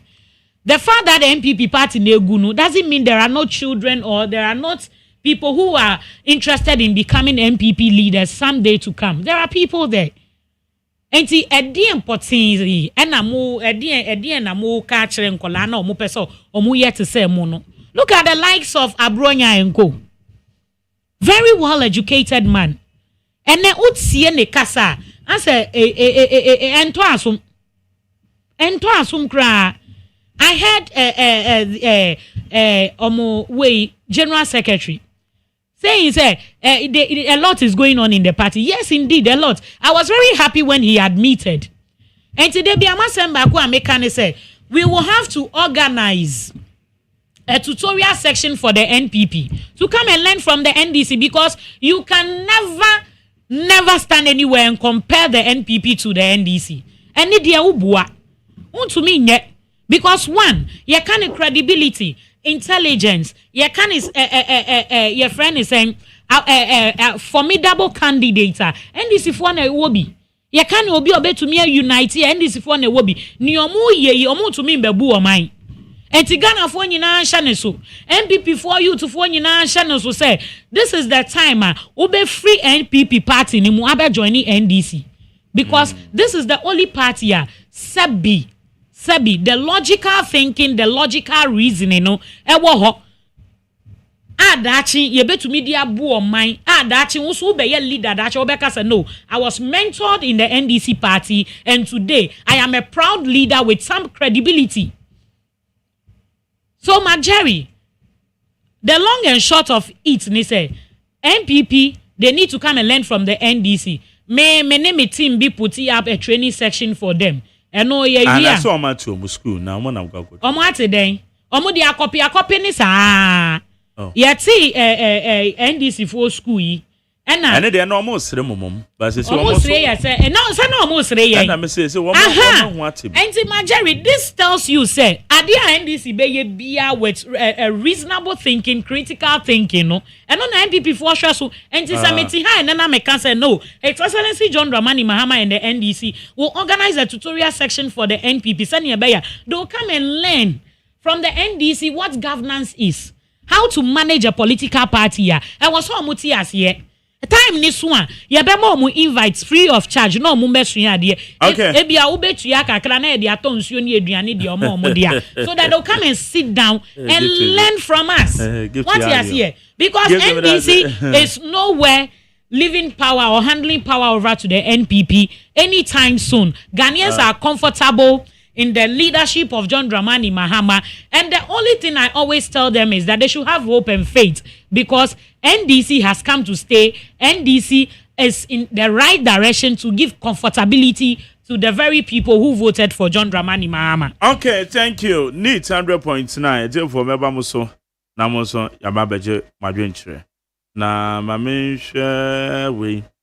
Well, say good morning to you, Mark Jerry. The MPP should stop distracting us and stop disturbing our ears.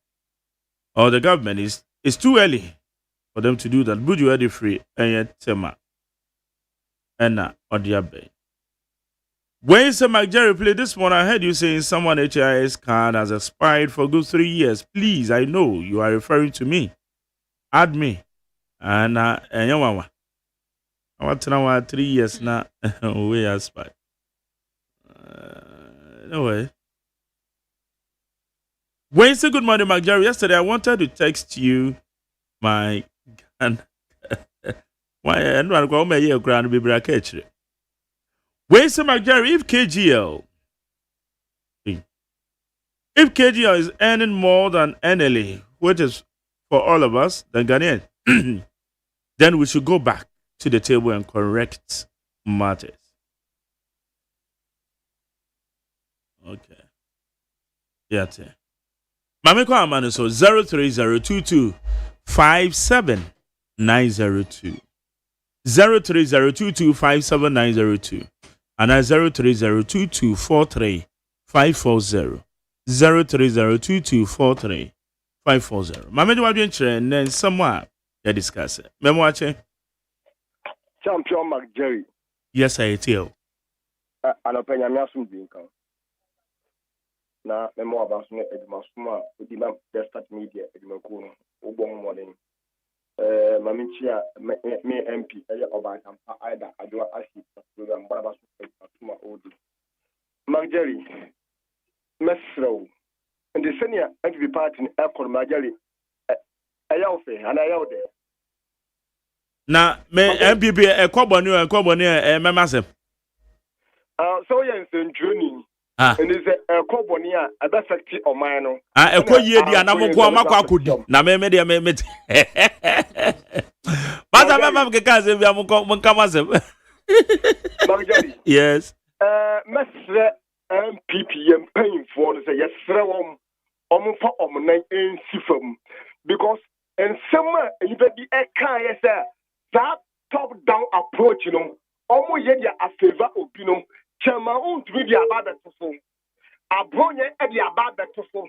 Say oma nipa bi nsem omo kan no eya no kure. Na say ni ekodia. The party no ye penka bom. Party no ye pen yie. President get election the party din kunima na. Ye best say ye pen for say and the mom dia nipa bi to party no no just rewom. Adum mria. I was set in Penfordum from a no day movie the SEA era. Germanti Ejako said, I'm not on the party, never chamano. No for Pali and Yajuma, because you were an Germantin and that chairman or party man. And if I mean some more, Omoko, original chairman, and Sambia Omokano, and Yadia FSC, I want I didn't fetch anymore. You must say, but you have a party you. I bet it's a day you was your owner, you have posted, they are house campaign. Okay.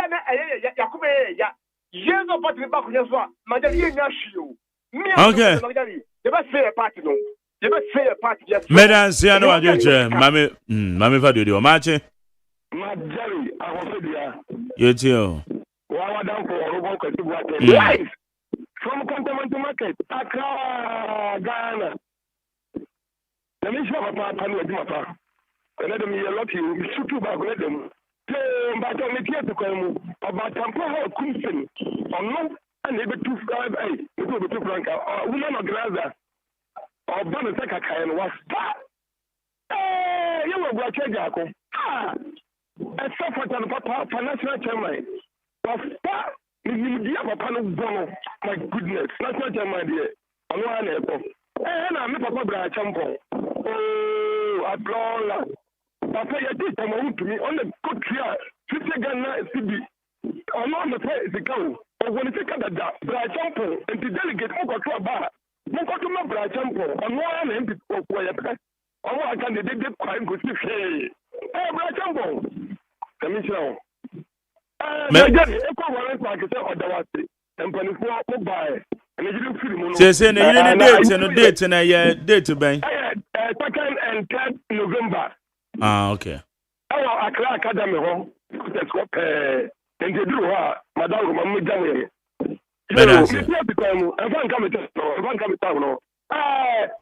One can say 1 minute 27 seconds. No, I'm going to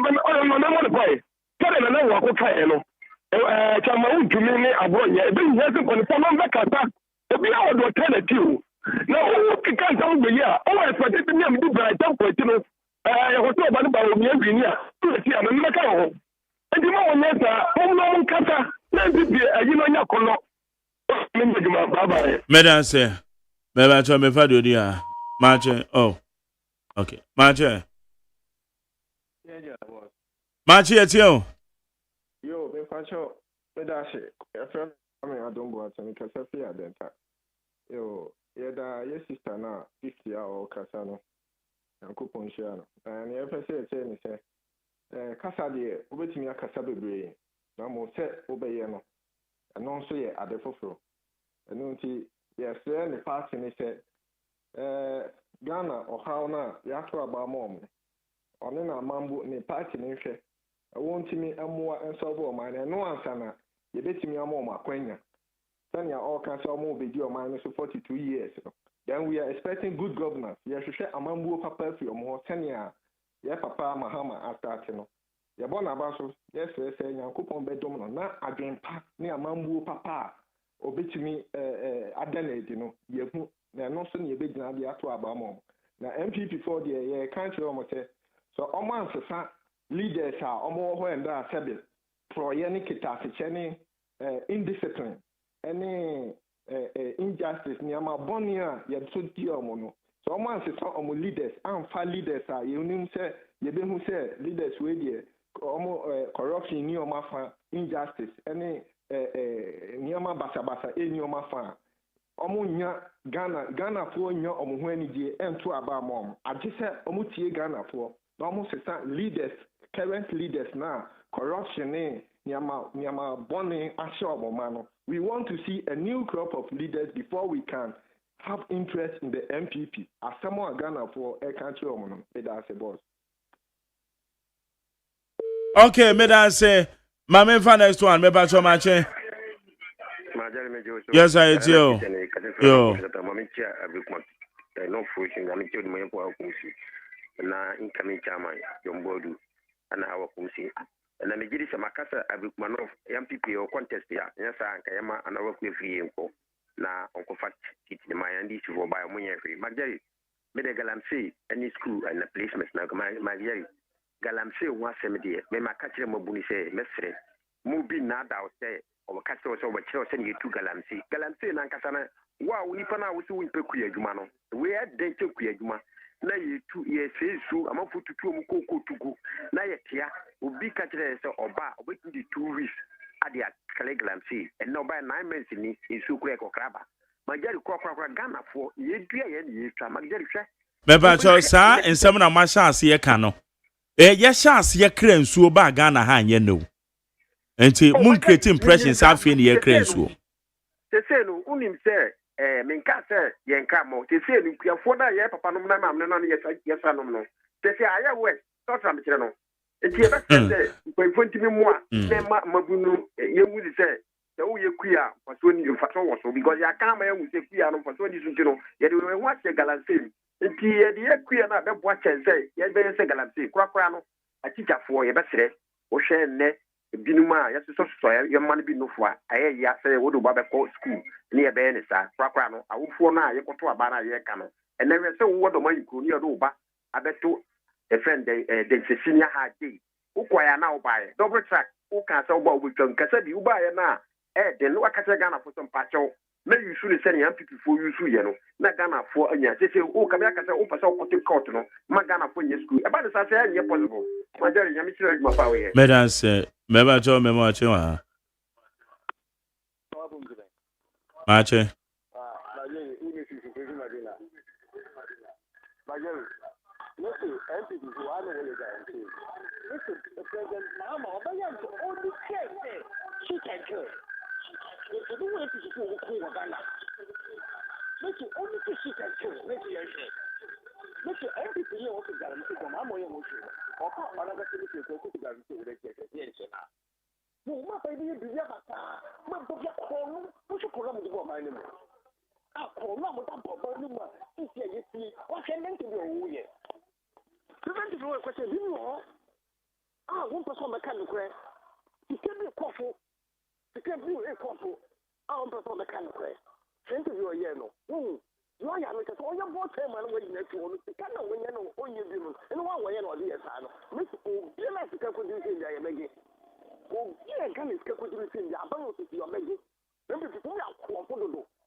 and na kasasa Raje hello meba cho twesa kasana sa na majari mi tisa ina mum Medans obi anga ne ska ko dini se be ba majari aga ne 3 billion majari 2 billion bi o mi kombijanzo 3 billion aye den 3 billion no aye den ina ko to bi sem ana akodi hwan wahu so obi akowia 3 billion no obi na eka majari meba cho Medans bra bacha Medans yo ma me ko ne nto so a na nsem ne beto dwan se mo sorry ana wafa phone na wo ka bisa keke don't do that da bia me educate mo ha bia be frɛ bia bia nka ntra me de me ka ntra me educate mo ha so dey say asem beto kwa no ane se beto wa o na o ka bi hello ma chene yakọ minu ameje so yetio aka won te sai nyame adom ko baba yo minchia yo asama ene asama DC na minu ya fifi o kasa yi u fi be se ase atu forcing ye betumi aka che ne se ono ofa bibi onkoto ambulance bai tika ma na do num na me blame won mfin wotwe mote ho amende wa bedi finance minister wa hu asema ni kromunika yare masema in them spray already we know e koma abroye yemu binum 1992 and ye di MPP achi na party no nyese na eko abranti we da ye bunu chairman yare chirame na ye wo nipa parliamentarians 20 na say ye kan da mo nipa dona ke ye ni parliamentarian ba kumpo wo bunu region ato su bi ohun to me Yeah, that's why about who the goal. Who the TV so. Yamuna Mama Lucy. I put you to a soft opening for. That will mean. Now made the 10 commandments. Near Misro Yabacope. What is doing on the way journey? I know them among them for hour. Into one motion, ye MPP in Peninfu, I want to make a sense of Bruyen. Mumman can only young Peninfu and Edra Batua. One of Reckon and the Japan say, Omega campaign. Yet, the only not the net Canadian Japan. Okay, Medase, Pamame for last one. Beba to Mache. Oh, Mache. Yet you. Mike Mendoza, you, Dr. Newman, tobacco too. Yeah. Penny for the catch the other part. I mean, do trade up when I go past some of the revenue. Me chat director dinner. I was a Western housing. Reverend, whom I'm not going to be, I'm not going to be there any casino. I was a Santa Pampo. We had my baby Jamo. Now, me chat a year on board we come in. And I was one of whom is all concerned. JFK dinner secretary to maintain. Now, Dr. Mahabad Baumia, the next president. Me now, Banaka, we say, Oman Penny, as you offer, no be on a drink chamber for them. Say, you know, we are one who are doing Papa one. Now, your mother for this for me, your mother for Papa, including president, because Pokasha and say, a good father, could check. I'm saying, no, one I'm going to say, side. Say, one of the Obesa Jar or more, Yadam Racaso Jelly or Mono, I'm safe for no. This is what you know, and say, you know, and also knowing about my bonnet for her. And this is for Kokuba Himo. And some of them are boy for her. And I'm going to go with Papa. The money I saw about Mamma, we have moved years away. Nagana, you could have read Papa. Hey, somebody when you have the Papa Magana Kurasa. I know Manu, so Massica. I could share near my could tell Mano. That was I couldn't go Frank Abamu. I could tell mine or not. Then there's some way I can for me about Papa.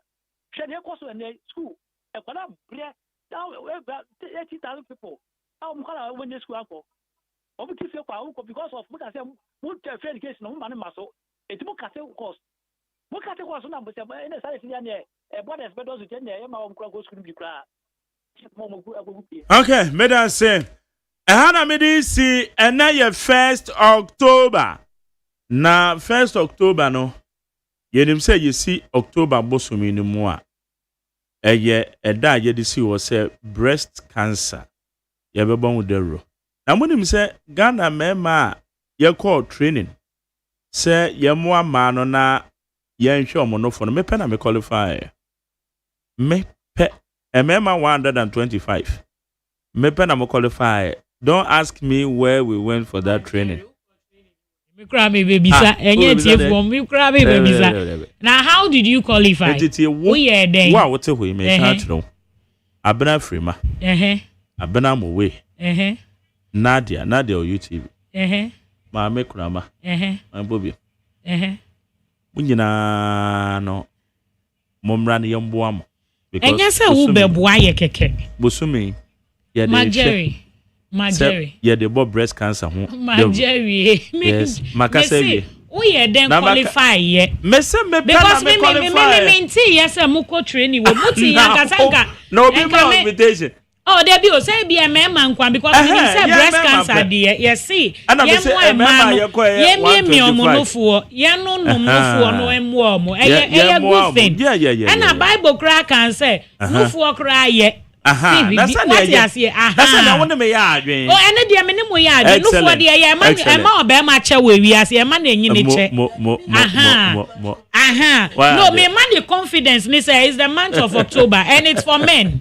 Enye ye man ni die me man ni die enti wo sorry anape bia I was say keep quiet over there enti I was say obema wo sorry a first thing I was say wo ye ne say umia wo yire no fo unu bi fi bi mie bi fichire no fo no what ya say na no fo na nya defe so we obey beja ma wo say na so who ni boyfriend say media make sure say wo be call hospital no mo aya ama Ubeko hospital nurses for no training no ya boka ko training na say nipa na nya ubi bia how do you go and mie anofo now hospital na obi bia intire ya training they are professionals and it's na master da ko training into training I've been part of the professionals say any radio adwuma enye ma So see at the end, yes, why you are part of professionals. You have to be in the hospital. Marjorie, you need to be in the hospital. So and from Marjorie or Kokolebu akoye juma wo ana UGMC mo. But October penny is even year juma. October. And the pen abekwa akoye juma UGMC ana. John Dramani mama UGMC no akoye juma wo ye bejo. All right, see Marjorie. You better Ghana for nyina say so far so good. His Excellency John Dramani Mahama is putting Ghana back on the map again.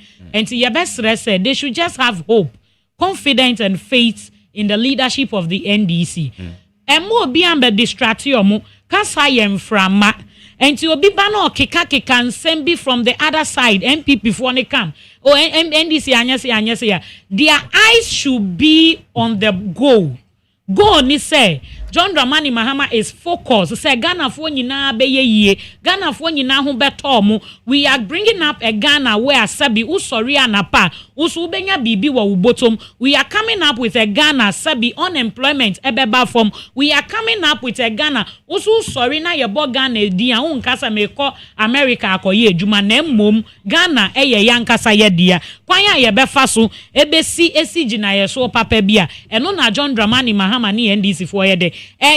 Ni ameka atwa sokura ne say ya besre Ghana fo nyina ema nyina say it is the month of October ya nufu cancer ya de bi edi nipa bebre nya bebre early detection pa enti eto de bia ebia every month bia ko hospital entrance October bedro ansa na wakoko no mun check wo nufu ne mawo obebi ama kwan na ne kunu enum ne nufu obebi ama kwan na ne boyfriend enfichi ne nufu from a first ekopim 31st yes remo nufu no enya wodia sabi unwu fresh baby ya kola ne benum nufu amassage nufu na dia omo ye de rent omo.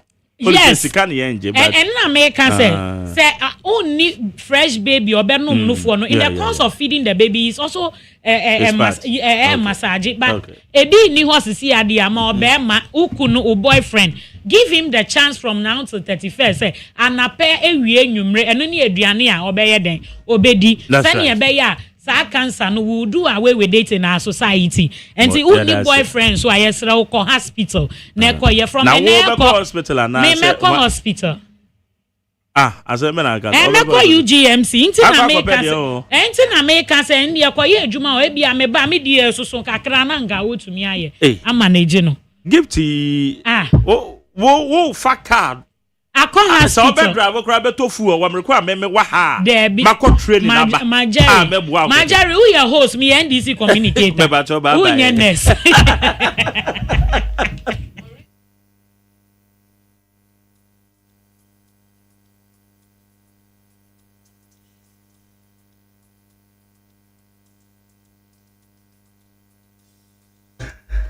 okay abusia ena muchana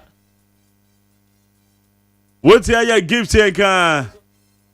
Give to a member of the NDC, Women National Communication Bureau. And now you kuada. A honey adu jumedi anibesio. Olamai Kaleba.